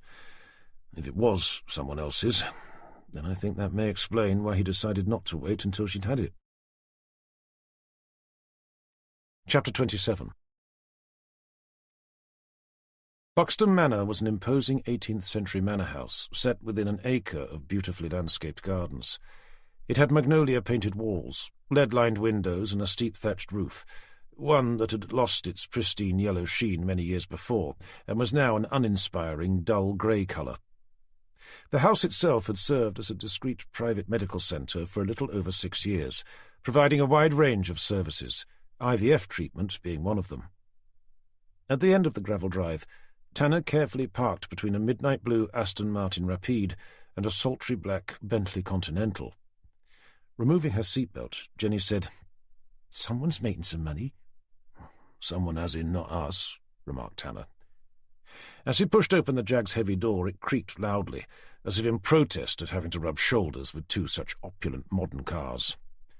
Opening her own door, Jenny said, "You may want to put some oil on that." "On me or the door?" questioned Tanner, groaning as he heaved himself out. "I suppose that depends on if you enjoy being covered in oil while someone tugs at your handle," said Jenny. The second she'd said it, she knew it was too much, even by her own standards. "Sorry about that. It just sort of slipped out." But Tanner was becoming increasingly used to her highly suggestive, borderline inappropriate remarks, and came back with one of his own. With it being covered in oil, I'm not surprised. Grateful he'd not taken offence at the remark, which, if not unprofessional, was most definitely unladylike, she gave him an appreciative smile, and together they crunched their way past a couple of more average-looking cars, up to Buxton Manor's main entrance. Inside, the manor was very much in keeping with the outside. It had a low ceiling with exposed wooden beams, and although Tanner wasn't tall enough to hit his head on them, he found himself instinctively stooping to make sure that he didn't. Even the wide reception desk seemed to be designed to fit with the rest of the building, as it had been carved out of dark mahogany, and where one would normally find medically themed posters lining the walls, instead were elegant landscape paintings of the Norfolk Broads in a variety of different views. From behind the desk, a round-faced young woman with a mass of permed blonde hair welcomed them with a professional smile. Pulling out their respective IDs, Tanner asked, "Could you tell us who manages your IVF department?" "Dr. Catry is our IVF and gynecology specialist. I assume you don't have an appointment?" "I'm afraid not, no." "OK, hold on. I'll see if he's free." She picked up her desk phone, pressed a button for a line, and a moment later said, "Sorry to bother you, Dr. Catry, but there are a couple of police detectives at reception asking to see you." A short pause followed, before she said, "OK, thanks. I'll let them know." Replacing the receiver, she looked up at Tanner and said, "He'll be down in about 10 minutes. Would you like a coffee while you wait?" Noticing that there was a pot of filtered coffee standing on a table just behind the reception desk, for a change Tanner accepted the offer and turned to Jenny. "Coffee?" "I won't mind." Unsmiling, the receptionist pushed herself up from her chair to prepare the two coffees, asking, "How'd you like it?" "Milk, no sugar," replied Tanner. "Same for me, thanks," added Jenny. The receptionist passed the two white cups and saucers over the top of the desk. Then, looking from Jenny to Tanner, she leaned forward, and in a low conspiratorial tone asked, "I don't suppose you hear about that murder that was on the telly this morning?" With the strong sense that the woman was the type who felt it was her civic duty to tell everyone about everything and anything, embellishing whatever it was in the process, Tanner thought it best to lie. "Oh, no, nothing like that." Exchanging glances between them, keeping her voice low, she asked, "But I assume you are here for professional reasons, and not because you two are—" The two police detectives gave each other an embarrassed glance before Tanner stated, "It's police business, nothing more, and nothing of any great importance." "Well, that's fortunate for you, at least." Glancing around to make sure that there was nobody else in reception to overhear what she was about to say, she went on. "You know, I can't help but feel sorry for the couples who do have to come here for IVF treatment. It must be dreadful for them, not being able to have children and everything." Neither Tanner nor Jenny felt even remotely comfortable being included in such a delicate conversation, and attempted to show their disinterest by looking away whilst drinking their coffee. "Of course, it's never been a problem for me," she continued, seemingly oblivious to just how inappropriate the two police officers felt such a conversation was. "I fell pregnant within a few weeks of me and my husband deciding that we wanted to start a family, and I'm already expecting our second." As she said that, with one of her hands resting over her lower abdomen, she asked, "Would you like to see some pictures?" Without waiting for a response, she picked up her smartphone and began frantically swiping at the surface. "I've got some in here somewhere," she said, smiling proudly. "Yes, here they are." After she'd stared down at the screen with a look of maternal pride, she was about to show Tanner and Jenny when a side door opened, and in walked a stick-thin middle-aged Asian man with hollow cheeks, sunken brown eyes, and greying black hair. From over the tops of their coffee cups, Tanner and Jenny gave the man a look of social desperation, but he didn't immediately look at them. Instead, he approached the desk, leaned over the top of it and whispered, "Are these the two police officers?" Hiding her smartphone, the frumpy-looking receptionist replied, "They are, yes." He turned to greet them. "You'd better come through, but I've only got a few minutes." Tanner and Jenny abandoned their cups on top of the desk, thanked the receptionist for the coffee, and hurried over to where the door was being held open for them. Chapter 28. Entering a dark, wood-panelled office, they were shown to two old dining chairs set before an antique writing desk, one which had a worn green leather writing surface bearing an open laptop. Taking his own seat, clasping his hands on the desk, the man said, "Right, so I'm Dr. Catry. I'm the lead consultant for the gynecology and IVF department. How may I help?" Tanner said, "We're here to investigate the death of someone who we believe to be one of your clients. Mrs. Jane Richardson?" There was a long pause before he responded by saying, "I'm sorry, but did you say that Jane Richardson is dead?" "I'm afraid so," confirmed Tanner. With his obvious surprise turning to a look of disbelief, the doctor asked, "But how? I only saw her on Saturday." "We believe she was killed later that evening, on her way back from work." "My God, how awful." "Yes. And how do you think I'd be able to help?" "We've just been to see her parents. They told us that Mrs. Richardson and her husband had been coming here for IVF treatment, and that the treatment was successful." "That's correct, yes. The meeting on Saturday was the final one." "Did her husband attend that meeting?" "Not that one, no." "Did he miss many of them?" "He did have a tendency to." "Is that normal, for the husbands not to attend?" "I'd say it's a little unusual, but he's hardly the first. Believe it or not, some men still seem to be of the opinion that reproduction is primarily the responsibility of the woman, and so they don't feel it's necessary for them to come along." "Does it depend on who's the cause of the problem?" asked Tanner, feeling forced to confront his own thoughts on the subject. "Not really. Even if the problem lies with the man, they're often unwilling to accept it." "And in the case of the Richardsons?" Dr. Catry frowned at him. "You're asking me if they were here because of Simon or Jane?" "I am, yes." "Well, unfortunately, I'm unable to answer that question. It's strictly confidential." "I understand," Tanner said, "but this is a murder inquiry." "And what can that possibly have to do with the death of Jane Richardson?"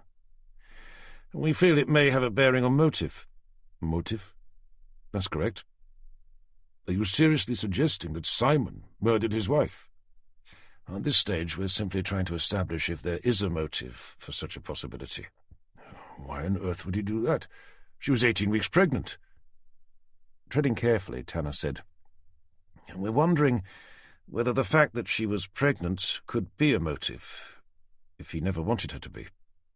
"But that's hardly likely, though, is it?" "Why?" "Why would he have gone to all the trouble and expense of having IVF treatment if he didn't want it to work?" "We don't know, but we do know that they didn't pay for it. It was financed by Mrs. Richardson's parents." "But even so—" Deciding to move the conversation along, Tanner asked, "I assume that in some cases, when the man is found to be the problem, that the sperm from another man has to be used?" "In some cases, yes, of course. But in those circumstances, IVF wouldn't be the correct course of action for them." "So you're saying that that wasn't the case here?" "I'm not prepared to say either way, but my previous answer should be enough for you to work that one out for yourself." "So Simon was the father of the baby?" Instead of answering, the doctor simply stared at him. Realizing he wasn't going to say more, Tanner looked over at Jenny and said, "I think we can take that as a yes." Pushing his chair out from his desk, Dr. Catry stood up and said, "If that will be all, I have another appointment." Having learnt what they'd come to find out, Tanner got to his feet. "Thank you for your time, Dr. Catry. We'll show ourselves out." Chapter 29. Back out in the car park, having managed to slip past the receptionist without saying goodbye, Jenny said, "At least we know that Richardson was the father." "Which I think makes it less likely he killed her," replied Tanner. "Not after she became pregnant. Anyway, for now I suggest we head back to the station and see if there have been any developments." As they pulled their respective seatbelts on, Jenny suggested, "How about we pick up something to eat on the way? There's a garage just down the road." Glancing down at his dashboard, Tanner saw that not only was it gone 12:30, but that the needle of his petrol gauge was resting on the red. "No problem," he replied. "I could do with some petrol as well, and a coffee." "Not at the same time, I hope." Smiling, Tanner reversed out of his parking space, and was soon turning out of Buxton Manor back onto the road. 5 minutes later he pulled into the garage and drew up alongside the nearest free pump. As soon as the car stopped, Jenny undid her seatbelt and, grabbing her handbag, asked, "Can I get you a sandwich?" "Well, that's kind of you, thanks. Ploughman's, if they've got it." Leaving him to fill up the car, she crossed the forecourt and headed inside. Even before he'd finished filling up, she was coming out again, her hands empty. Replacing the pump's nozzle back in its cradle, Tanner said, "Well, don't tell me they've run out of coffee." "You'll never guess what's happened," she said with breathless excitement. "They've arrested Simon Richardson." "Seriously?" "Seriously. It's on the local news." And she gestured inside the garage shop. "I've got to see this," said Tanner, nudging his way past her. Just above the tills, hanging down from the ceiling, was a small flat-screen TV, tuned in to the BBC local news, where a sombre-looking male reporter was talking to the camera directly in front of Wroxham Police Station. At the bottom of the screen, next to the title Latest News, the strapline said, "Man arrested in connection with local murder inquiry." Entering the garage behind him, Jenny said, "When I was here, they were filming Burgess, leading him inside in handcuffs. They must have discovered something when we were out." "No kidding," exclaimed Tanner. "But even so, it's far too soon to make an arrest, surely." They watched the TV together in silence for a while longer, before Tanner reached for his wallet. "Let me pay for the petrol, and I suggest we get back to see what's been going on." Chapter 30. Creeping down the heavily congested road towards Wroxham Police Station, it soon became apparent that the news of what was now a high-profile murder investigation had spread.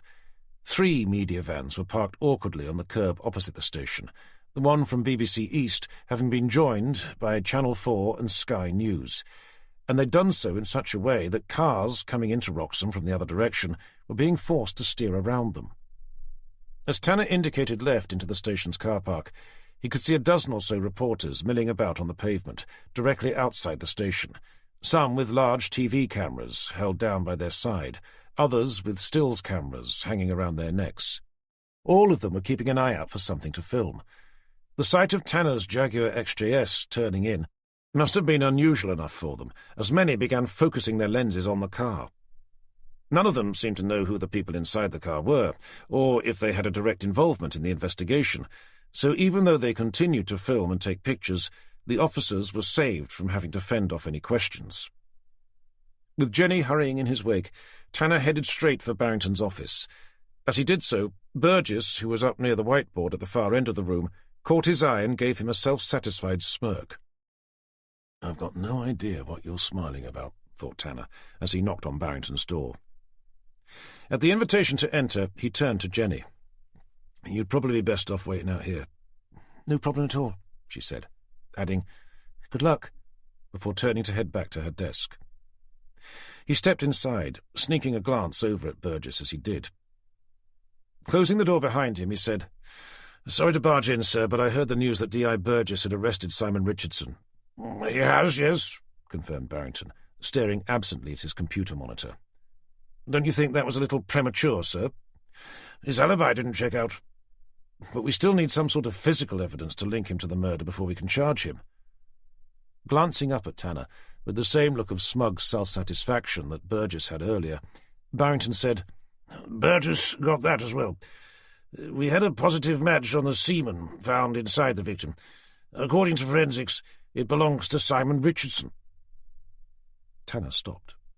He'd completely forgotten about the sample they'd recovered from Jane Richardson's body, and a match with her husband would be the physical evidence they needed to begin legal proceedings against him. However, despite that, he still felt it was too soon. As far as Tanner was concerned, it would have been prudent to have built a watertight case before having placed him under arrest. But there was something else as well, something that didn't feel right, and it took him only a second to realize what that was. The forensics medical examiner had said that the victim had been sexually abused after she'd been murdered.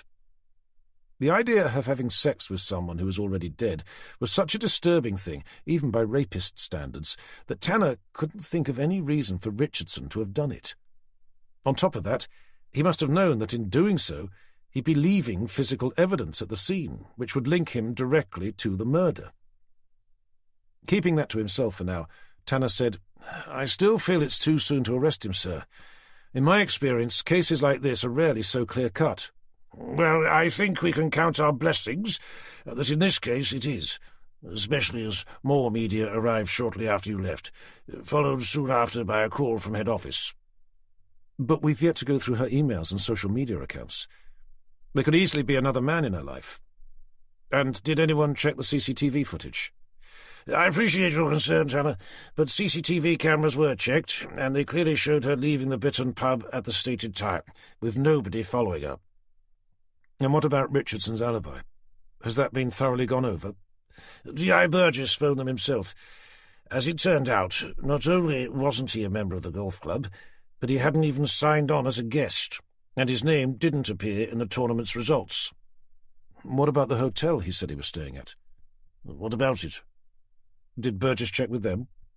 "I've no idea, but the bottom line is that not only has he lied about taking part in a golf tournament, his semen was found inside the victim. I'm not sure how much more evidence you'd need." "I appreciate that, sir. But the medical examiner said that the victim was sexually assaulted post-mortem. Why would he have wanted to have sex with his own wife after he killed her, knowing that in doing so he'd be leaving behind the one piece of evidence that would tie him to her murder?" "Well, clearly the man has some serious mental issues, which shouldn't come as too much of a surprise, really. After all, he had just strangled the poor girl to death." There was a knock at the door, and a young PC poked his head in. "Sorry to disturb you, sir, but there's a call for D.I. Tanner. It's John Lambert." "He must have heard the news," observed Tanner. Concerned that his new DI might be tempted to voice his doubts over the arrest, especially to the suspect's father-in-law, Barrington instructed, "Put the call through to my line. D.I. Tanner will take it in here." Whilst they waited for the call to come through, Barrington said, "Now listen, Tanner. I appreciate your concerns, but now's not the time to raise them with Mr. Lambert. Is that understood?"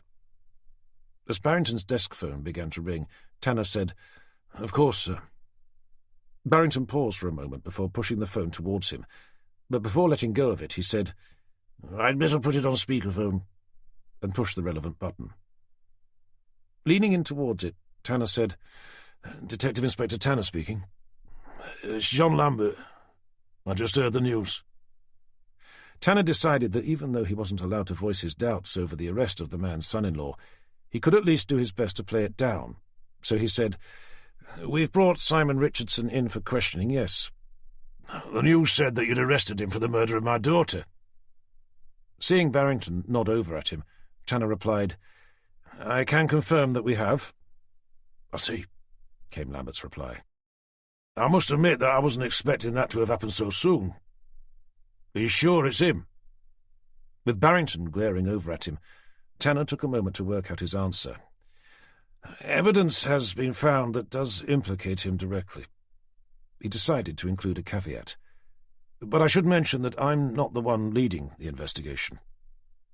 Barrington scowled over at him, but Tanner ignored his obvious objection by adding, "Detective Inspector Burgess is taking the lead on this one." Lambert said, "Well, that sounds like you don't agree with him." Noticing that Barrington's fists had clenched on the top of his desk, and that his scowl had turned into more of a snarl, Tanner thought it best to avoid the question by saying, "D.I. Burgess has been working for Norfolk Constabulary for a number of years, whereas I've only recently joined." "That doesn't answer my question." Knowing it would have repercussions, Tanner bit the bullet and said, "Personally, I'd have waited a little longer to check through the evidence before making an arrest." Barrington shoved his seat away from his desk, stood up and began pacing up and down behind it. If Tanner had been on the phone to anyone else, he'd have interrupted the conversation. But as nobody had told Lambert that his conversation wasn't being held in private, he felt unable to do that. Aware that he was disobeying a direct order, Tanner added, "I'd only have done that so we could have had the chance to dot the I's and cross the T's, and maybe to discover more in the process. But saying that, what we've found already is substantial." "But is it enough to convict him?" Speaking more to Barrington than Lambert, Tanner replied, "It's not about whether or not we can convict him, Mr. Lambert. It's about making sure we have the right man."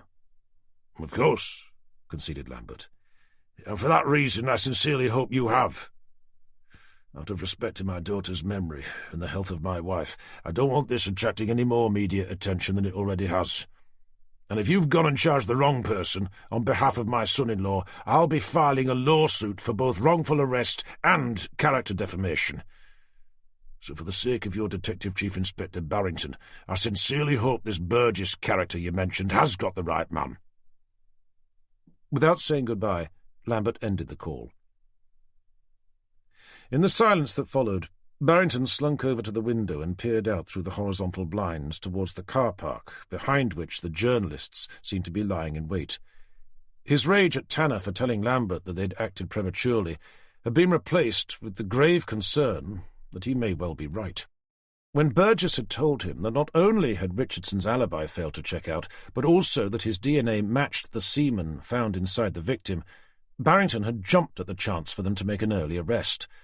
The hope had been that doing so would extinguish media interest, as they rarely had an eye for good news, only bad. He also thought it would earn him praise from head office. However, if they were to discover that they'd got the wrong man, instead of extinguishing media interest, it would ignite it, and head office would be more likely to demote him than offer him a promotion. Worse still, if his actions led to a lawsuit being filed against Norfolk Constabulary, then it was likely that his job, possibly his entire career, would be on the line. There was another knock at the door, closely followed by the head of Detective Inspector Burgess, wearing what now seemed like a misplaced expression of smug contempt. "Excuse me, sir, I just thought I'd let you know that Simon Richardson's solicitor has arrived. So D.I. Cooper and myself are about to go down to begin the interview." Heading back to his desk, Barrington said, "About that, Burgess. Come in for a sec, will you?" As any trace of a smile fell from Burgess's face, he stepped inside, closed the door, and with a venomous glare directed at Tanner, said, "Of course, sir." "We've just had the suspect's father-in-law on the phone," began Barrington. "You mean Mr. Lambert?" Until that moment, he'd always thought of John Lambert as being the murder victim's father, not their prime suspect's father-in-law. "He was expressing his surprise that we'd made an arrest so soon." "Well, yes, sir, but as we agreed, and Tanner here is suggesting that it may have been prudent to have waited, at least until we could build a stronger case against him." After once again glaring at Tanner, Burgess continued with what he'd been about to say. "But as we agreed, sir, the combination of him not playing golf as he claimed he was, and that his semen was found inside the victim, is enough to not only arrest him, but to charge him as well." Barrington blurted out, "You haven't gone and charged him, have you?" "Well, no, sir, but for the life of me I can't see why we shouldn't." Entering the discussion with diplomatic tact, Tanner said, "And I'd have to agree with you, if it wasn't for the semen." Staring over at him, Burgess said, "But that is the main evidence we have against him." "Perhaps, but I suspect it could also be what proves him to be innocent." "But—" began Burgess, before turning to Barrington and saying, "I'm sorry, sir, but he's not making any sense." "I'm merely suggesting," continued Tanner, "that it does strike me as being a little odd that he'd set out to deliberately kill his wife, and once he'd done so, by not only hitting her over the head, but by strangling her as well, he'd then decide to claim his conjugal rights, so leaving behind the one piece of evidence that would guarantee his conviction." Burgess was stunned into silence, leaving Barrington to clarify what Tanner had said. "The suggestion is that he wouldn't have wanted to have sex with her after she was dead." "It would be unusual, sir," confirmed Tanner. "Unusual may be, agreed Burgess. "But hardly impossible, especially for someone who just murdered his wife with his bare hands. Maybe that's what turns him on, having sex with dead people. For all we know, maybe she'd been refusing to have sex with him, and that was how he decided to get his own back, by screwing her when she was dead." "If that was the case," interjected Tanner, "then I'd have thought it more likely he'd have done so whilst she was still alive. So she'd see him doing it." "Yeah, but you're not him, are you? And with respect, neither are you."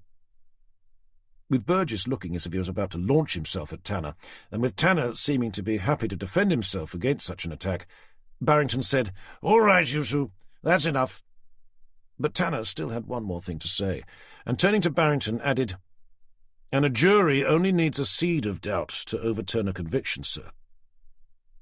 As Burgess stared at him in some desperation, Barrington thought for a moment before answering. "I'm afraid Tanner's right. We're going to need more if we're going to charge him." Glancing down at his watch, he added, "And we have less than 23 hours. After that, we'll need to apply for an extension if we're going to keep hold of him, which may not be granted. Even if it is, it would only serve to drag this out for another 2 days, which is something we simply can't afford to do." As Barrington considered his 2 DIs, he asked, "What else have we got, apart from his dodgy alibi and the seaman?" "We checked the CCTV footage," said Burgess, "but there was nothing there. It just showed the victim leaving the pub on her own. I've also spoken to most of the pub staff, but they only confirm what the CCTV footage showed." "What sort of relationship did she have with them?" "Well, she was the manager, so probably as you'd expect. I think a number of them resented her, thinking that she'd only got the job because her dad owned the pub, but nothing more than that." "Anything else?" Silence followed, during which Burgess looked as if he was struggling to think of something to add. Eventually he said, "The bar manager did appear to become very defensive when we questioned him about his relationship with the victim, certainly more so than anyone else did. At first I thought it was because something had been going on between them." "You think this bar manager may have been having an affair with Jane Richardson?" "At the time I did, yes, sir. But D.I. Cooper was under the impression that Jane Richardson wouldn't be his type." "How do you mean?"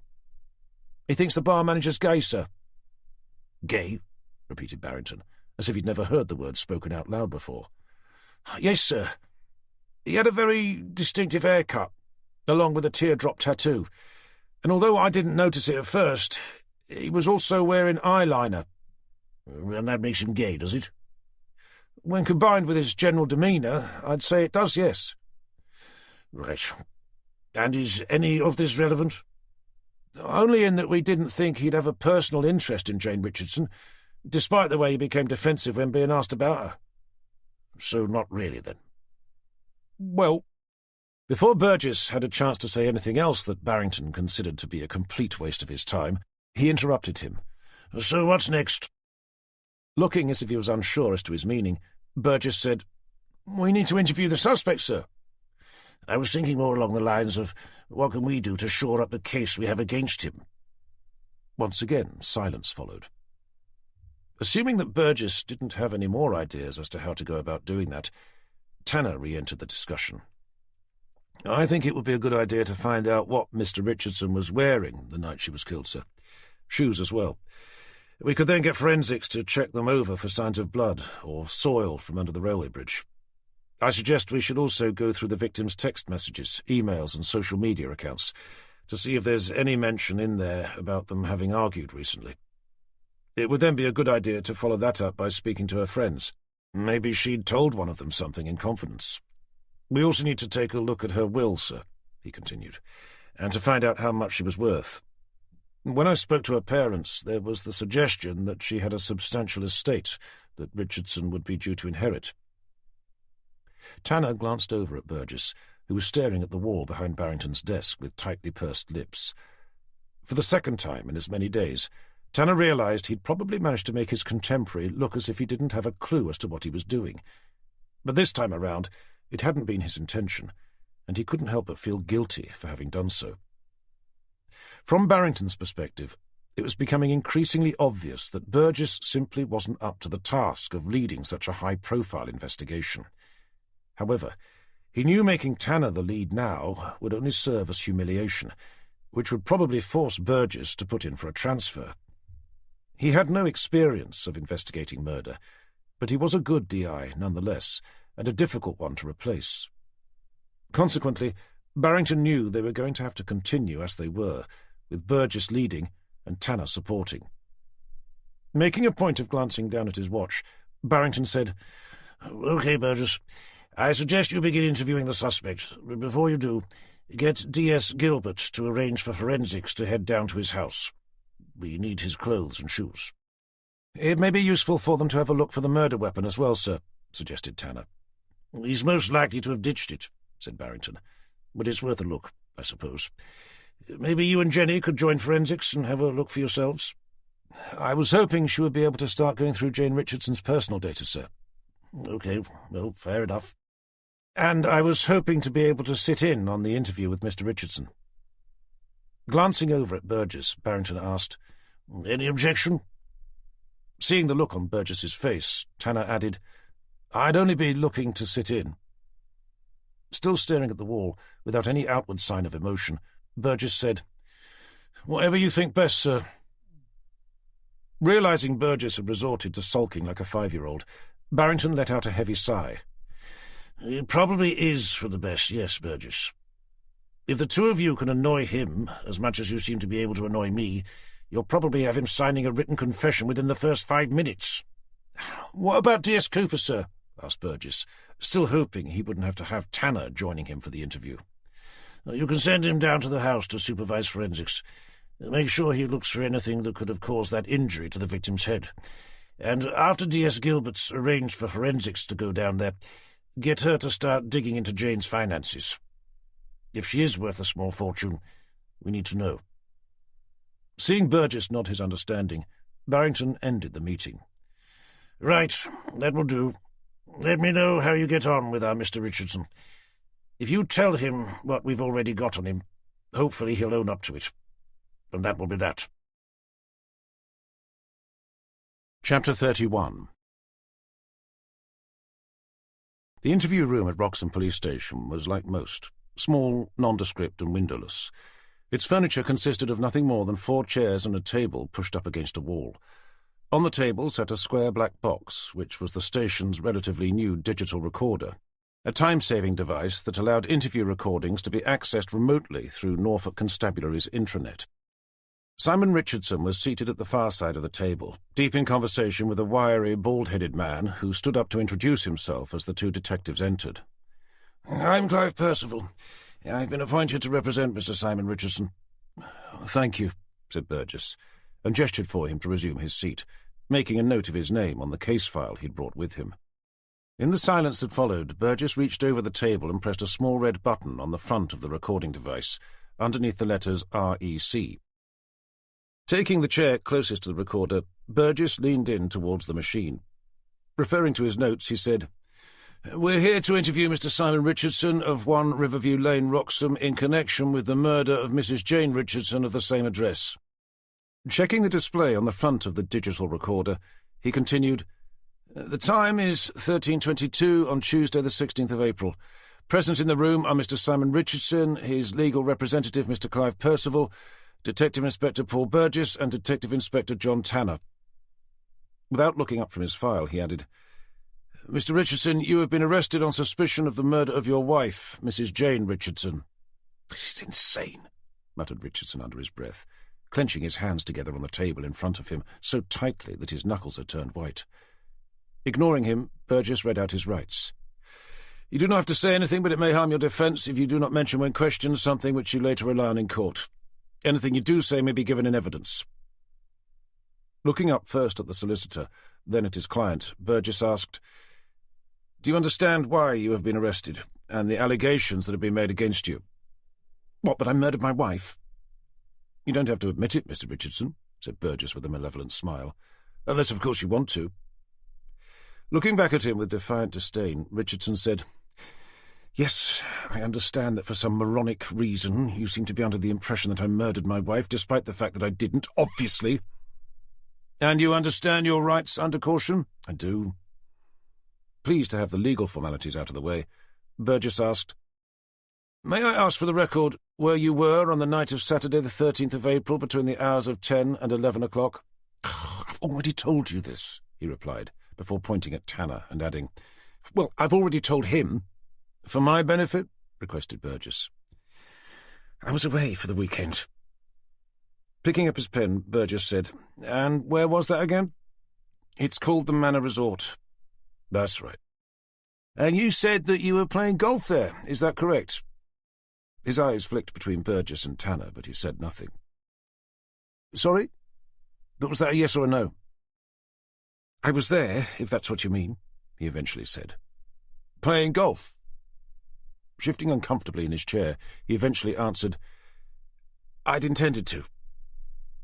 Forgive me, but does that mean you did or you didn't? It means exactly what I said. I'd intended to play. So you went there, but you didn't actually play? That's correct. I see, said Burgess. I hope you don't mind me asking, but why did you go somewhere to play golf but not actually play? It's simple, he shrugged. When I hit a few practice balls on Saturday morning, my shoulder started to play up. So I thought it would be sensible not to push it. So you came straight home then? No, I decided to stay. For the whole weekend? I'd already paid for the accommodation, so I thought I might as well. But if you weren't playing golf, what did you do for the entire weekend? I watched. As a spectator. That's not against the law, is it? I'd have to check, said Burgess, pretending to make a note of it. But that aside, what's of interest to me is that you told my colleague here that you were away playing golf for the weekend, when you clearly weren't. And as I've just explained, it had been my intention to. But you didn't. The question was left unanswered. I'm going to be completely honest with you, Mr. Richardson. I already knew that you didn't. I knew that because when I spoke to the Manor Resort golf course earlier today, they had no record of you having played there, that weekend or any other.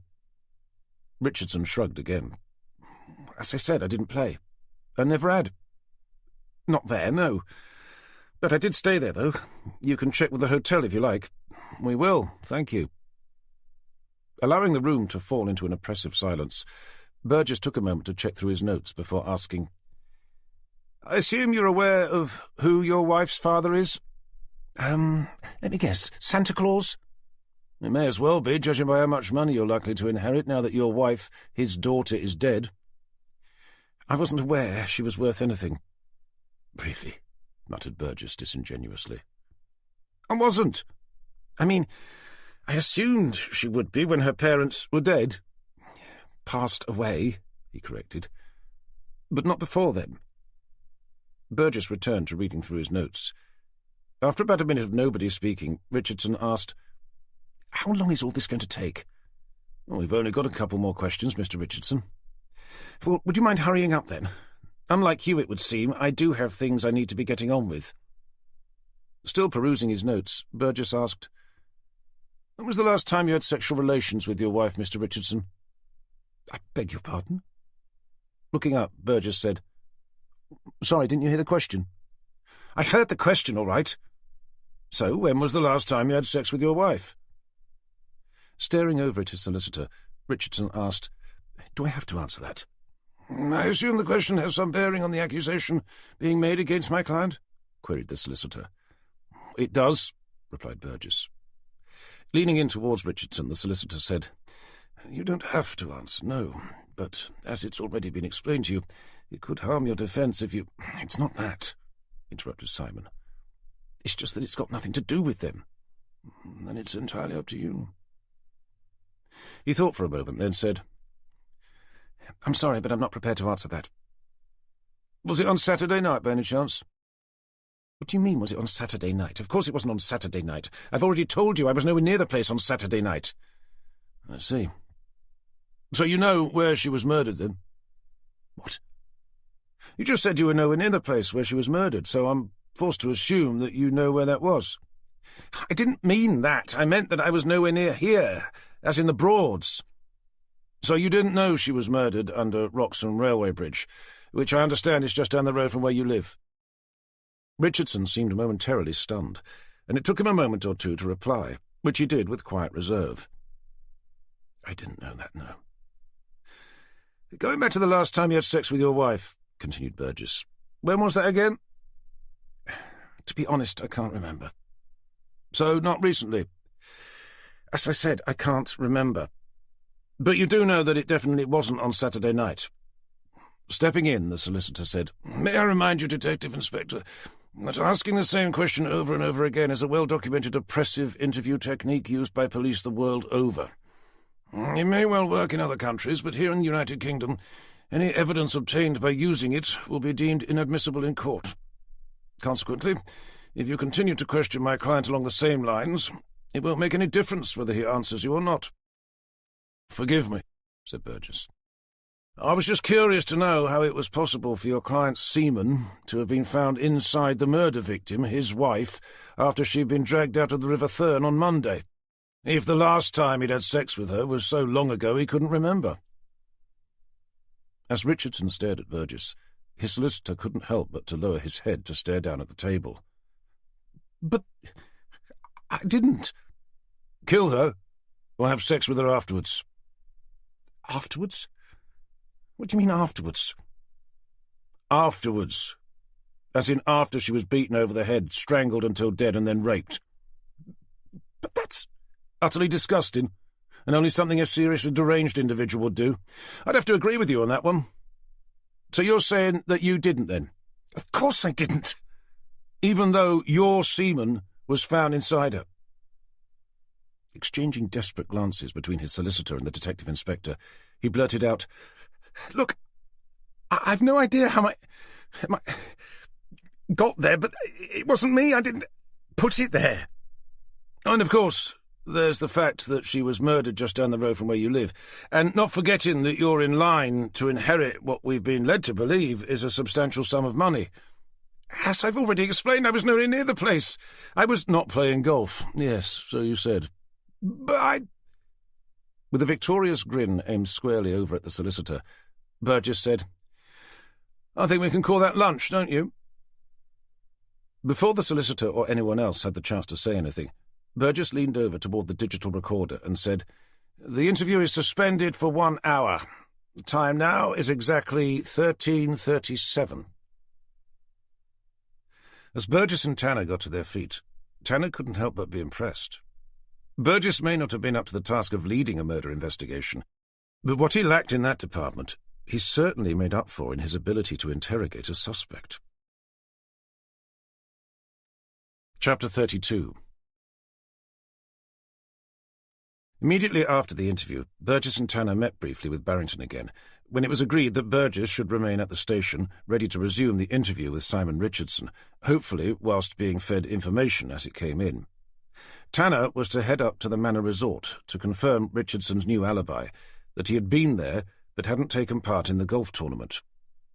Jenny, meanwhile, was to stay behind to continue the monotonous, time-consuming task of ploughing through Jane Richardson's electronic communications, looking for anything that could suggest a motive for her husband to do what by then they all believed he had. At the far end of the room, D.S. Gilbert was left to do her best to delve into the victim's finances, whilst D.S. Cooper went over to the marital home to coordinate the forensics unit Gilbert had requested earlier. For Tanner, driving up to the Manor Resort on his own gave him the perfect chance to clear his mind. It had been his idea that Jenny should stay behind. There had been a significant amount going on since his arrival at Wroxham Police Station only the morning before, and he needed some quiet, meditative time to begin processing it all. Having an attractive detective constable sitting next to him, a girl he was already beginning to have feelings for, was hardly going to help. The hour-long drive through low, undulating landscape proved to be just what he needed, and by the time he reached his destination he felt mentally refreshed. The Manor Resort was housed in an impressive 18th-century Palladian mansion house, with 4 Romanesque pillars standing at the top of a flight of shallow stone steps to mark the building's entrance, offering commanding views out over the golf course and the Norfolk coastline beyond. Reception was a high-fronted desk set in one corner of a vast open space with a polished marble floor, a sweeping double staircase and a lofty ceiling. Behind the desk sat 2 attractive young ladies wearing the resort's uniform of purple jackets over crisp white blouses. One of them was serving a guest, but as Tanner approached, the other looked up, smiled and asked, "May I help you?" As her voice echoed around the reception area, in a bid to be discreet, Tanner pulled out his ID and said quietly, "My name's Detective Inspector Tanner from Norfolk Police. I was hoping to find out about someone who may have been here to play golf last weekend." With a fixed smile, and as if she'd said it 100 times before, the girl said, "This is the Manor Resort Hotel. The golf course is next door. If you follow the road around, you'll see a sign for the entrance on your left." "But this is where visitors stay who are here to play golf?" "Naturally, yes." "Then I wonder if you could tell me if a man called Simon Richardson was staying here on Saturday night?" After a moment's consideration, she said, "The name does sound familiar. Hold on, let me check for you." A few clicks of the mouse later, she said, "Did you say Mr. Richardson?" "Simon Richardson," confirmed Tanner. "He checked in on Friday, room 14. "And when did he check out?" "On Sunday," she replied, in a curt but professional manner. Tanner heard the sound of the entrance door opening behind him and turned to see a well-dressed elderly couple enter the hotel and approach the desk. Having also seen them, the lady asked, "Is there anything else I can help you with?"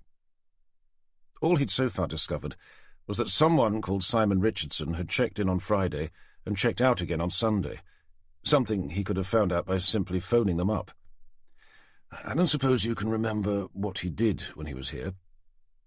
With a scowl of rebuke, she said, "It's not our job to keep tabs on our guests," and glanced behind him at the waiting couple. "But you remember him, though?" She stared blankly at Tanner, clearly wanting him to leave so that she could deal with the paying customers. Reading her thoughts, Tanner leaned forward, engaged eye contact with her, and in a quiet but firm voice said, "This is a murder inquiry." That seemed to get the girl's attention, and seeing her colleague was now free, she called her over. "Sarah, could you attend to Mr. and Mrs. Winterbourne? Thank you."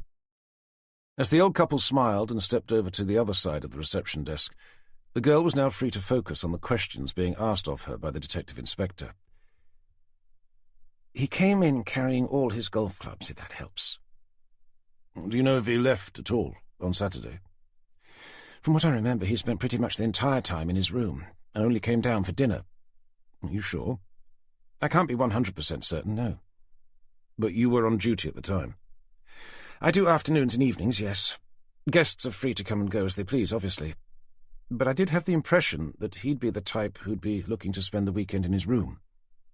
"What makes you think that?" Glancing over at her colleague, and seeing that she was fully engaged with dealing with the old couple, she leaned forward slightly and said, "I don't think he was alone." "He was here with a woman." She shook her head meaningfully. "He was with a friend. A male friend." "You mean you think he's gay?" "Well, I'm fairly certain his friend is, at least. Fake tan, whitened teeth, exceptionally good-looking, definitely wearing eyeliner, and with a weird haircut. Shaved sides with a long fringe. It's a particular style. He also had a small teardrop tattoo on his neck, and, well, he just had that sort of look about him." Realising she'd just given the same description of the bar manager from the Bitten pub as Burgess had when they'd been speaking to DCI Barrington, Tanner asked, "Do you know his name by any chance?" "I can look it up for you." Returning to her screen a moment later, she said, "Mr. Stephen Perry. He took the adjacent room, number 16. But our cleaner said it was hardly used." As she said that, he pulled out his phone, and after thanking the receptionist, stepped away from the desk and put a call through to Jenny. The moment the call was answered, he said, "Jenny, it's Tanner. How's everything going?" "Nothing much has happened, really," she replied. "Burgess has been in and out a couple of times with the suspect, but he doesn't seem to be getting anywhere. And D.S. Cooper called in to say that he didn't find anything that he thought could have been used as a murder weapon. But forensics have taken away Richardson's clothes and shoes. The only person who's had any luck is Vicky." "Vicky?" asked Tanner, unfamiliar with the name. "Sorry, D.S. Gilbert. She was finally given a warrant to access Jane Richardson's financial accounts, and it would appear she's worth a considerable sum." "How much?" "We don't know exactly, but her trust fund matured when she was 25, and that was worth over $5 million, most of which is tied up in stocks and shares. On top of that, she owns a 25% share in her dad's company and has over £120,000 cash in her bank account, which makes you wonder why she was bothering to work at the pub." "Probably learning the ropes with a view to taking over the business," replied Tanner. "Anyway, can you do me a favour?" "No problem." Can you go into the system and see if Burgess has left a note on there saying what the bar manager's name is? The one at the Bittern. OK, hold on. About a minute later, she asked, Do you mean Stephen Perry? Yes, him. We're going to have a word. With the Bittern's bar manager? She repeated, sounding confused. Stephen Perry, yes. I've discovered that our Simon Richardson is correct in saying that he was staying at the Manor Resort Hotel, but he wasn't there alone. He was there with the bar manager from the Bittern? Mm-hmm, confirmed Tanner. They had adjacent rooms, one of which was hardly used. I'd therefore have to say that there's a very real possibility that the two of them planned it together, especially now we know how much Jane was worth. There was a pause from the other end of the line before Jenny said, There's also another possibility that's probably worth considering. What's that? That Stephen Perry planned it on his own. If he'd found out how much his boyfriend's wife was worth, and that Richardson was going to inherit her estate, then he'd certainly have a motive. All he'd have to do would be to marry his boyfriend, and he'd be set for life. And without wanting to sound crude, he'd have had access to Richardson's semen as well. Thanks for that, Jenny. But it's true, though, isn't it? No doubt it is, but why would he want to inject his boyfriend's semen into his dead wife? Maybe it wasn't about the money, mused Jenny. Maybe Richardson had just told him that his wife was pregnant, and that he wanted to make a fresh start with her.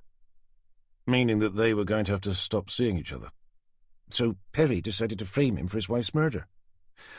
And with Stephen Perry being the only person who'd be able to corroborate his alibi, added Tanner, all he'd have to do would be to confirm that Richardson had been with him, but that he just happened to pop out on Saturday night. There was a momentary pause before Jenny asked, What do you want me to do? I suggest you relay this conversation to Burgess. Then I think we need to ask Barrington if it's okay to bring Stephen Perry in for questioning. Actually, no, I'd better ask him. But there's no doubt that we need to find out what he knows. No probs, agreed Jenny. Anyway, continued Tanner, I'm heading back now, so I should be there in about an hour or so. Chapter 33. As soon as he finished speaking with Jenny, Tanner put a call through to DCI Barrington, during which it was agreed that Stephen Perry should be brought in for questioning. Even if he was able to corroborate Richardson's alibi, the hotel was only an hour's drive from Wroxham, and it wouldn't have been difficult for either one of them, or even both, to have left the hotel unnoticed. It was agreed that D.S. Cooper should take Jenny down to the Bittern, along with a couple of uniformed police constables to find Perry and bring him in. Burgess was to remain at the station, keeping the pressure firmly on Richardson. That way, by the time Tanner returned from the Manor Resort Hotel, Stephen Perry would hopefully be ready for Burgess and Tanner to begin the interview process. Arriving back at base, Tanner was just in time to see a police car pull into the car park, immediately followed by a dark blue Audi A5.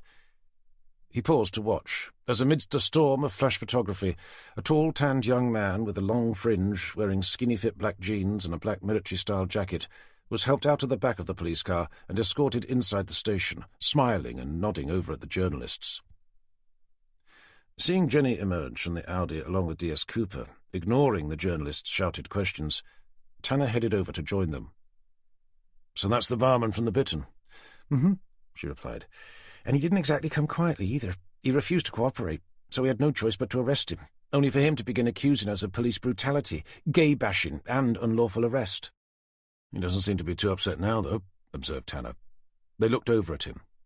He was clearly doing everything possible to court the attention of the journalists, and had begun shouting, "This is how Norfolk police treats gay people, by arresting them." "Let's hope he's as vocal when being questioned," said Tanner, as he followed Jenny inside.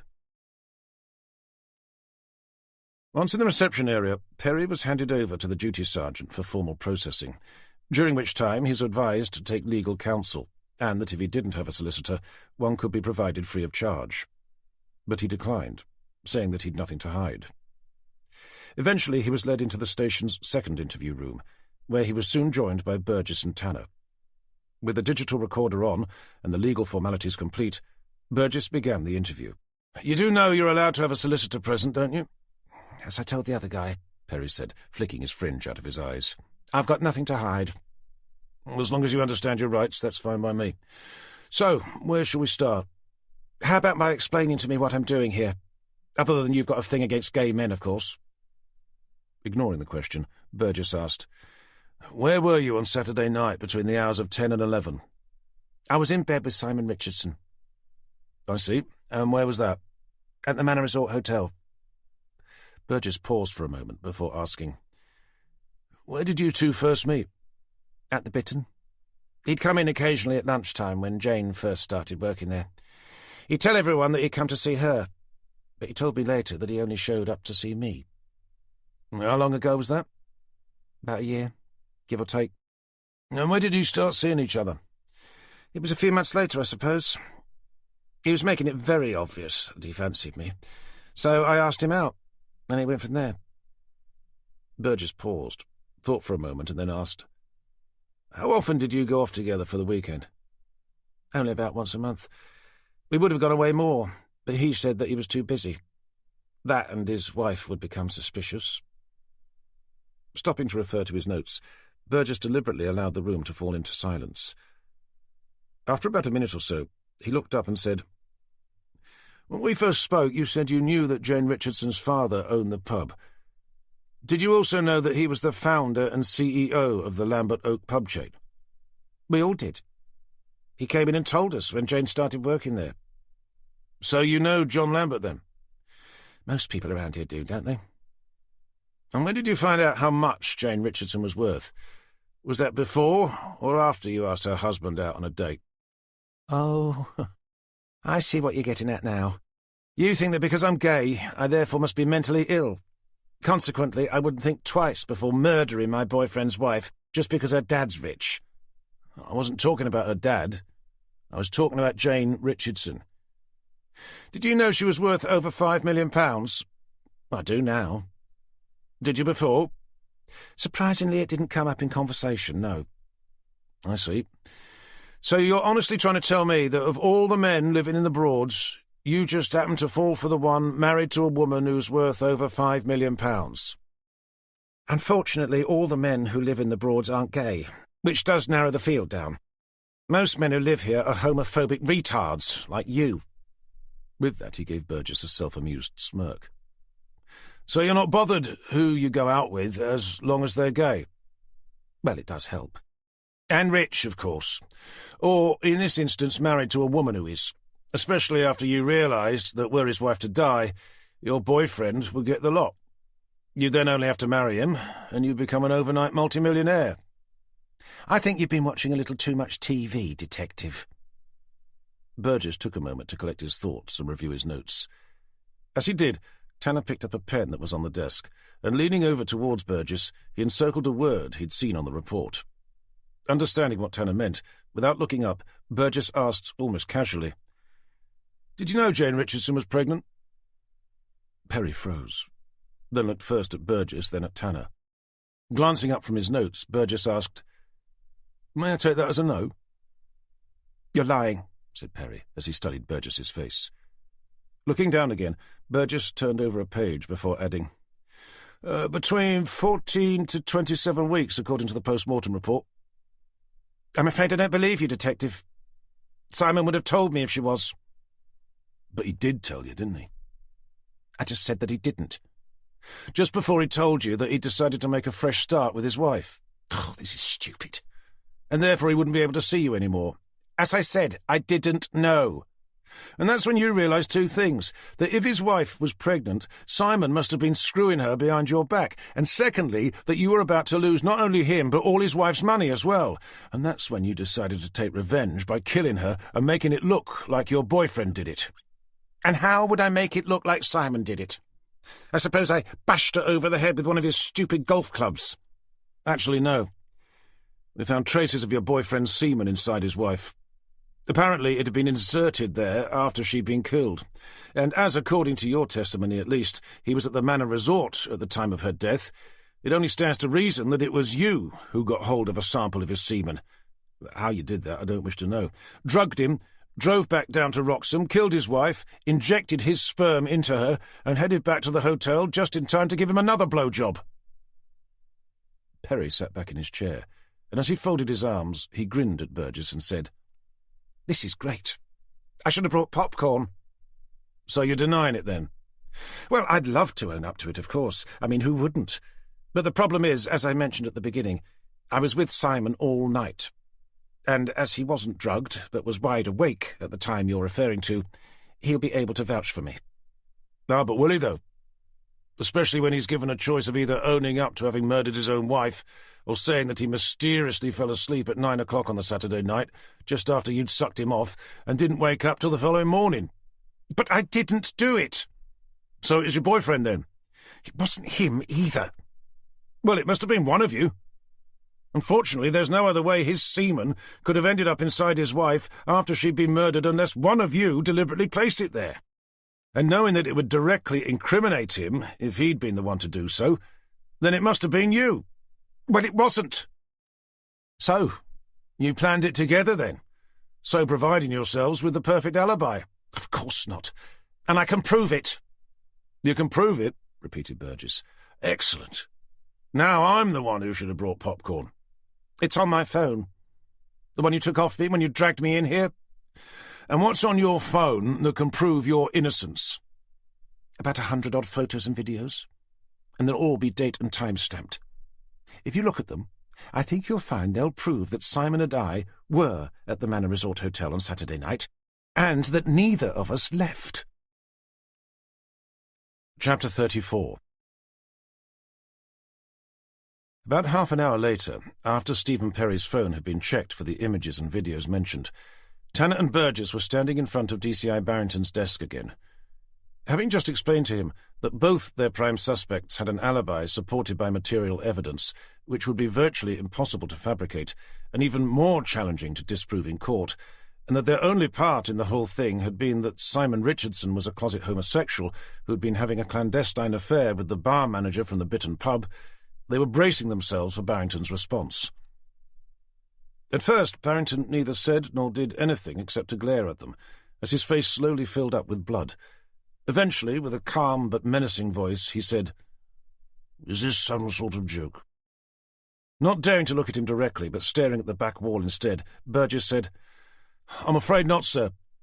"You're honestly standing there telling me that after all that, Richardson and that gay boyfriend of his are innocent?" "It does look that way, sir, yes." "Both of them?" "Both of them," confirmed Burgess. "But what about the seaman?" "Well, at this stage, we don't know how that got there, sir, but Simon Richardson and Stephen Perry were definitely in bed together at the Manor Resort Hotel at the time of her death. So we can only conclude that it must have been placed there by someone else." "Do you have any idea how stupid this is going to make me look?" "I can only apologise, sir," said Burgess. "You can only apologise," repeated Barrington. "Well, yes, sir." "So you're not going to bother to find out who actually did it?" "Well, I didn't mean that, sir." "Well, that's what it sounded like." Burgess decided not to respond to that. Barrington glared at Burgess for another moment or two, then pushed his chair away from his desk, stood up and marched over towards his window. There he peered out through half-closed blinds at the reporters beyond, who were still milling about on the pavement, just behind the car park's low red brick wall. None of them looked as if they were going anywhere. "So I suppose we're going to have to let them go," he said with obvious reluctance. "We are, sir, yes," replied Burgess. "OK. But I don't want them walking out the front. I can't afford to have them holding an impromptu press conference, telling the world that the only reason they were arrested is because they're gay. They can be driven back to their homes from around the back, and use a police van, no squad cars. I don't want that lot seeing them leave, understood?" "Yes, sir," replied Burgess. "But they're bound to talk to the press at some stage." Spinning around, Barrington said, "I'm fully aware of that, thank you, Burgess, but not immediately after they've been released, and not directly outside my police station. Not when half the country's press is assembled, ready to dote on their every word." "Yes, sir." Resuming his seat, Barrington scowled at Burgess and Tanner. "So what's your next step? I suppose you're going to arrest Mr. and Mrs. Lambert, only to find out that they were having a sleepover with the royal family at the time." Forced to ignore Barrington's glib sarcasm, Burgess said, "To be honest, sir, we're not sure." "You're not sure?" repeated Barrington with a look of disdain. Shifting his weight from one foot to the other, Burgess said, "Not really, sir, no." Barrington turned to Tanner. "How about you?" Personally, sir, I think the case rests on the sperm sample. It was clearly placed there intentionally, and if not by either Simon Richardson or Stephen Perry, then it must have been another person. No kidding. I suggest we look into the possibility that Richardson has been having an affair with someone else. Perry said during his interview that the only reason why he was only able to go away for the weekend once a month was because Richardson was busy. But if his wife worked half the weekend, it's difficult to see what he'd have been busy doing, unless it was spending time with another man, or maybe even a woman. So I suggest we begin a background check on Richardson, to see if there's any sign of him seeing someone else and go from there. Meanwhile, it may be worth speaking to his neighbours, to see if they've either seen or heard him entertaining any other visitors. As he works predominantly from home, with both Stephen Perry and his wife at the pub, it would be a relatively straightforward process for him to invite other people around. OK, do it. But before you let Richardson go, I want forensics back at his house. See if they can find any prints of anyone other than him and his wife. And get them to check his car as well. Yes, sir. And you better delay releasing Stephen Perry. The longer we can hold off on the press finding out that we've just been forced to release our 2 prime suspects, the better. Chapter 35. It wasn't until gone 9 o'clock in the evening that forensics finished dusting for prints in Simon Richardson's house. Barrington had left work long before, leaving Tanner, Burgess and Jenny to frantically search through Richardson's electronic communications, desperately looking for some evidence that he'd been recently seeing someone on the side, someone other than the bar manager from the Bittern. Whilst they did that, Cooper and Gilbert drove down to ask the couple's neighbours if they'd seen anyone, male or female, making regular visits. When the electronic records yielded nothing, and with none of the neighbours having seen any cars pull up or people arrive frequently, other than the house's owners, Barrington was eventually forced to give the order to release both Richardson and Perry, with full knowledge that they didn't have a single other suspect in mind to replace them. However, the Chief Inspector's plan for them to leave unnoticed by the press backfired in a quite dramatic fashion. Although Richardson was more than happy to leave by the back door and to be driven discreetly to the end of his road in the back of a police van, Stephen Perry refused point blank. Instead, he marched out the front door, straight up to the awaiting press, and spent a good 10 minutes ranting and raving about how he and Simon Richardson had been wrongly accused of murder, and the only reason they'd been arrested in the first place was because they were in a homosexual relationship together. For the journalists who'd been waiting outside since that morning, with nothing more to show for it other than a series of no comments and some pictures and video of 2 unknown men being led inside, this news was an absolute godsend. Furthermore, it happened just in time to make the live feed to the 10 o'clock evening news. For just about everyone else involved, it was the very worst thing that could happen. For Simon Richardson, it meant that everyone now knew he was gay, something he'd been desperate to hide since he was a teenager. That was why he'd asked Jane to marry him, so that he could blend in with society without anyone ever finding out. It was also the reason why it had been so difficult for them to have children. He'd never been able to find her sexually attractive, and it had been a real struggle for him to become aroused enough in her presence for them to have sexual intercourse. For Jane's parents, the news came as a humiliating slap in the face. To find out on the national news that their son-in-law was not only gay, but had been cheating on their murdered daughter with another man, sent Ruth Lambert into a demonic rage, which ended up in her breaking down in torrents of tears and locking herself in the bathroom. John had never seen her in such a state, and became so concerned that she might attempt to take her own life that he called for the family doctor, who came straight away. When he managed to persuade her to unlock the bathroom door, he gave her a heavy sedative, and John was able to help her to bed. It was only after she fell asleep and the doctor left that John felt able to vent his own fury, which he did by putting a call through to his solicitor. The Norfolk Constabulary, and especially DCI Barrington, were going to pay, literally, for having brought so much public humiliation to him and his family. But Barrington didn't have a chance to think about how John Lambert was going to react to the news. As soon as the bulletin aired, he received a call from his immediate superior, Superintendent Philip Whittaker, demanding to know just what the hell he thought he was playing at, arresting not 1 but 2 people for the murder of John Lambert's daughter, only to then release them without charge and in such a public manner. The situation seemed so desperate that Barrington felt forced to lie to him, saying that another arrest was imminent. Barrington then phoned Burgess, demanding to know exactly why he'd allowed Stephen Perry to go anywhere near the press, let alone hold his own impromptu press conference right outside Wroxham Police Station, when he'd given him strict instructions not to. Burgess, in his defence, said that once they'd released Stephen Perry, short of somehow convincing the local magistrate to slap a gagging order on him, they had very little control over what he did, or who he decided to talk to about the case and his relationship with Richardson. Barrington became even more upset when he learnt that neither Burgess, Tanner, nor anyone else at the station had managed to find a single other person, male or female, who'd been having an intimate relationship with Simon Richardson, intimate enough, at least, to actively encourage him to provide them with a sample of his semen. With the case at a complete dead end, an exasperated Barrington told them all to go home, but to be at work first thing the next day, at which time he expected Burgess to brief his team on a new plan going forward. Chapter 36. Wednesday, the 17th of April. Much like everyone else, Tanner left Wroxham Police Station feeling drained and frustrated. Their work over the past 2 days had resulted in nothing more than the announcement that the husband of a murder victim was gay, and that he'd been having an affair with another man.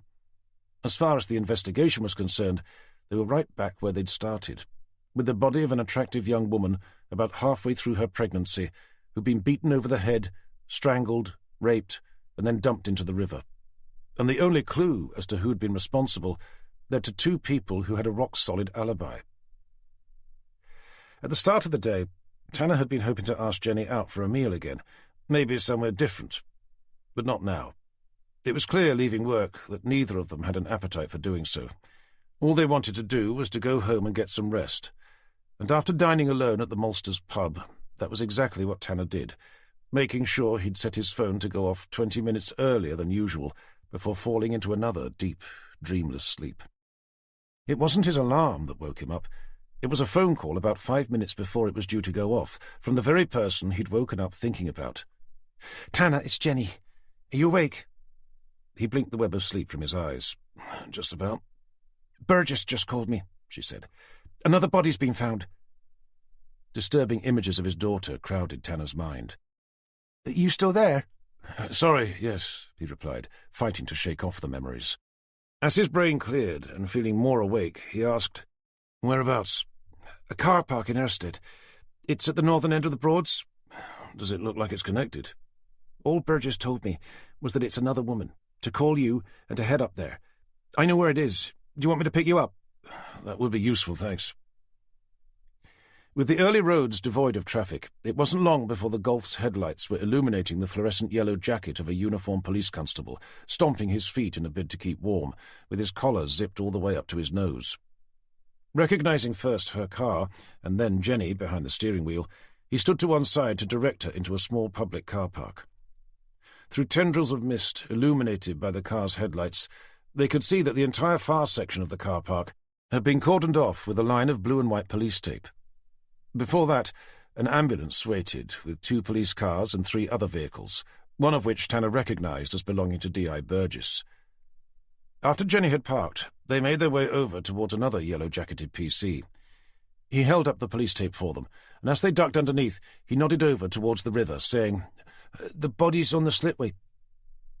Tanner saw there was a narrow concrete sloping ramp that led down into the river, presumably used to launch and retrieve small sailing craft, like single-engine powerboats and dinghies.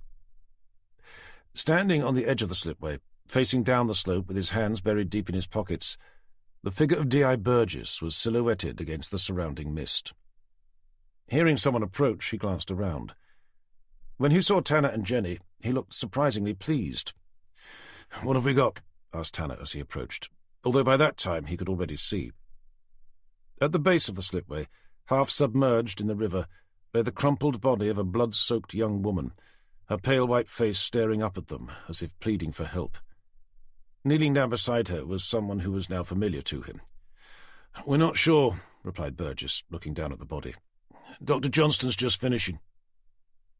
Having heard the conversation going on behind him, the doctor got to his feet and made his way up the slipway. As he pulled off a pair of bloodied latex gloves, he said, "She's in a bit of a state, I'm afraid." "How long's she been dead for?" asked Burgess. Not long. I'd say around 8 hours. Cause of death? Well, she didn't drown. I know that much. And there's no sign she was strangled. I'm fairly certain it was from a single blow to the front of her head. Like the last one? I'd say so, yes. But there's something else, which isn't very pleasant, I'm afraid. Burgess, Tanner, and Jenny all frowned over at him. She's been cut open. Staring back towards the body, Burgess said, "Sorry? But how do you mean?" Her abdomen. It looks as if someone's tried to disembowel her. Hearing that, Jenny instinctively lifted her hand to her mouth to ask, "But why would anyone do such a thing?" "I've got no idea," replied the doctor, and turned to glance back down at her, just as black syrup-like water began lapping against her exposed thighs. "But at least forensics should have more luck with this one. She's only been partially submerged, as you can see." "I assume she wasn't killed here?" asked Tanner. "I doubt it. There's not nearly enough blood. My guess would be that whoever did this was intending to use the slipway to dump the body into the river. And as there's no sign of any blood anywhere except down at the bottom, she must have been wrapped up in something. That, or she was originally in the back of a car which was reversed down the slope. Either way, I think it's likely that the intention had been for her to have been pushed all the way out into the river, not left like this. So maybe whoever did this was disturbed before he had a chance to finish the job." Nodding in agreement, Burgess asked, "How long till we can have the post-mortem report?" "Somehow I knew you were going to ask that. I'll push for end of play today."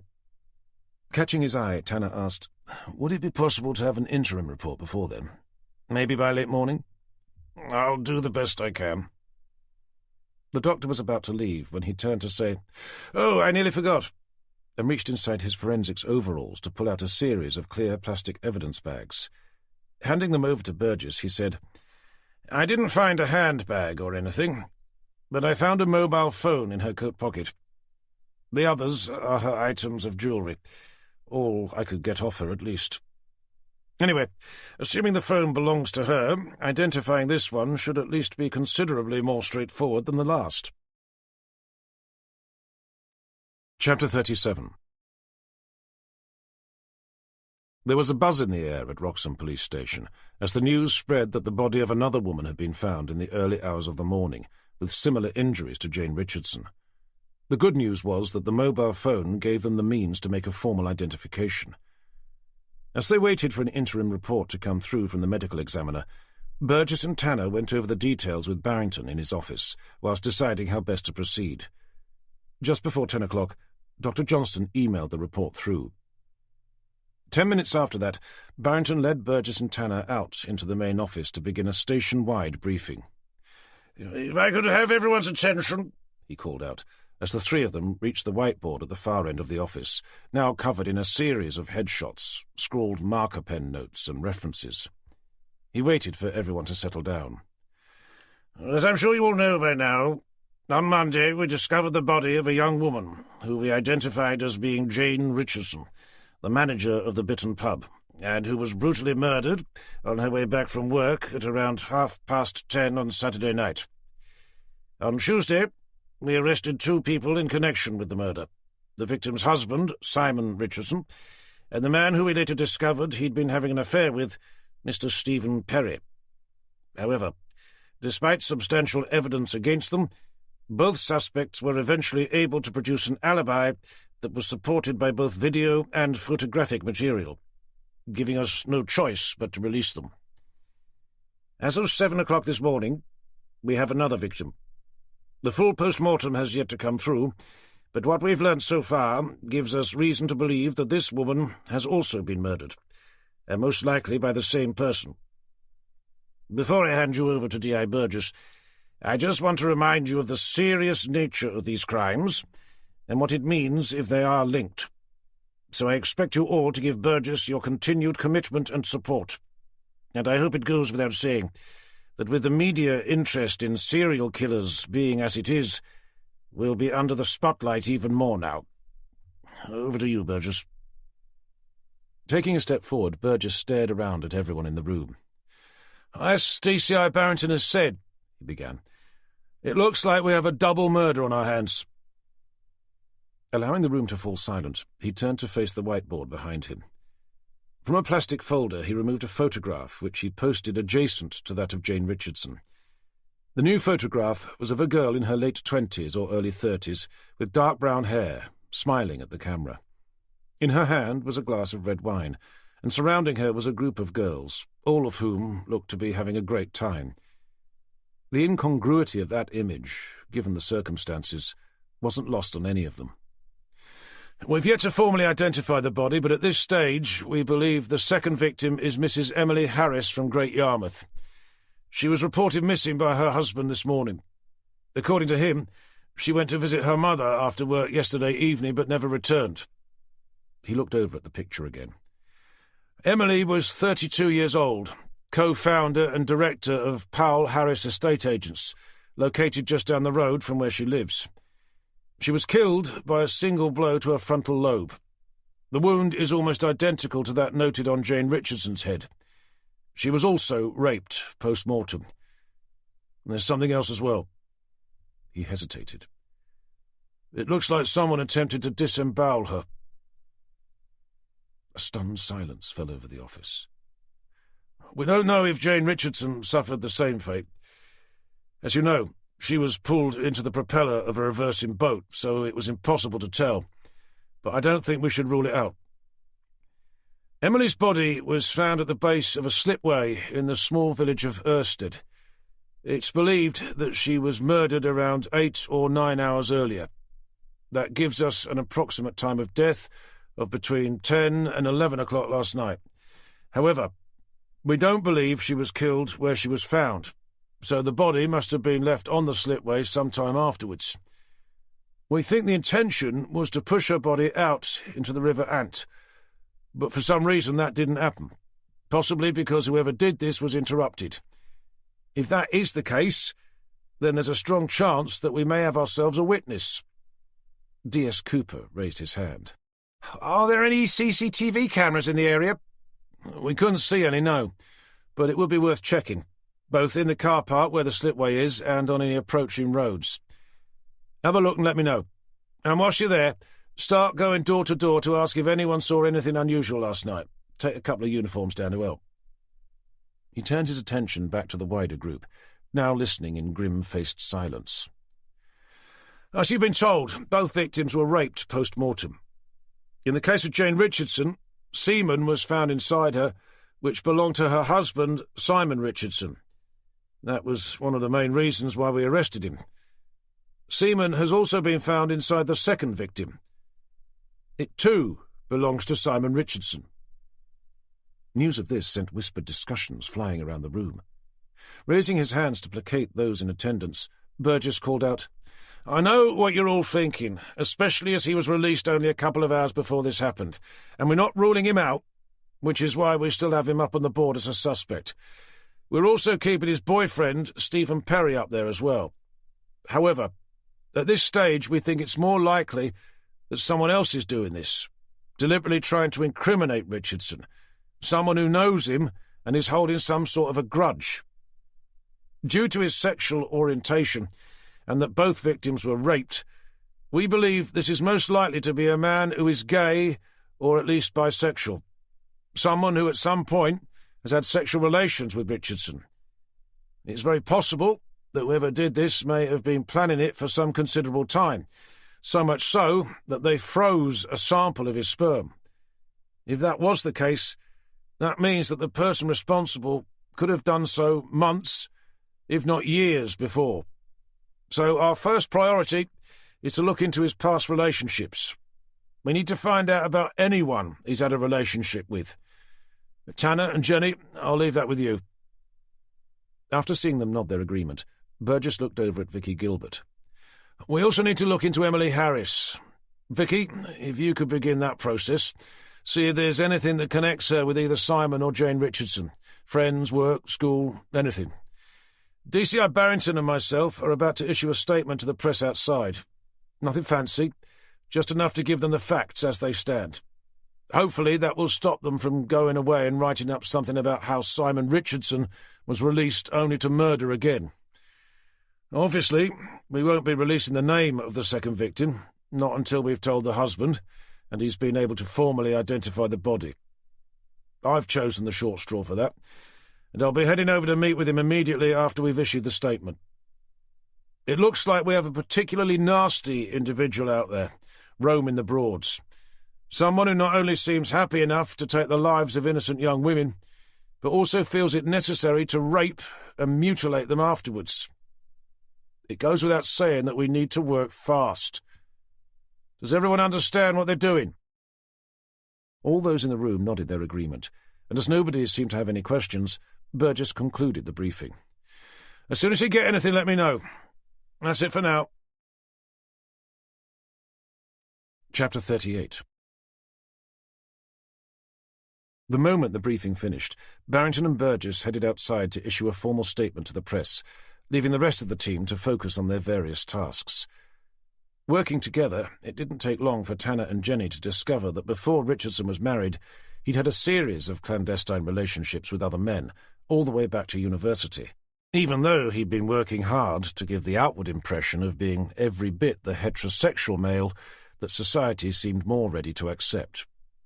None of his various affairs and sexual liaisons stood out in any particular way. They'd all been either one-night stands, or the relationship had only lasted for a few weeks. What also became clear was that he'd had the idea of using the institution of marriage as a facade to hide his true sexual orientation for some time, certainly long before he'd met Jane. Prior to marrying her, he'd been engaged twice before. Without making the effort to ask him directly about this, they could only assume that he'd gone ahead and married Jane because he felt that there were only so many times he could break off an engagement before questions began to be asked. As Tanner and Jenny were delving into Simon's past, over at the cluster of desks near the whiteboard, D.S. Gilbert waded through Emily Harris's personal files, desperately looking for anything that could connect her to either Simon Richardson or his late wife. Thankfully, it didn't take her long to find it, and the moment she made the connection, she raced over to Tanner and Jenny, her auburn curls knocking against her shoulders, to announce, "It's the IVF clinic. Emily Harris and her husband were using the same one as Simon and Jane, Buxton Manor." As Tanner and Jenny stared at each other, Jenny said, "That's where whoever did this must have got hold of Simon's sperm sample." "Which means that the murderer either works there or has access," said Tanner. "Unless someone broke in," cautioned Jenny. As they pulled their coats from the backs of their chairs, Tanner smiled at D.S. Gilbert. "Good work, Vicky. We're going to head straight over there. If you could tell Barrington and Burgess where we're going, that would be appreciated." Chapter 39. About half an hour later, Tanner and Jenny were back at the now familiar Buxton Manor, but unlike their first visit, when they were fishing for a motive for Simon Richardson to have murdered his wife, now they were looking for a killer. Behind the reception desk sat the same outwardly cheerful-looking receptionist, who heard them come in, glanced up, and with a surprised look said, "Oh, hello again." "Good morning," said Tanner with formal politeness. "Is Dr. Cattry free?" "I doubt it. He's very busy today." "I'm sure he is, but please inform him that Detective Inspector Tanner and Detective Constable Evans are here again." Giving Tanner the briefest look of defiant belligerence, the receptionist picked up her desk phone. After a brief conversation, she returned the receiver to its cradle, forced a smile, and said, "He'll be down in a minute. May I get you a coffee?" "We're fine, thank you," said Tanner, with brusque dismissal, before turning around to look for somewhere to sit.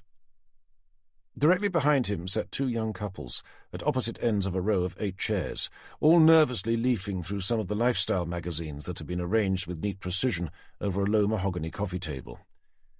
Tanner was just about to indicate to Jenny that perhaps they should take a seat themselves, when the side door creaked open, and Dr. Cattry's head appeared. Looking directly at Tanner, in a low voice, he said, "Would you like to come through?" Back inside his office, with the door firmly closed, directing Tanner and Jenny to take a seat, the doctor asked, "How can I help you this time?" Diving straight in, Tanner said, "Another body was found early this morning." Leaning back in his chair, Dr. Cattry said, "I heard on the news, but I'm not sure what that has to do with either myself or the clinic. She's yet to be formally identified," continued Tanner, "but at this stage we believe her to be Mrs. Emily Harris, The doctor showed no immediate sign that the name meant anything to him, and at first did nothing but to continue to stare at Tanner with his dark, sunken eyes. But after a moment or two, he leaned forward in his chair, reached over to his laptop and clicked the mouse a few times. "I assume you already know that she's a client of ours?" "We do." "Okay, well, I'm obviously very sorry to hear this, but how do you think we can help?" Deciding to get straight to the point, Tanner said, "We need to know where you keep your client's sperm samples, and more importantly, who has access to them." "What on earth do you want to know that for?" "We found the same man's semen inside both victims." "But wouldn't that suggest it's the same—" "That was our original belief. But we now have reason to think that someone is using the sample in order to frame someone." "You mean Simon Richardson?" Tanner said nothing, but maintained his steady gaze at the doctor. "So we need to know where you keep your client's samples, and who has access to them." Sitting back in his chair, Dr. Cattry said, "Our fertility samples are kept in our lab down in the basement. Who can gain access?" "It's strictly limited to lab technicians only." "It's kept locked, then?" "Well, not during the day, no, but it is at night."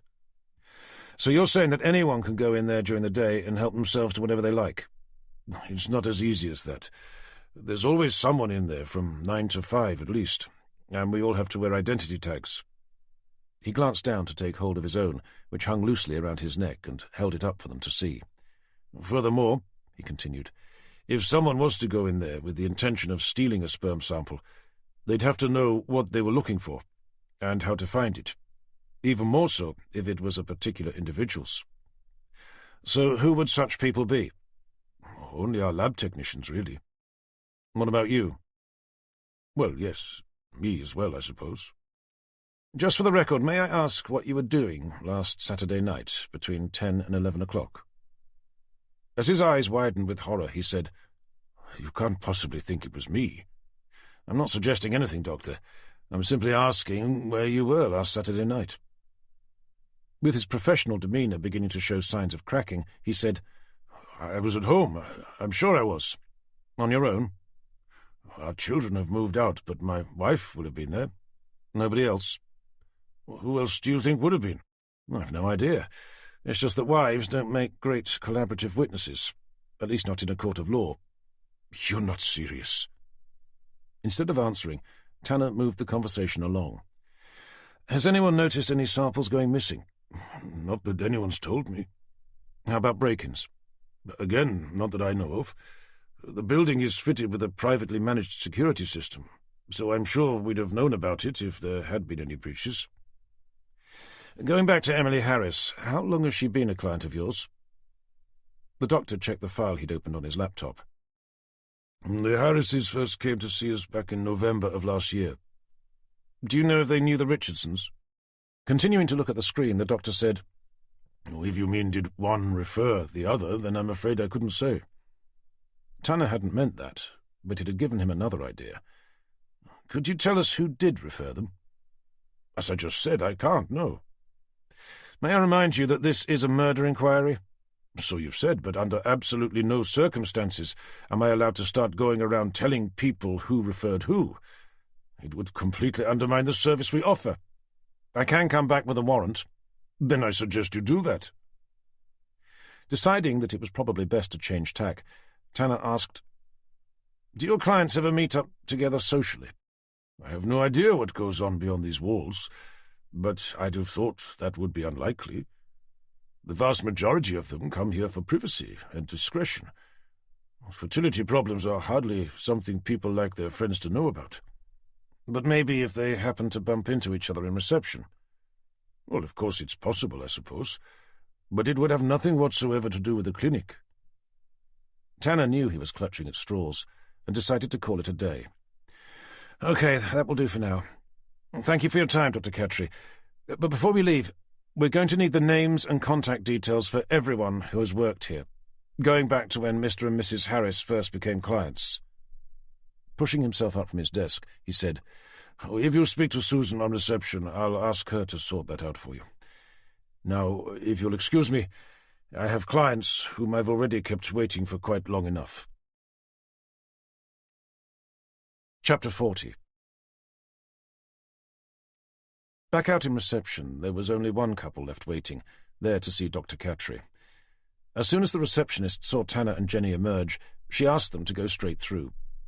After they'd passed through the side door, she looked over at Tanner and said, "I understand you'd like a list of our staff." "Along with their contact details, yes, please," replied Tanner, before adding, "as far back as when Emily and Clive Harris first began coming here." After raising an inquisitive eyebrow, the girl said, "That shouldn't be a problem," and turned her attention to her computer monitor.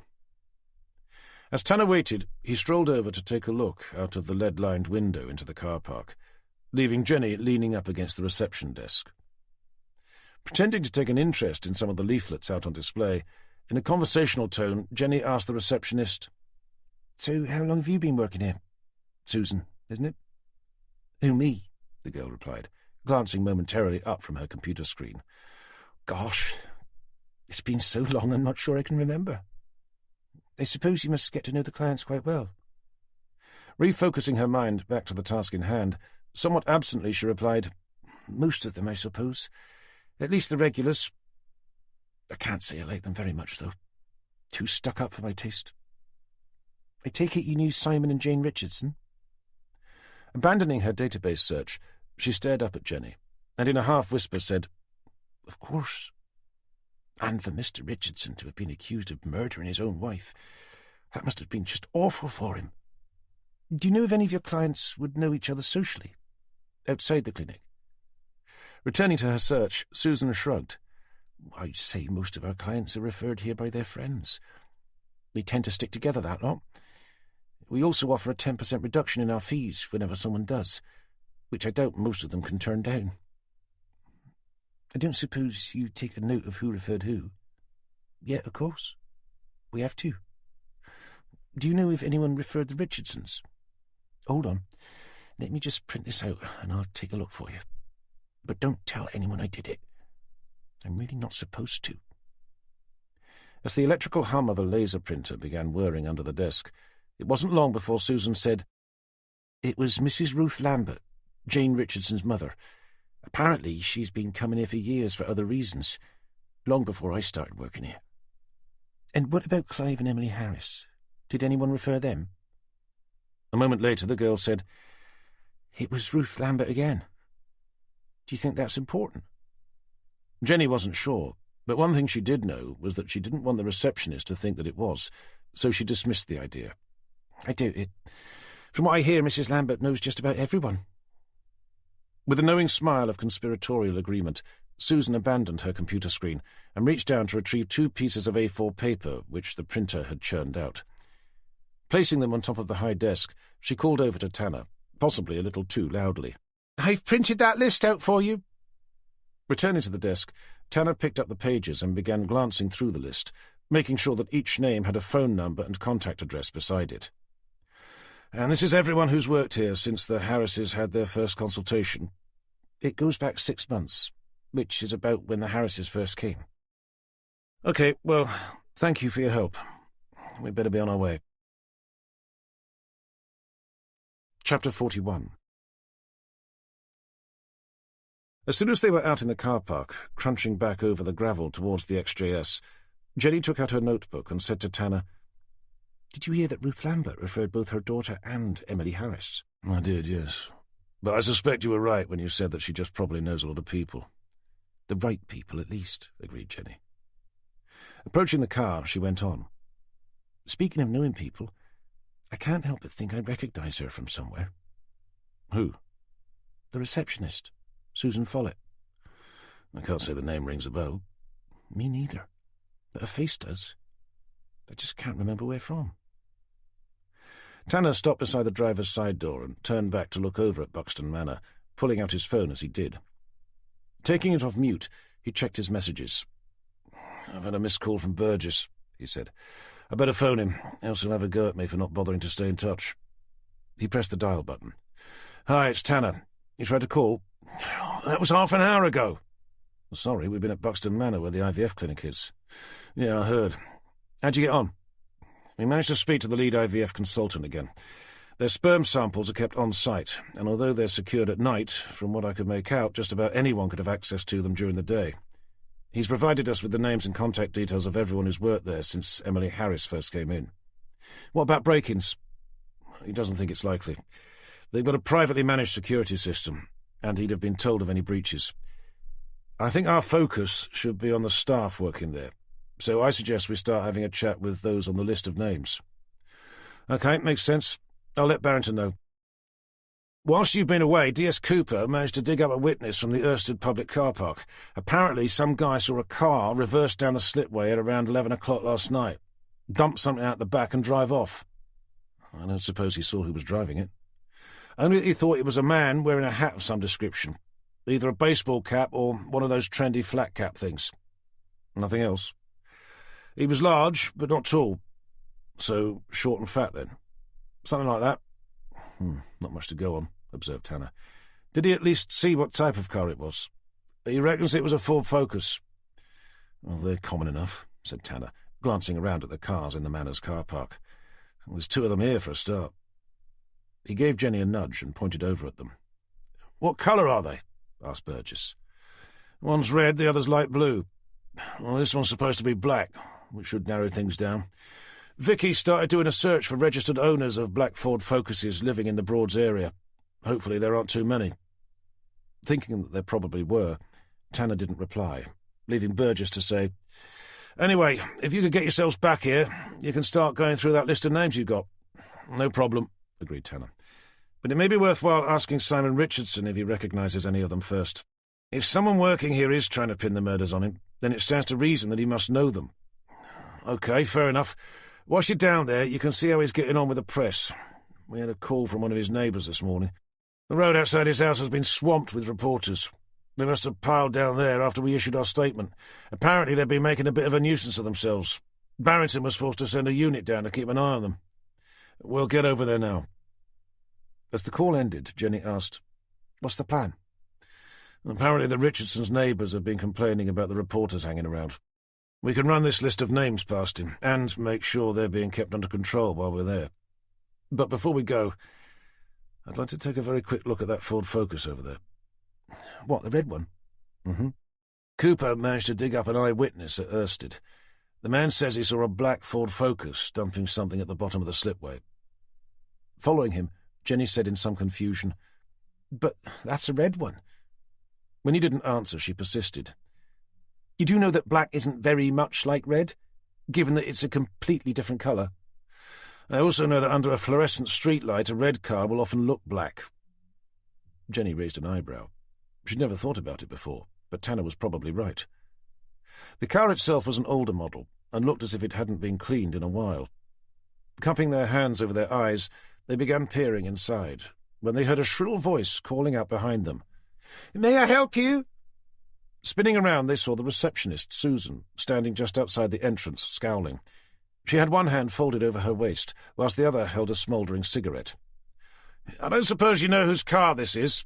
Tanner asked. It's mine. And I can assure you there's nothing wrong with it. It was serviced and MOT'd last month, and it's taxed and insured as well. As Tanner and Jenny strolled back towards her, Tanner said, It's just that a car matching the description of yours was seen in a car park in Ersted last night. Well, I'm fairly sure that it's not the only Ford Focus in the Norfolk Broads. So it wasn't you, then? What would I be doing hanging about a car park in Ersted, of all places? May I ask where you were last night between the hours of 10 and 11? I was at home, looking after my baby. Can anyone vouch for that? Your husband, for example? Without taking her eyes off Tanner, she took a short, sharp drag of her cigarette. Breathing the smoke out of her mouth, she replied, He's away at the moment. May I ask where? Asked Tanner, as he began reading through the list of names she'd given him earlier, looking for hers. If you must know, we separated a while back.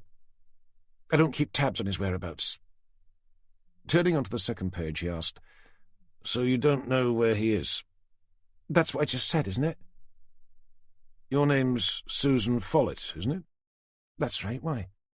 It's just that you don't seem to have included yourself on the list of employees. I was only told to print out a list of those who have access to the lab, and I don't. Oh, sorry. That must have been a miscommunication. So you want my name on there as well, do you? Yes, please. And what about the girl who covers the desk at the weekends? We need a list of everyone who works here, thank you. Discarding her cigarette onto the gravel drive, as she ground it in with the ball of her foot, she said, "Wait here," and stomped back inside, muttering to herself, just loud enough for Tanner and Jenny to hear. "I suppose they want me to print out the names of all the bloody cleaners as well." As soon as she'd gone, with a wry smile, Jenny said, "Another happy customer?" "Well, she's not particularly cheerful, is she?" "Do you think she missed her name off on purpose?" "I suppose that would depend on what Dr. Cattry had told her to print out." "She's defensive enough, though," remarked Jenny. "And I think it's very odd that she smokes." "Less common these days, I suppose." "I was thinking more because she said she was expecting her second child." There was a momentary pause before Tanner reached for his phone again. "Who are you calling?" asked Jenny. Having dialed a number, Tanner didn't answer, but instead held his index finger up to his lips. "Burgess, it's Tanner again. I was hoping you'd be able to do me a favour." On the other end of the line, Burgess paused momentarily before asking, "What's that?"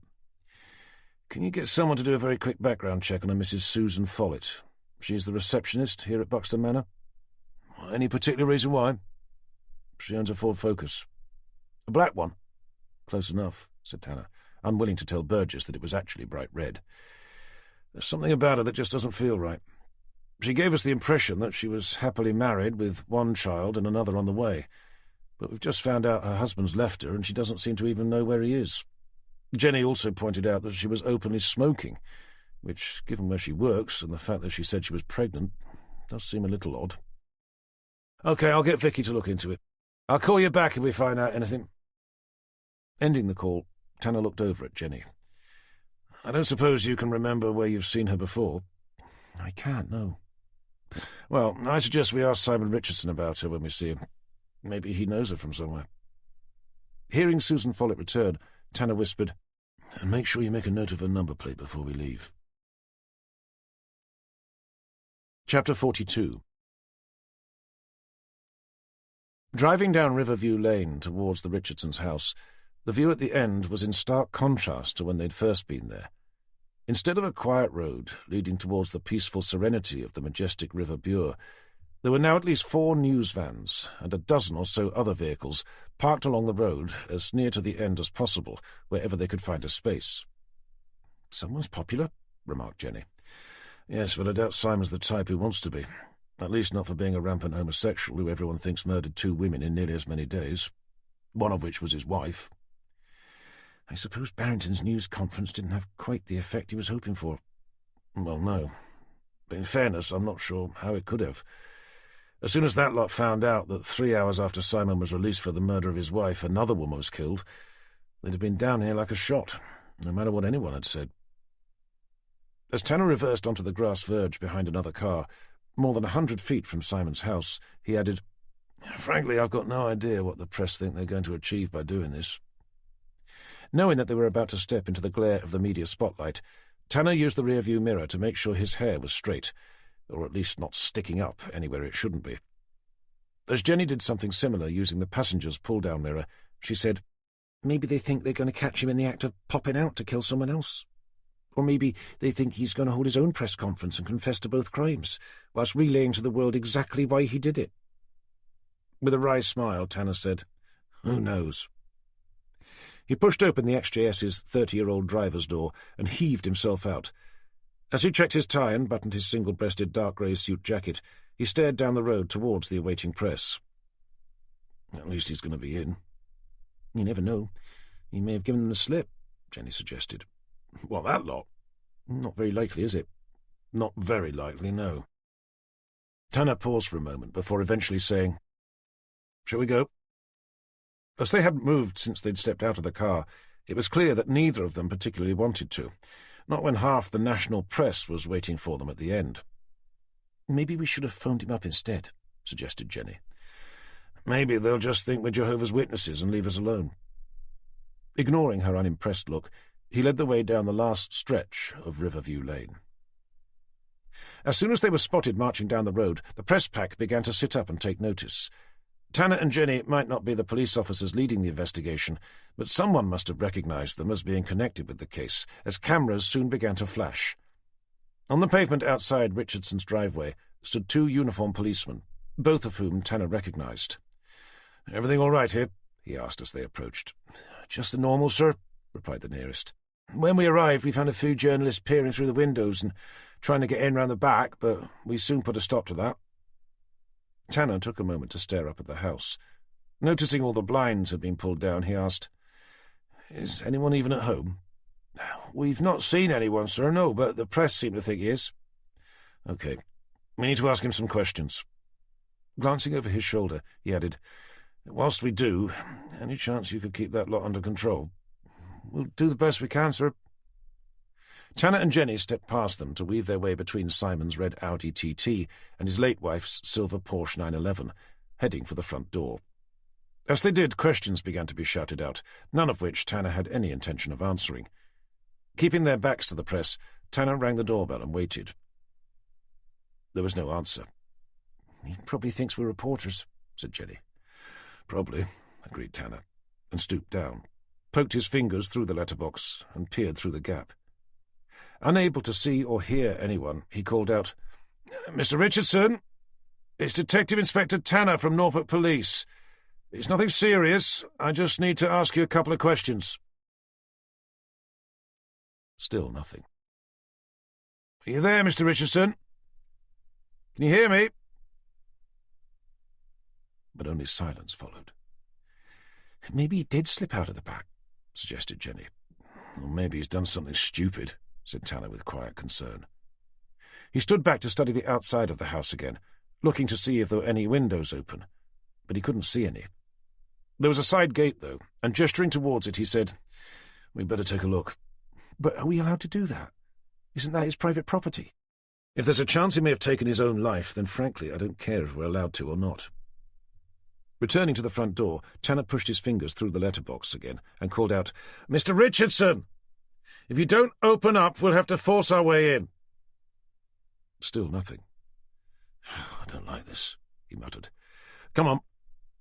Knowing that their every move was going to be photographed, and probably filmed as well, and by as many as 30 journalists representing half a dozen different media channels from around the UK, after he'd told the uniformed policeman what they were going to do, Tanner led Jenny over to the side gate. It was locked, but only by a bolt on the other side, which Tanner was able to reach over to undo. Once through, he bolted the gate again, and they walked down the side of the house. At the back they found a small patio area, featuring a suite of modern-looking black wicker garden furniture, neatly positioned around a square glass coffee table. The rear elevation of the house had the large kitchen window and the wide, bifolding glass patio door that they'd seen from the inside on their previous visit, neither of which were open. Although the kitchen window was covered with a blind, the patio door had neither blind nor curtain, giving them a clear, unobstructed view inside. Cupping their hands over their eyes, they peered through the glass doors into the kitchen, but there was still no sign of him. "He's probably hiding upstairs," said Jenny. "Hopefully," replied Tanner.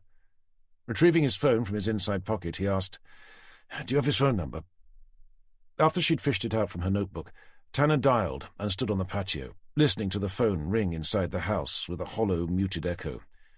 Eventually it was picked up by the answer phone. Jenny then read out his mobile number, and as Tanner waited for that to be answered, she once again peered through the patio doors. Frustrated, Tanner said, "He's not answering." "Sir, I think I can see something." Putting his phone away, he joined her in peering through the glass doors again. She pointed. "There. There's something on the floor poking out from behind the island."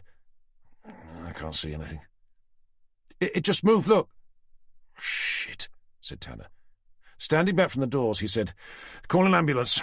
Then call for backup. We need to get that door open." "But what is it?" "It's a foot.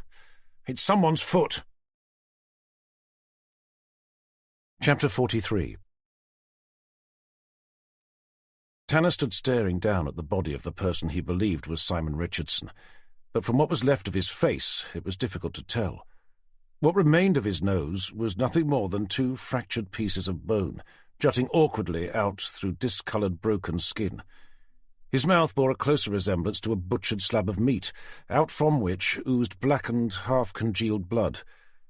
All Tanner could recognise of the man were his eyes, which stared up towards the ceiling. But even they'd taken on a look of macabre horror, as each of the pupils had been eclipsed by dark circles of hemorrhaged blood, leaked from ruptured vessels deep underneath.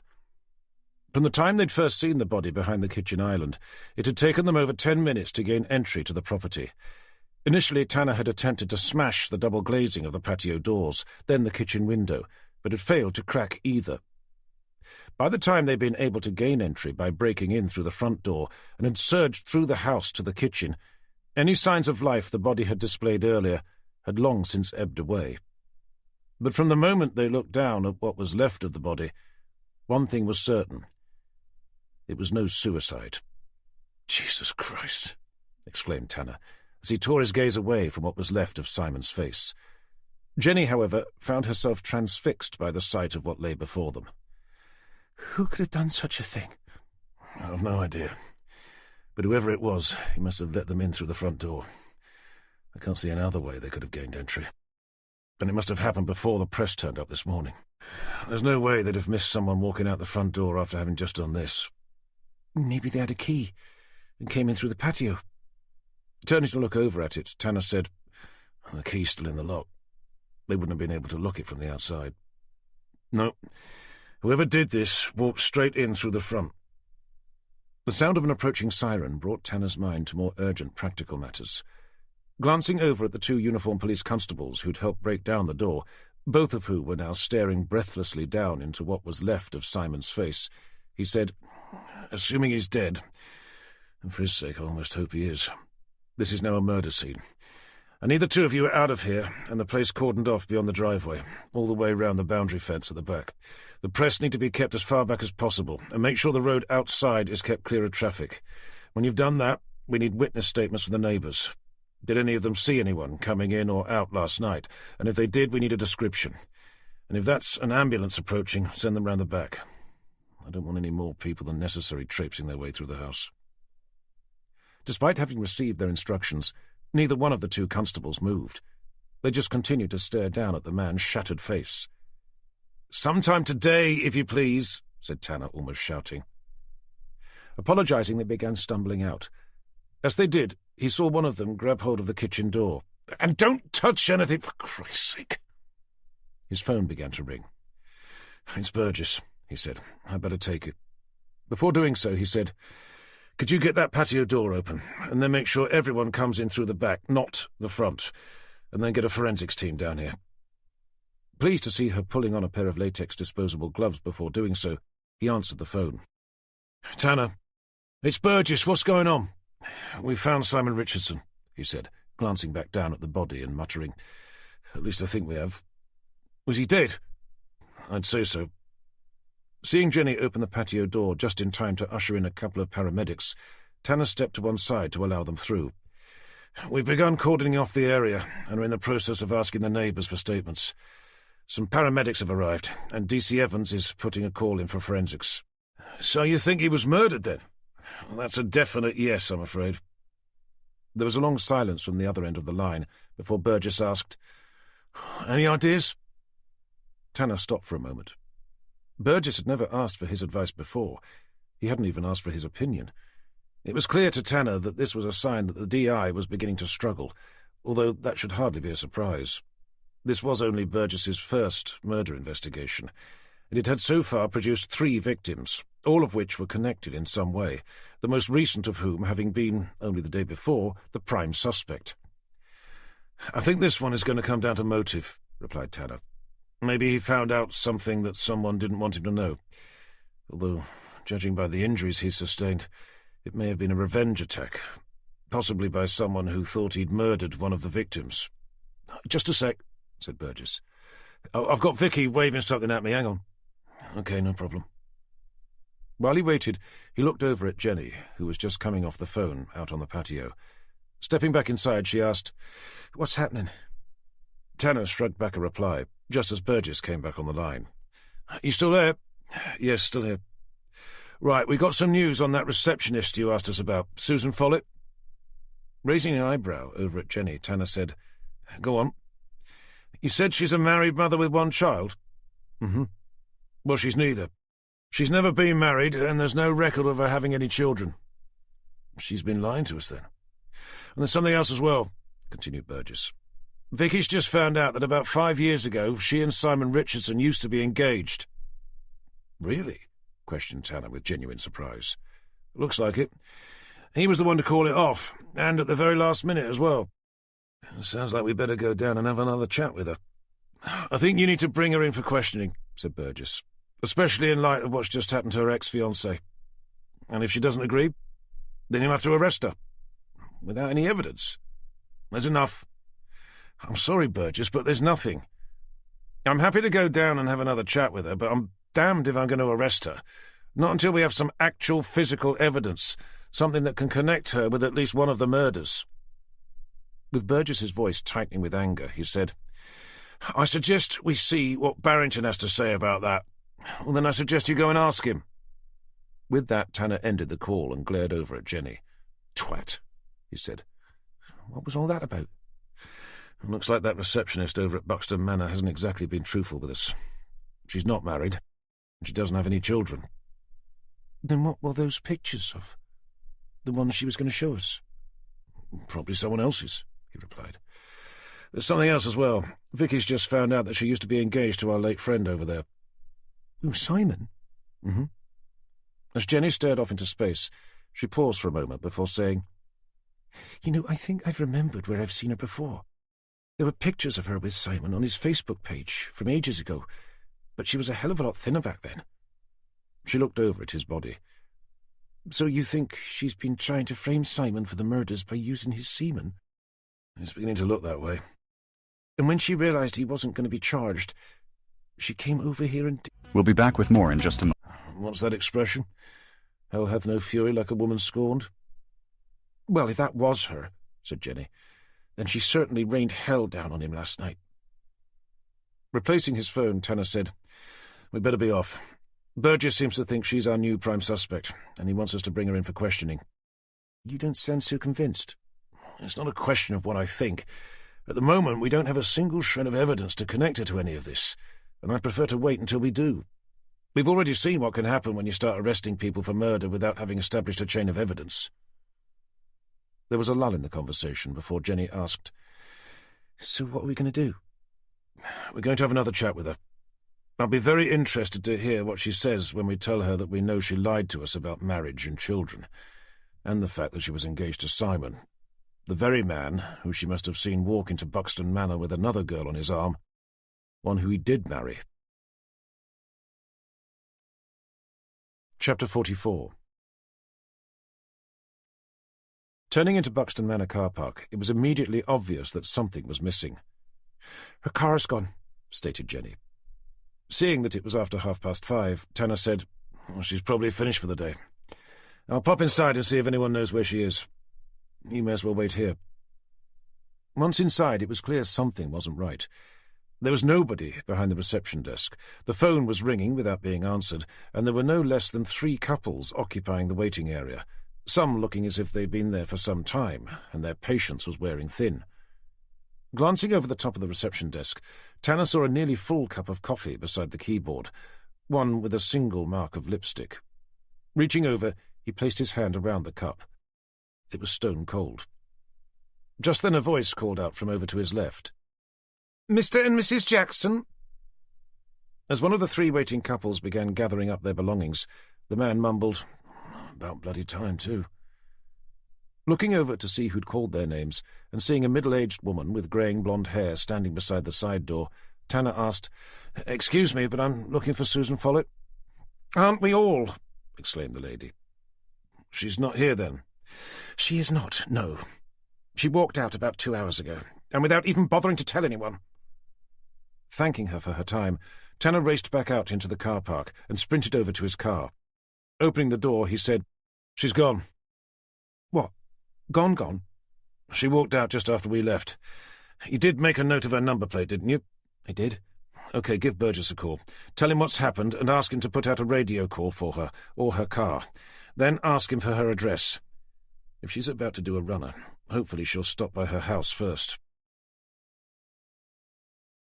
Chapter 45. Within a couple of minutes of making the call, they had Susan Follett's address and were on the way up to Bodham, a small town nearly an hour's drive north from Buxton Manor, where she was supposed to have rented a flat. The flat in question was on the ground floor of a 2-storey red-brick ex-council estate, one of many thousands that were offered for sale under the right-to-buy scheme of the 1980s. As they parked directly outside the flat, a number of the local residents began looking over to see who'd turned up. Stepping out of his XJS, Tanner couldn't help but feel conspicuous. He often did when driving around council estates. Although his car was well over 30 years old, it was still a Jag, and vehicles of such pedigree weren't often seen parking up in such places. "There's no sign of her car," observed Jenny. "No, but we'd better see if anyone's at home." Walking up to the old white PVC front door, Tanner rang the bell and waited. An empty chime rang out inside, but there was no response. A voice eventually croaked out from over to their right. "She ain't in." Turning, Tanner saw a woman who looked older than she probably was, glaring at them from the next door down. Squirming on her hip was a red-faced, grubby-looking 6-month-old baby, who seemed intent on breaking free in order to reach something on the concrete path. "Sorry?" asked Tanner, even though he'd heard what she'd said. "You're looking for Suze, right?" Assuming she meant Susan Follett, Tanner replied, "We are, yes." "Well, as I said, she ain't in." "When did you last see her?" "She ain't been in for days." "I see. I don't suppose you know where she might be?" With a blank stare, the woman said, "Not a clue, sorry," but in a way which made it sound like she wasn't. Tanner wasn't at all surprised by her apparent lack of cooperation. It must have been abundantly obvious that they weren't there for a social visit, and anything else must mean trouble. Realizing that there was probably only one way they were going to get anything even vaguely useful out of her, Tanner pulled out his ID and said, "I'm Detective Inspector Tanner, and this is Detective Constable Evans, Norfolk Police. We're just looking to ask Susan a couple of questions, that's all." "No problem." "So, do you know where she is?" "Nope," she replied, and grinned at him. Replacing his ID, Tanner decided to take a different tack. "Okay, how about this? Either you can start trying to be a little more helpful, or we'll arrest you for obstruction of justice. We'll then be able to have this exact same conversation from the comfort of a holding cell." As the baby on her hip began to whine as well as wriggle, the woman said, "You can try Fenmarsh Mill if you like." "Fenmarsh Mill?" repeated Tanner. "That's what I said." "And what would she be doing there?" "How am I supposed to know? She goes there often enough, though, for weekends and the like. She owns it. At least she says she does. Her mum left it to her when she died. Not that it's done her much good. It's in a right state. She can't afford to do it up, and nobody wants to buy it, so it just sits there rotting." After thanking the woman for her time and heading back to the car, Tanner asked Jenny, "Do you know Fenmarsh Mill?" "Of course. It's a well-known landmark, like all the old mills." "I didn't know it was privately owned, though." Starting the engine, Tanner asked, "Would you be able to direct me?" "I've only seen it from the river before. It's at the top end of the Ant. I've no idea how to get there by car, though. Hold on, let me take a look." And she pulled out her phone and scrolled to its map application. Tanner put his seatbelt on and waited. It wasn't long before Jenny said, "It's actually not far from Buxton Manor, but I can't see any way we'll be able to get there by car." "Our best bet would be to drive to here," she said, pointing at the screen, "and to then get a boat over the river." "There's no way to get there from the other side." "No, look. It's right in the middle of Reedham Marsh. We'd have to go to Erstead Street here, and then walk all the way round. It would take hours." "Okay, but is there going to be a boat there to get us across?" "I don't know. There's public mooring all the way along the bank, so hopefully there'd be someone there who'd be willing to take us." "And if there isn't?" It was a good point.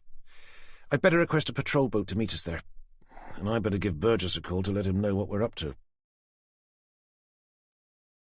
Chapter 46. Unable to get through to Burgess's mobile, Tanner was forced to call Wroxham Police Station instead. He was put through to D.S. Gilbert, and skipping the normal pleasantries, he asked, "Where's Burgess?" "He's out with Cooper. We had a reported sighting of Susan Follett's car, so they went out to take a look." "And where was that?" "In a car park opposite Fenmarsh Mill, not far from Buxton Manor." "Why the hell didn't anyone tell us?" demanded Tanner with rising anger. "I mean, it would have been useful to know, given that we've spent the best part of an hour driving all the way up to her bloody flat." "I'm sorry, sir," apologised Vicky. "But I think he just wanted to take a look for himself." "Well, fair enough, I suppose, but someone could have at least told us." As Tanner took a calming breath, Vicky apologised again, leaving Tanner to say, "Anyway, we're heading that way ourselves. There was no sign of Follett at her flat, and her neighbour told us she might be staying at the mill, which is probably why her car's there. So maybe you can tell Burgess that when you next speak to him." "Will do, sir," responded Vicky. Ending the call, he glanced over at Jenny. "Communication's good here, isn't it?" "I think Burgess is still getting used to you being around." "I suppose I've only been here for a few days, although it feels like a hell of a lot longer. So anyway, did you sort out a patrol boat?" "I did, but they said the nearest one would take about an hour to get there." "An hour?" "They've got to stick to the river speed limit, same as everyone else." "And what's that?" "Between 4 to 6 miles an hour, depending on where you are." "Wouldn't it be quicker for them to walk?" "Not if they have to carry the boat." Tanner didn't smile at that one, so she continued. "Don't worry. I'm sure we'll find someone who can give us a lift over." Following Jenny's instructions, it took them just over 45 minutes to reach the car park where Susan Follett's car had been spotted. By that time it had gone 7:30, and the sky was becoming increasingly dark. Turning in, they saw D.I. Cooper pacing up and down beside the car they'd been looking for. He had his hands buried deep inside his pockets and was staring at the ground, looking as if he'd rather have been somewhere else. Seeing Tanner's XJS pull in, Cooper slipped his hands out, stood up straight and marched over to meet them, running a hand through his mousy brown hair as he did, presumably in a bid to straighten it. As Tanner climbed out, he asked, "Where's Burgess?" Looking over at the other side of the river, Cooper answered, "He got someone to give him a lift over to the windmill." "What? On his own?" questioned Tanner, as he joined Cooper in staring rather helplessly out over the narrow stretch of river. On the opposite bank stood Fenmarsh Mill, its conical red brick tower rising up from the river's edge. Surrounding its base was a thick bed of reeds, which swayed back and forth in the gentle breeze, whispering to each other as they did. At the top of the mill, blades hung like a broken crucifix, and with the sun beginning its inevitable descent towards the horizon beyond, the dilapidated structure was taking on an ominous dark form against what was fast becoming a blood-red sky. "He only went to have a look," replied Cooper. "But why didn't you go with him?" "He told me to stay here in case Miss Follett showed up." "And where did you think she was, if her car was parked here?" "Well, I think we just assumed she'd dumped the car here and done a runner." "You do know that she owns the mill, don't you?" With a confused look, Cooper asked, "The mill? As in that mill?" "No, Sergeant, a completely different one that just happens to look just like it." Cooper seemed unable to grasp the fact that Tanner was being sarcastic, forcing him to say, "Yes, Cooper, that one. She inherited the damn thing from her parents." "But we didn't know." Looking over at Jenny, Tanner said, "Come on, we'd better see if we can find a boat that can take us across." As the two of them hurried over towards the towpath, Cooper called out after them, "What about me?" "You can stay there, in case Follett comes back. And call for backup whilst you're at it." To Jenny, he said, "If Burgess is stuck inside that mill with Susan bloody Follett, and if she is who we think she is, then God help him." Chapter 47. Reaching the towpath, they cast their eyes ahead, along the purpose-built moorings that followed the river around a gradual bend. But what would have been lined with cruising boats during the summer months, with more driving up and down, looking for a space, in mid-April was still eerily quiet, and there wasn't a single boat in sight. Having walked until they could see round the bend, where the moorings ended, they were about to turn back when they heard the sound of a distant rumble. "That sounds like one approaching now," said Jenny, as they peered out along the river through the rapidly diminishing light. To their left, the sun was sinking fast, cold shadows stretching out towards them from the bare-branched trees on the far bank. A moment later she called out, "There it is!" just as the sleek pointed nose of a beautiful wooden motor cruiser came into view. As Tanner looked, he saw a green light appear on the boat's near side, followed by a red light on the other side as it rounded the bend in the river. Using the torch function on her phone, Jenny signalled towards the vessel. As it began pulling over to their bank of the river, They could see the head of an elderly man above the windscreen. When she thought he was close enough to hear, she took out her police ID, held it high in the air and called out, "Norfolk Police! We need a lift!"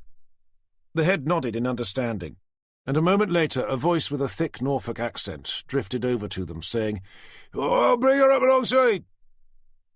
As the boat came near to the mooring, the engine first slowed and then sped up briefly as the aft end was expertly reversed in.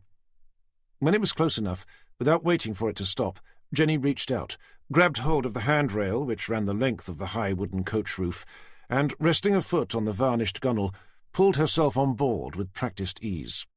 Tanner did the same, albeit without the elegant grace his young subordinate had shown. Keeping a firm hold of the railing, he began following Jenny back towards the cockpit. As he did so, the driver put the boat into neutral, spun the wheel hard to port, engaged reverse again to pull the nose out, and then spun the wheel back round the other way as he shifted the gear back into its forward position.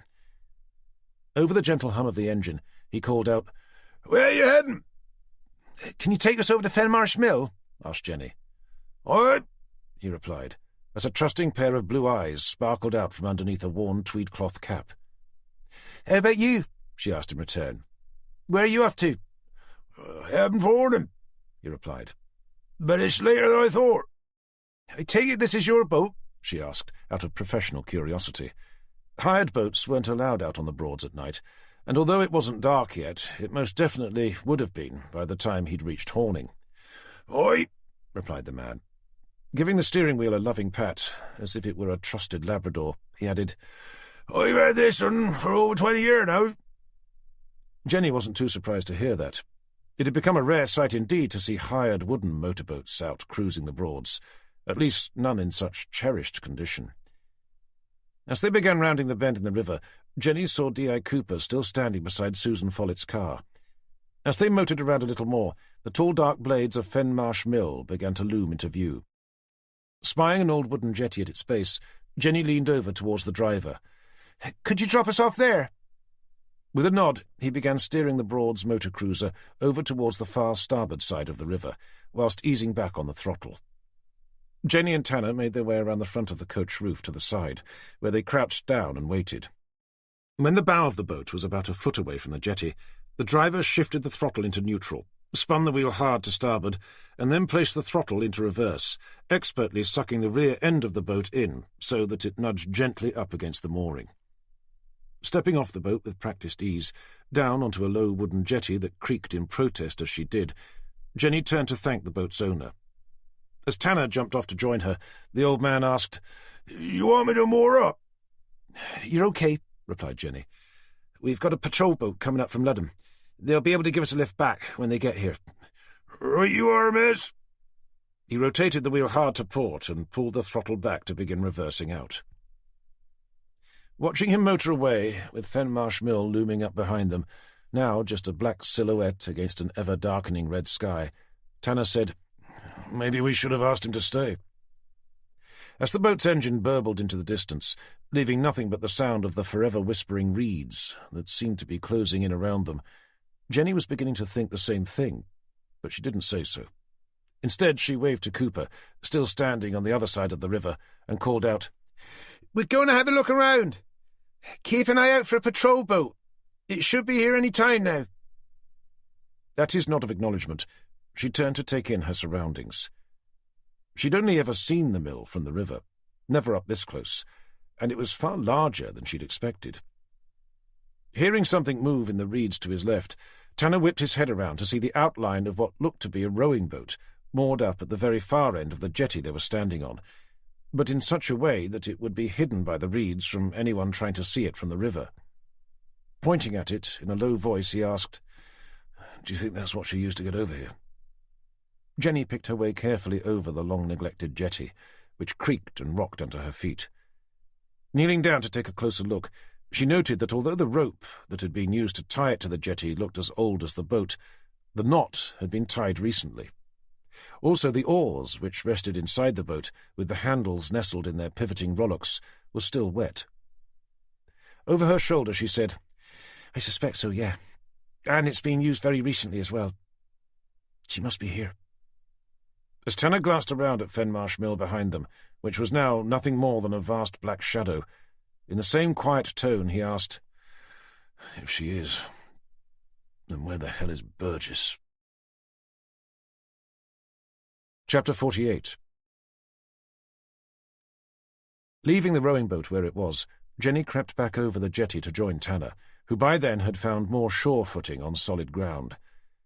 As she approached, she tilted her head back to stare up at the giant wooden blades, hanging motionless above their heads.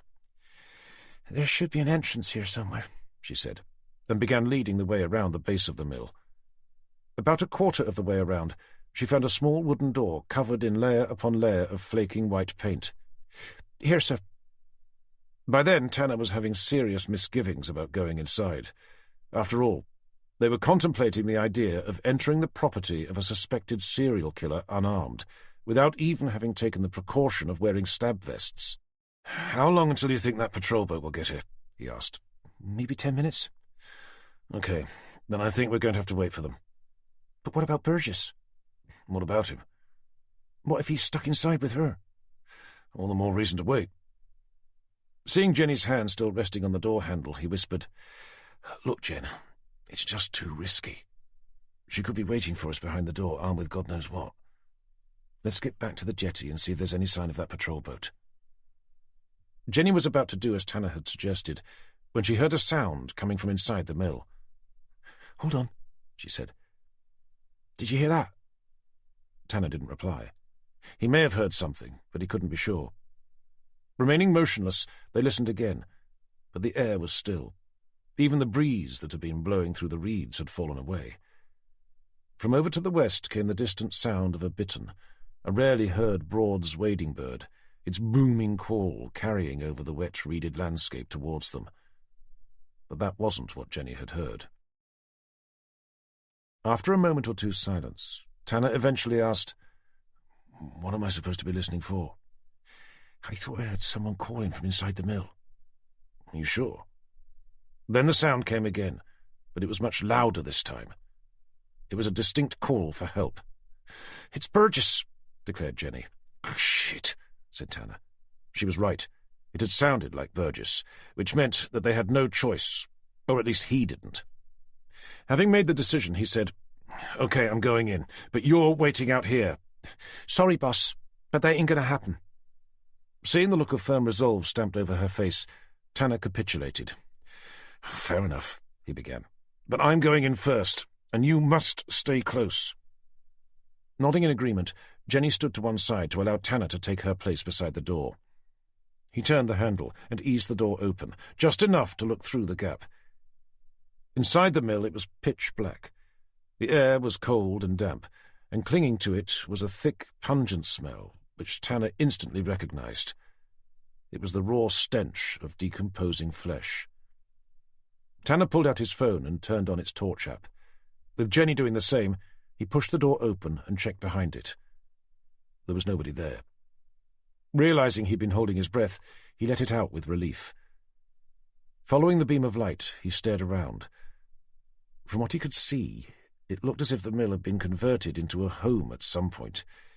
In the middle of the floor was a large rug, on which sat two settees, both double. They'd been positioned in an L shape around a low wooden coffee table, on top of which were a collection of mugs, newspapers, and magazines. Along the far wall was a very basic kitchen, made up of a simple work surface, a sink, and a bin underneath, crammed full to the point of overflowing. On the work surface was a double camping gas stove, and scattered around that was a mess of dirty plates, mugs, and unopened tins of food. Looking over to his right, Tanner could see a staircase that led around the mill's conical-shaped inner wall, up to a floor above.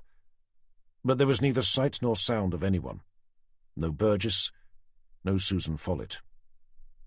Before stepping all the way in, Tanner called out, "Norfolk Police! Is anyone here?" They listened to his voice echo out around them, but there was no response. Tanner whispered, "We'd better take a look upstairs." He pushed open the door a fraction more, and with extreme caution made his way inside. Jenny followed him to the base of the staircase, chasing shadows around the mill with their torches as they did. "What is that smell?" questioned Jenny. Placing his foot on the first of a dozen or so steps, Tanner replied, "I'm not sure, but whatever it is, I think it's coming from up there."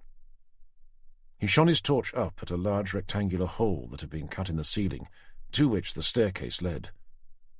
Keeping his torchlight focused on the hole, he began making his way up. When the top of his head was level with the ceiling, he stopped, checking behind him to make sure Jenny was still there. Then, with his heart beating hard inside his chest, he raised his head just enough so that he could peer over the edge of the floor of the room above. If the smell was bad downstairs, it was far worse up there. He ran the torch beam around. In the middle of what was a much smaller room than the one below were a row of 3 dark wooden cots, each with slatted sides. He could see that the one nearest to him was empty, but within each of the others was a small blanket-covered bundle. Apart from an old wooden rocking chair under a small window and a wardrobe next to a chest of drawers at the other end, he couldn't see anything else. Having followed the torch's light around the full circumference, he eased himself out onto the floor before turning to offer Jenny his hand. Once she'd stepped through the hole and was able to see the whole room, she said, "It looks like some sort of a nursery." "Doesn't it?" agreed Tanner. Creeping up to the middle of the 3 cots, Tanner shone his torch inside to stare down at the tiny bundle lying there, wrapped up neatly in a white woolen blanket. For a moment he couldn't work out what he was looking at. Where he'd expected to see the angelic face of a sleeping baby, instead was an undulating mass of blackness which glistened as it moved in the light of his torch. Curious, he reached out his hand to touch it. The moment he did, a sickening swarm of flies launched itself into the air, hurtling towards his face. Stumbling back, he lashed out wildly at them, only for them to vanish just as quickly as they'd appeared. Jenny shone her torch into the cot to see where they'd come from. Staring up at her from out of the top of the blanket was a tiny baby's head, its skin red and blistered. From out of its nose leaked blood-filled pus, and where its eyes should have been were nothing more than 2 gaping holes, each one crawling with maggots. Jenny gagged once, then turned to throw up violently over the floor. "What the hell is it?" asked Tanner, forcing himself back to the edge of the cot. "Oh, my God. It's... But he couldn't bring himself to say the word, not out loud. As flies began returning to what looked like the remains of a fetus, Tanner heard something move just beyond the 3rd cot. Tearing his gaze away, he aimed his torch towards the sound. There, hidden behind the last cot, was the body of a man, slumped up against the wall, his head resting to one side. "Burgess!" Racing over to him, Tanner fell to his knees. "Oh, Jesus Christ! Burgess, are you all right?" But it was clear from the outset that he wasn't. In the light from his torch, Tanner could see that blood had soaked his shirt around his stomach, over which his hand lay, and was spreading out around where he sat. Burgess's eyes flickered open. Without moving his head, he looked up at Tanner, and with a faltering voice said, "A bitch! She stabbed me." "You'll be all right, don't worry," said Tanner, with as much conviction as he could muster. Pulling his tie from around his neck, he called behind him, "Jenny, I could do with your help here." As he waited for her to come, Tanner laid his phone on the ground so that the light shone up towards the ceiling. With both hands now free, he rolled his tie up before moving Burgess's hand away from where he assumed the knife wound was. Finding a deep gash in his upper abdomen, just below his rib cage, he said, "This is going to hurt." Using the rolled-up tie, he plugged it into the hole. As Burgess writhed in agony, Tanner called out, "Jenny! Where the hell are you?" "Over here," came a woman's voice from out of the darkness. But it wasn't Jenny's. Chapter 49. Tanner cursed under his breath. He knew who it was, and he knew what must have happened. Before replying, he lifted Burgess's hand again to place down on top of the rolled-up tie. As he did so, he whispered gently into his ear, "Keep that held there, and try not to move." Reaching over to retrieve his phone from the floor, he slowly got to his feet, turning around as he did. Ahead of him, just to the side of the cot where he'd seen the decomposing remains, was Susan Follett, her massive permed hair tied back behind her head. Locked in her arms, directly in front of her, stood Jenny. In the light of his torch, Tanner could clearly see the cold, sharp blade of a large kitchen knife resting up against the delicate white skin of Jenny's neck, stained red with what he assumed to be Burgess's blood. His attention was distracted by one of Susan Follett's earlobes, which he couldn't help but notice had been ripped in half. The butterfly-shaped earring they'd found under the bridge must have belonged to her, torn off when she'd attacked and killed Jane Richardson. Taking in Jenny's face, despite it being as pale as the moon and etched over with fear, he could see her eyes still held a look of defiant courage. "You all right, Jen?" he asked. "Oh, she's fine. Aren't you, Jen?" said Susan, pulling her head back by her hair to stare into her eyes. "I'm okay," came Jenny's hesitant response. "Although saying that," continued Susan, "she probably won't be. Not after I've opened up her throat right in front of you." "There's no need for that, Miss Follett," stated Tanner. "And besides, we didn't come here for you. We came looking for our colleague, D.I. Burgess, who's still alive. So if you let us go, all three of us, we won't be any more trouble." "Have you ever lost someone you loved, Detective Inspector?" The question flashed images into Tanner's mind. "Your daughter, perhaps?" How the hell did she know about her? "You know, personally, I think Jenny here looks just like her. Your daughter, I mean. Don't you think?" She must have been doing her own background research, thought Tanner. Probably about all of them. But he wasn't going to let her play mind games with him. "This isn't about me, Miss Follett. And as I said before, we're not here for you. Our colleague behind me is seriously injured. We need to get him to a hospital. So if you let us go, we'll be able to forget about all this." Ignoring him, Susan said, "I see you've met my children. Aren't they just adorable?" Adorable wasn't exactly the word Tanner would have used to describe them, but this was hardly the time to disagree. "They certainly are, Miss Follett. Now, if you put the knife down, there'll be no more harm done, and we'll be on our way." "I'm not stupid, you know." "I never said you were." "Just because I'm a receptionist and not some arrogant, overpaid doctor." "Again, I never said that. I'm very sorry if I said anything that may have given you that impression." "If anyone around here is stupid, it's you," she continued. "You didn't think for a single moment that it could be me who'd killed those women. I was even willing to show you pictures of my firstborn, the one I took from Simon's so-called wife. But you didn't have the professional good sense to look." "Those things over there, Miss Follett," began Tanner, pointing down at the row of cots standing between them. "You do know that they're dead, don't you?" Through a malicious snarl, she said, "How dare you say that about my babies?" "And another thing," said Tanner, "they're not yours." Susan Follett paused for a moment, before a wide, malicious grin stretched out over her round face. "Finders keepers," she eventually said. "Besides, God didn't want those women to have children." "I see," said Tanner. "And he told you that himself, did he?" "Don't mock me, Detective," she demanded, bringing the knife hard up against Jenny's throat, so much so that the blade began to dig into her skin. "If God had wanted them to have children, he'd have blessed them naturally, not forced them to have IVF treatment." "But wasn't it God's fault that Simon was a homosexual? That was the reason why he dumped you, wasn't it? Because he fancied men, not you." "You're even more stupid than I thought," she stated. "Simon isn't gay. He only said that to get out of having to spend the rest of his life in prison. It's a shame you didn't see through it, though. If you'd charged him like you were supposed to, I wouldn't have had to kill that other woman." "What about Simon?" questioned Tanner. "What did he do to deserve it?" "He dumped me. That's what he did.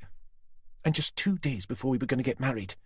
And if that wasn't bad enough, 5 years later, he waltzes into my clinic with that overdressed tart of a wife hanging off his arm, and he doesn't even fucking recognize me. Oh, I can assure you, he more than deserves to be locked up.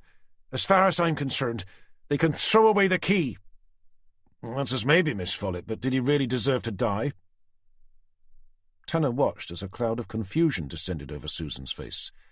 As it did, the knife she'd been holding up against Jenny's throat dropped down slightly. Why would you say that? That he didn't deserve to die? With the sudden realization that not only must it have been someone else who'd killed Richardson, but that this deranged woman standing before him didn't know he was dead, he had an unexpected new card in his hand, and he didn't waste a moment putting it into play. "Haven't you heard?" he began, as he started to edge his way around the cots towards her. "Simon's dead." Dragging Jenny back with narrowing eyes, Susan glared at him. "You're lying." "I can assure you, Miss Follett, that I'm not.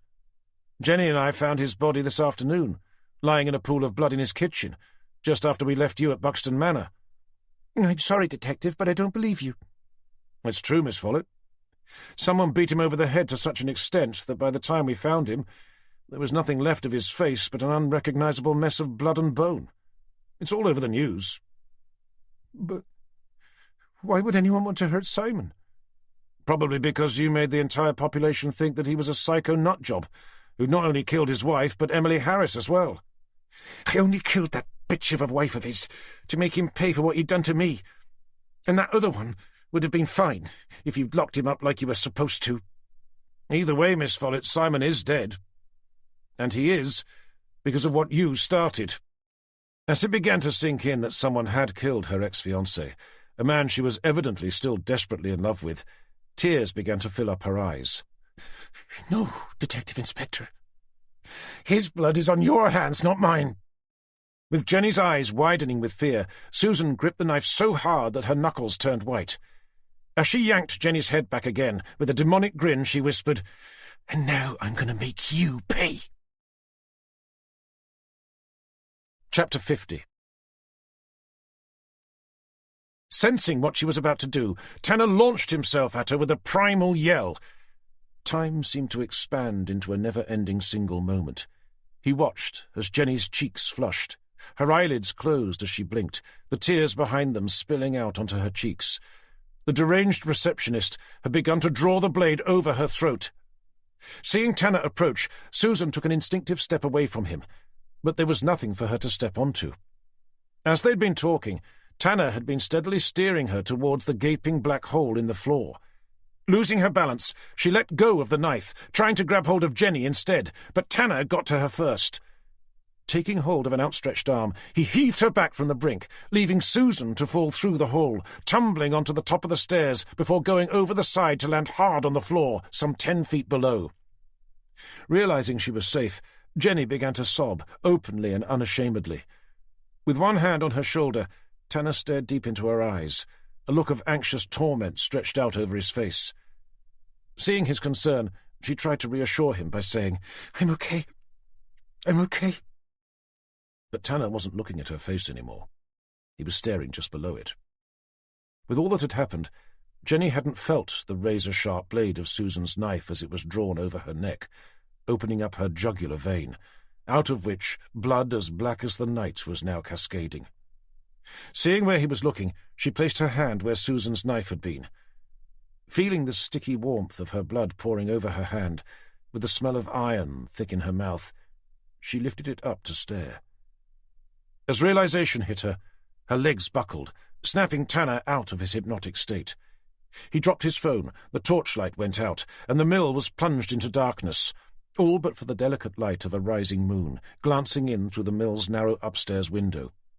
In one swift movement, he dragged her over to the nearest wall, propping her up against it. As she stared up at him, he threw off his coat and jacket. Ripping the buttons from his shirt, he tore it off, wadded it up, and pushed it against the open wound. Watching as she held it in place, with tears filling up his own eyes, he stared down at her and said, Don't worry, Jenny. You're going to be okay. With just the flicker of a smile, she looked deep into his eyes and asked, Promise? Bundling her up in his arms, in one swift movement, he got to his feet, and as he began carrying her towards the stairs, he looked down at her again. I promise. Chapter 51. Grateful for the moonlight, as quickly as he dared, Tanner carried Jenny down the staircase. There was no sign of Susan Follett, neither there nor on the floor beneath, but at that time he hardly cared. His only interest was in getting Jenny safely down without falling. Reaching the lower level, he raced over to the door, prized it open with his foot, and ran out to the river, just in time to see the patrol boat Jenny had called earlier begin mooring up alongside the old wooden jetty. Breathing hard, he sprinted over to them, calling out, "I've got a wounded officer here!" One of the uniformed men inside the boat leapt out to help him, whilst the other dived inside the small cockpit to retrieve the first aid kit. With Jenny still cradled in his arms, Tanner sank to his knees, telling the first officer, "It's her neck. It's been cut." But it was obvious where the wound was. The shirt Tanner had used to staunch the flow of blood was heavily stained. Joining them on the jetty, the second officer wasted no time in pulling a large dressing pad out from the first aid kit and tearing it open. When it was ready, with Tanner supporting Jenny's head, in one swift movement, the first officer removed the shirt as the second officer replaced it with the dressing pad. As he held it in place, the first officer found a roll of gauze and began winding it around her neck, so holding the pad in place. The single blast of a siren shattered the stillness of the night. A police car had entered the car park on the other side of the river, its flashing blue lights ricocheting off the mill behind them. The first officer glanced up at Tanner and said, "She must have lost a lot of blood. We need to get her to the hospital. If you can carry her to the boat, we'll take her to the other side. The squad car can take her from there." Tanner was desperate to stay with her, but remembering that Burgess was still inside the mill and was possibly still alive, putting his professional responsibilities before his personal feelings for Jenny, he said, "Okay, but as soon as she's in the squad car, I need you back here." Before handing her into the boat, Tanner took a moment to look down at Jenny's face. Alarmed to see her eyes were closed and that her skin was as white as the moon, and hoping to God she hadn't slipped away whilst they'd been bandaging her neck, he said, "Jen." With a huge surge of relief, he saw her eyes flutter open. "We've stopped the blood, Jen, and we're taking you to a hospital. You're going to be okay." But although the corners of her mouth turned upwards in response, it was clear that she was far from being okay. "Quick, take her," he said, passing her over. As the two police officers lifted her into the boat, Tanner stood up and faced the other side of the river.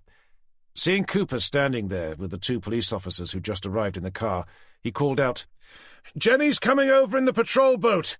She needs urgent medical attention." Cooper yelled back, "We'll take her to Wroxham Medical Centre. It's not far." "Okay, but get the squad car to take her. I need you over here. Burgess is still inside. He's been badly hurt, and I'm going to need help getting him down." As the patrol boat left the jetty heading for the far bank, Cooper asked, "What about Susan Follett?" Tanner paused for a moment before saying, "I think she's still inside as well." Chapter 52. Without waiting to see the patrol boat reach the other side, Tanner turned and ran back towards the mill. Standing outside the still open door, he pushed it inwards with his foot to peer into the cold, silent interior. Without his phone, he couldn't see as much as before, but the light from the moon flooding in through a small window to his right was enough for him to have a good look around. There was no sign of Susan Follett that he could see, but for all he knew, she'd retrieved her knife and was lying in wait for him. After straining both his eyes and ears for another couple of seconds, unable to see or hear anything, he was about to go in when he remembered that he'd not looked behind the door. But he had neither the inclination nor the courage to do so now. Instead, he slammed it back until the inside handle hit the wall behind it.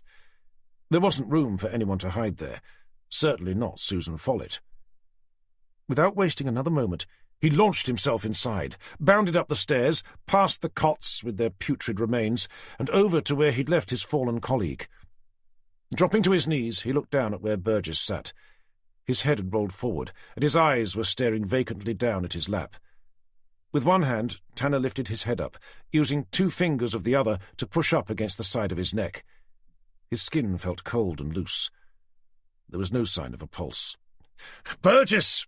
he called, turning his head around so that he could stare into his eyes.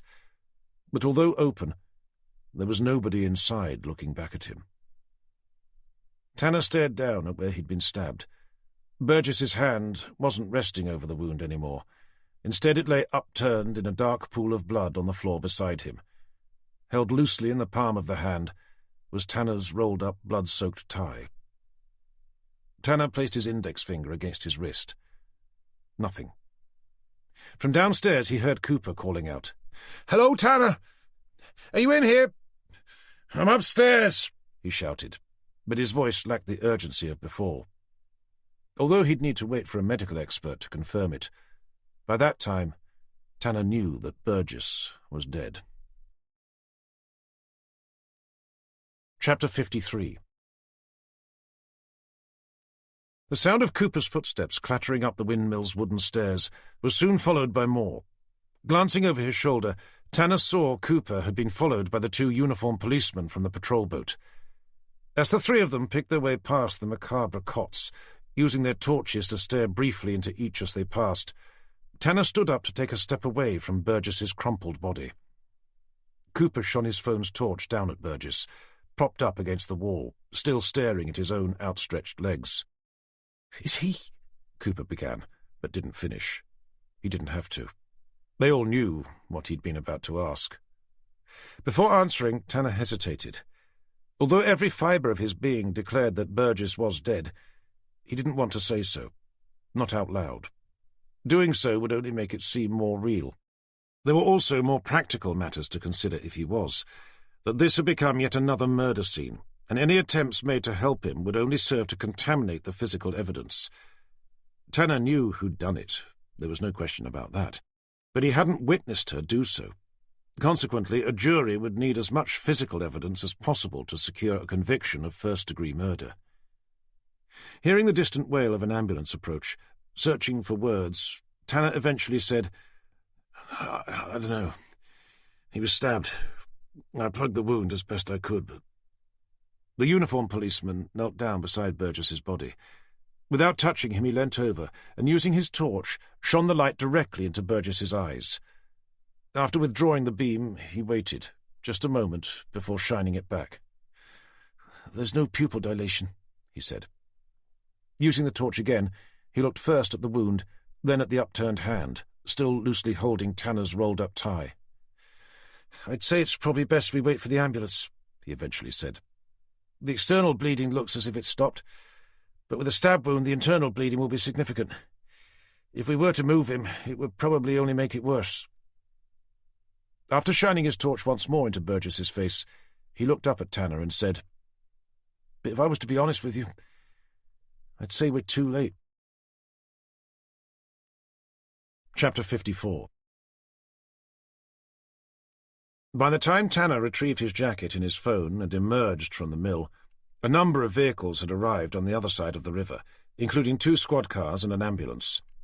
With flashing blue lights dancing over the surface of the river, Tanner watched as 2 paramedics and a number of other police personnel were ferried over by a patrol boat driver. One of them he recognized as being DCI Barrington. Approaching the jetty to meet him, after waiting for the paramedics to climb out, Tanner watched as Barrington stepped off the boat, saying, "I heard the news. How's Burgess?" "It's not good, I'm afraid, sir." "Not good as in—" Tanner didn't answer him directly, but instead said, "We're going to have to get the whole area cordoned off." "Shit," said Barrington. The moment he said it, he remembered his position, and that he had to be more respectful. So he quickly added, "I'm deeply sorry to hear that." "Me too, sir," replied Tanner. "We may not have seen eye to eye all the time, but he certainly didn't deserve that." "No," agreed Barrington. Taking a nervous breath, Tanner asked, "Any news of Jenny, sir?" "Nothing yet. All I've heard is that she's been taken to Wroxham Medical Centre. That's about it." As Barrington stared up at Fen Marsh Mill, he asked, "What about Susan Follett?" "We haven't been able to find her. She fell down the stairs just after she cut Jenny's... but then she seemed to vanish. I've got Cooper and another officer looking for her now, but I don't think she's in the mill." Remembering the hidden rowing boat, Tanner peered along the jetty. It was still tied up, and he pointed to it. "We think she used that boat to get herself over the river, but as it's still here, she must be this side somewhere." Barrington surveyed the surrounding reeds. The wind had dropped to nothing, and they were standing tall and still in the cold night air.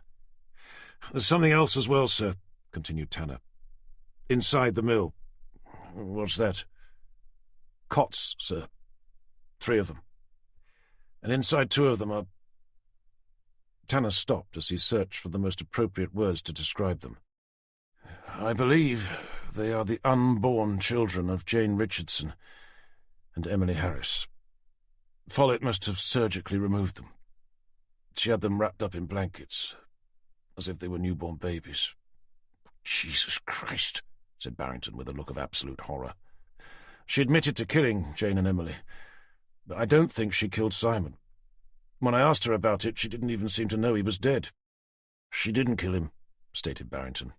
"Forensics found fingerprints plastered all over him and the kitchen, and D.S. Gilbert just told me on the way over here who they belonged to." Chapter 55. About an hour later, having returned to his boat to retrieve a fresh shirt and tie, Tanner brought his XJS to a halt outside the imposing black wrought-iron gates that marked the entrance to the Lamberts' residence in Horning. Before reaching for the intercom button, he stared down at the empty passenger seat. He took a moment to say a silent prayer that Jenny would be okay. As he did, the squad car that had followed him there pulled up behind him, its orange indicator stabbing at the night, but thankfully not the blue roof lights. Tanner lowered his window, leaned out and pressed the intercom button. It wasn't long before a man's metallic voice responded. Recognizing it, Tanner said, "Mr. Lambert, it's Detective Inspector Tanner. Could you open the gates, please?"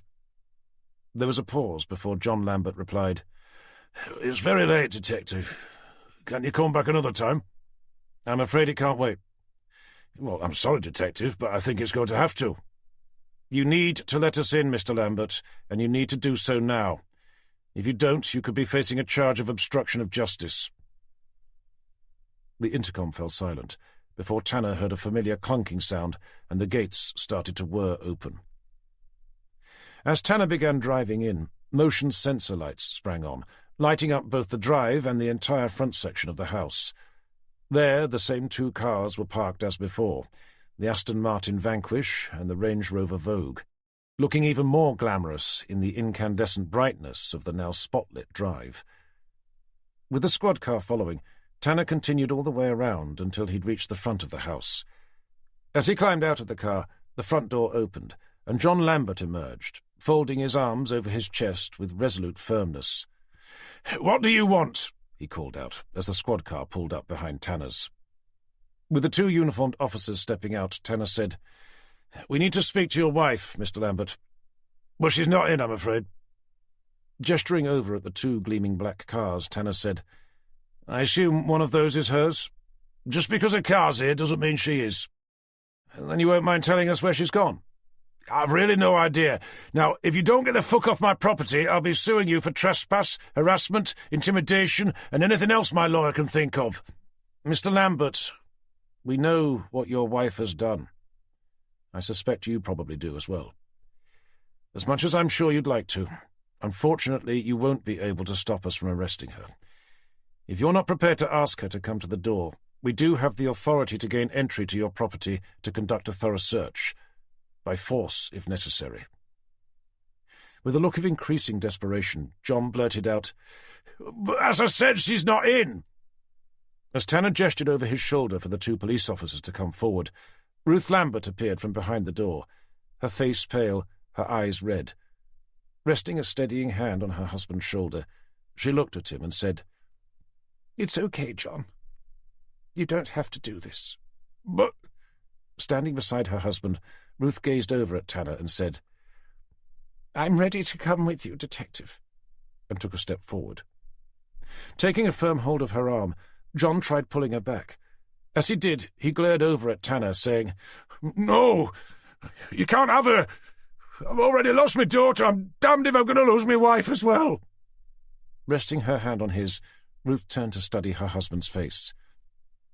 "I'm sorry, John, darling," she said. "I shouldn't have done it. I know I shouldn't have. But I didn't have a choice. I couldn't let him get away with it. Not our Jane. Our precious, beautiful Jane." As she prized his fingers from her arm, John lost control of his emotions and began to sob, the hand that had been holding on to his wife, now a fist, pressed firmly against his mouth. Stepping forward, Tanner took hold of Ruth's other arm and began guiding her towards the two waiting police officers. As one of them began handcuffing her hands behind her back, John screamed out, "You can't leave me! You can't leave me!" Tanner stood helplessly by as John sank to his knees, raking his fingers back through his hair. He didn't have the heart to tell him that his wife had murdered an innocent man. Simon Richardson hadn't killed their daughter, no matter what the press may have said. No doubt he'd find that out soon enough, as would his wife. But it wouldn't be him who'd be telling them. Hearing the police car's doors close, Tanner tore his eyes away from the distraught man and climbed back inside his own. Starting the engine, he waited for the car behind to lead the way back out, before following along behind. As both vehicles waited for the gates to automatically open, Tanner's mobile phone began to ring. Digging it out from his inside pocket, he answered it by saying, "Tanner speaking." "Hi, Tanner, it's Vicky, D.I. Gilbert." "Yes, Vicky, how can I help?" "I just wanted to let you know that we've had a call from Wroxham Medical Centre about Jenny, sir." Tanner didn't say anything in response. Instead, he just sat there, his heart pounding deep inside his chest. He stared into the rear-view mirror, looking at John Lambert still sobbing on the porch. "Is that about to be me?" he wondered. "I just thought you'd like to know that she's going to be okay." As he heard the words, a surge of relief swept through his body. "Are you still there, sir?" asked Vicky. Before daring to say anything in response, Tanner sucked in a lungful of air which juddered as it went down. After holding his breath for a moment, with forced dispassion, he eventually managed to say, "Well, that's good news, Vicky. Thanks for letting me know." With that, he ended the call. Seeing the car ahead set off through the now almost fully open gates, he put the phone away, wiped the tears, which had appeared from nowhere, from his eyes, placed his XJS's gear lever into the drive position, and headed back towards Wroxham. Chapter 56. Arriving back at the station, through a furious burst of flash photography from the awaiting press, all desperate to catch a glimpse of the handcuffed woman they could see being helped out of the back of the squad car, Tanner followed the two uniformed police officers as Ruth Lambert was led inside.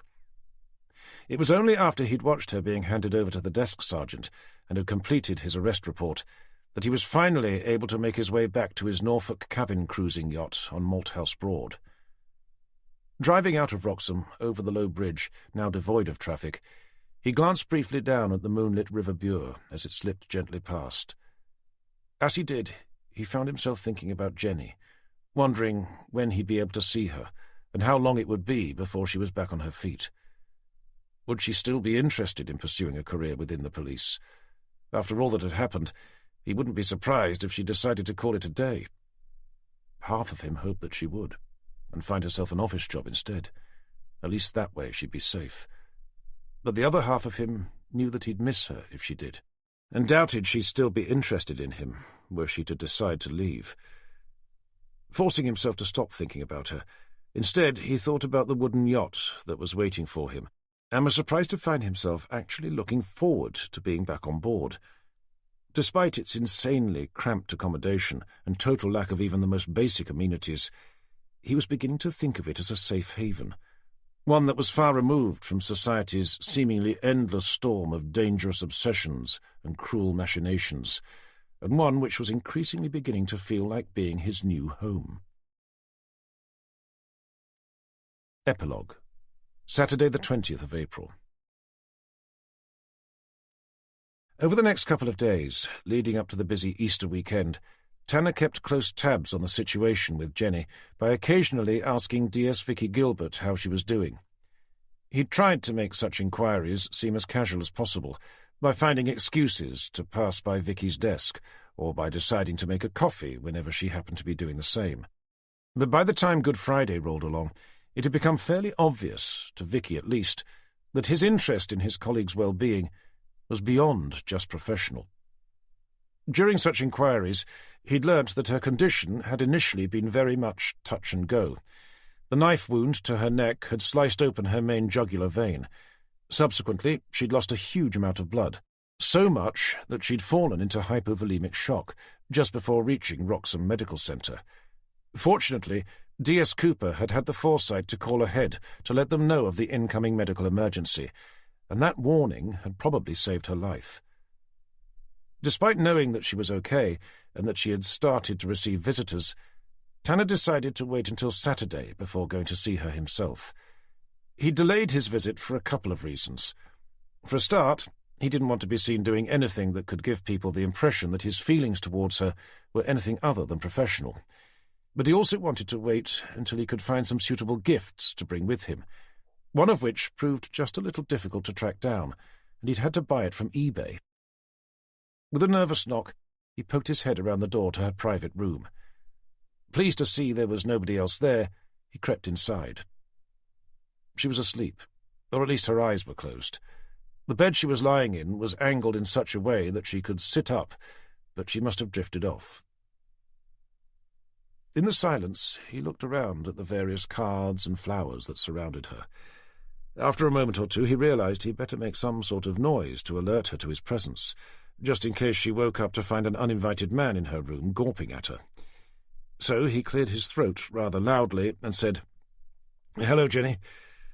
Are you awake?" Her eyelids fluttered open. Seeing Tanner standing in front of her, holding a brown paper bag in one hand and a large plastic bag in the other, she gave him a warm smile and croaked out, "Hello, boss." Returning her smile, he said, "I just thought I'd drop by to see how you're doing." As she made an effort to sit up properly, whilst making a few self-conscious jabs at her hair, she said, "I'm feeling much better, thank you." An awkward silence followed, as Tanner tried to think of what to say next. Eventually, he placed the plastic bag down by his feet, which allowed him to pull a bunch of purple grapes out of the paper one. Handing them over to her, he said, "I brought these for you." "Wow," she said with wry amusement. "You shouldn't have." "Well, I thought it was the least I could do." "You mean after leading me into a disused windmill for me to have my throat cut open by some deranged psychopathic receptionist?" "Yes, bringing me grapes probably was the least you could do." Having said that, she couldn't help but let a smile play over her lips. With an ambivalent shrug, Tanner added, "I brought you something else as well." Reaching for the plastic bag by his feet, he pulled out a small rectangular box with the picture of a car on its front. Handing it over to her, he said, "It's an Airfix model of a Jaguar XJS." Taking it from him, Jenny stared down at it, momentarily stumped for a suitable response. "I know how much you like my car, so I thought I'd give you one of your own." Finally getting the joke, she looked up at him and smiled. "It's just what I've always wanted, thank you." She was about to open it when Tanner stopped her by saying, "Well, actually, it's probably not a great idea to do that. It's a collector's item, you see, so it's worth more if you don't open it." "You mean you bought me an Airfix model of a car that I don't really like very much, and I can't even make it?" "Well, yes, but I thought you'd enjoy looking at the picture." She stared around, looking for somewhere suitable to put it, but with so many flowers and cards, she eventually left it lying in her lap, saying, "I'll ask the nurse to think of something suitable to do with it." Reaching back into the plastic bag, Tanner pulled out a much larger box. Handing it over to her, he said, "I brought you this as well." "It's a 2,000-piece jigsaw puzzle," she said, staring down. "I thought it would help pass the time." "Well, at least it's a picture of a boat." "A sailing boat as well," he pointed out. "Fab," she replied, and again spent a few moments staring around, wondering where she was going to put it. "Shall I ask if the nurse can find you a table so you can start doing it?" It would have to be quite a large one." "Oh, I'm sure they've got one that's big enough." "If you mean like a dining room table, then I'm not sure it would fit through the door." "Or maybe they've got a fold-up one you can use. Hold on, I'll ask someone." As Tanner made as if he was about to go looking for a nurse, Jenny said, "Don't worry. I'll pop it down here on the floor. Hopefully the cleaners will find it there in the morning." They exchanged smiles at their shared sense of humour. Then there was a moment's pause before, with a serious expression, Jenny said, "I heard that Burgess didn't make it." "I'm afraid he didn't, no."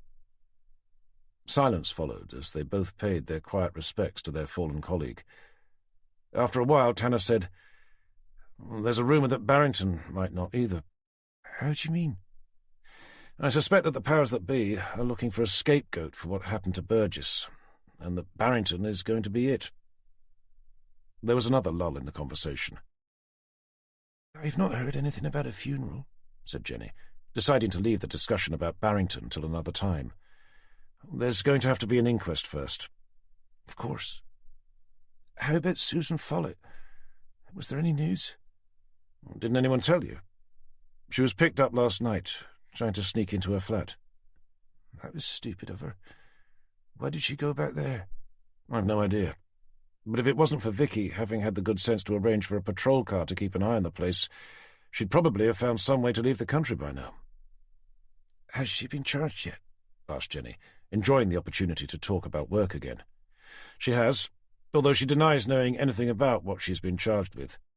Certainly nothing about the murders of Jane Richardson and Emily Harris." "Even though we found their unborn children in that godforsaken mill of hers?" With a shrug, Tanner said, "She even denied killing Burgess. She said that she was forced to stab him out of self-defence. According to her, he tried to rape her. But anyway, there's more than enough evidence for a conviction. The knife she used to try to kill you was the same one used on Burgess. It was also what was used to remove the fetus from Emily Harris." "What about the murder weapon? Did anyone find that?" "We didn't know. We assumed she must have thrown it in the river somewhere. But there should be more than enough evidence for a jury to find her guilty, for the murder of 2 women, and Burgess as well." Keen to steer the conversation away from work, Tanner changed the subject. "Any idea when you'll be given the all-clear?" With her normal presumption, Jenny asked, "Why? You thinking about asking me out on a date?" Tanner had forgotten about her bold, mischievous streak, and it took him a moment to come back with, "I was actually wondering if you'd like to come sailing on my boat with me." "I didn't think you could sail." "I can't, no." "Or that it was your boat." "You're right, it isn't. But the owner said that he doesn't mind if I take her out occasionally, as long as I can find someone experienced enough to sail her." "That would be me, then," she said, happy to volunteer.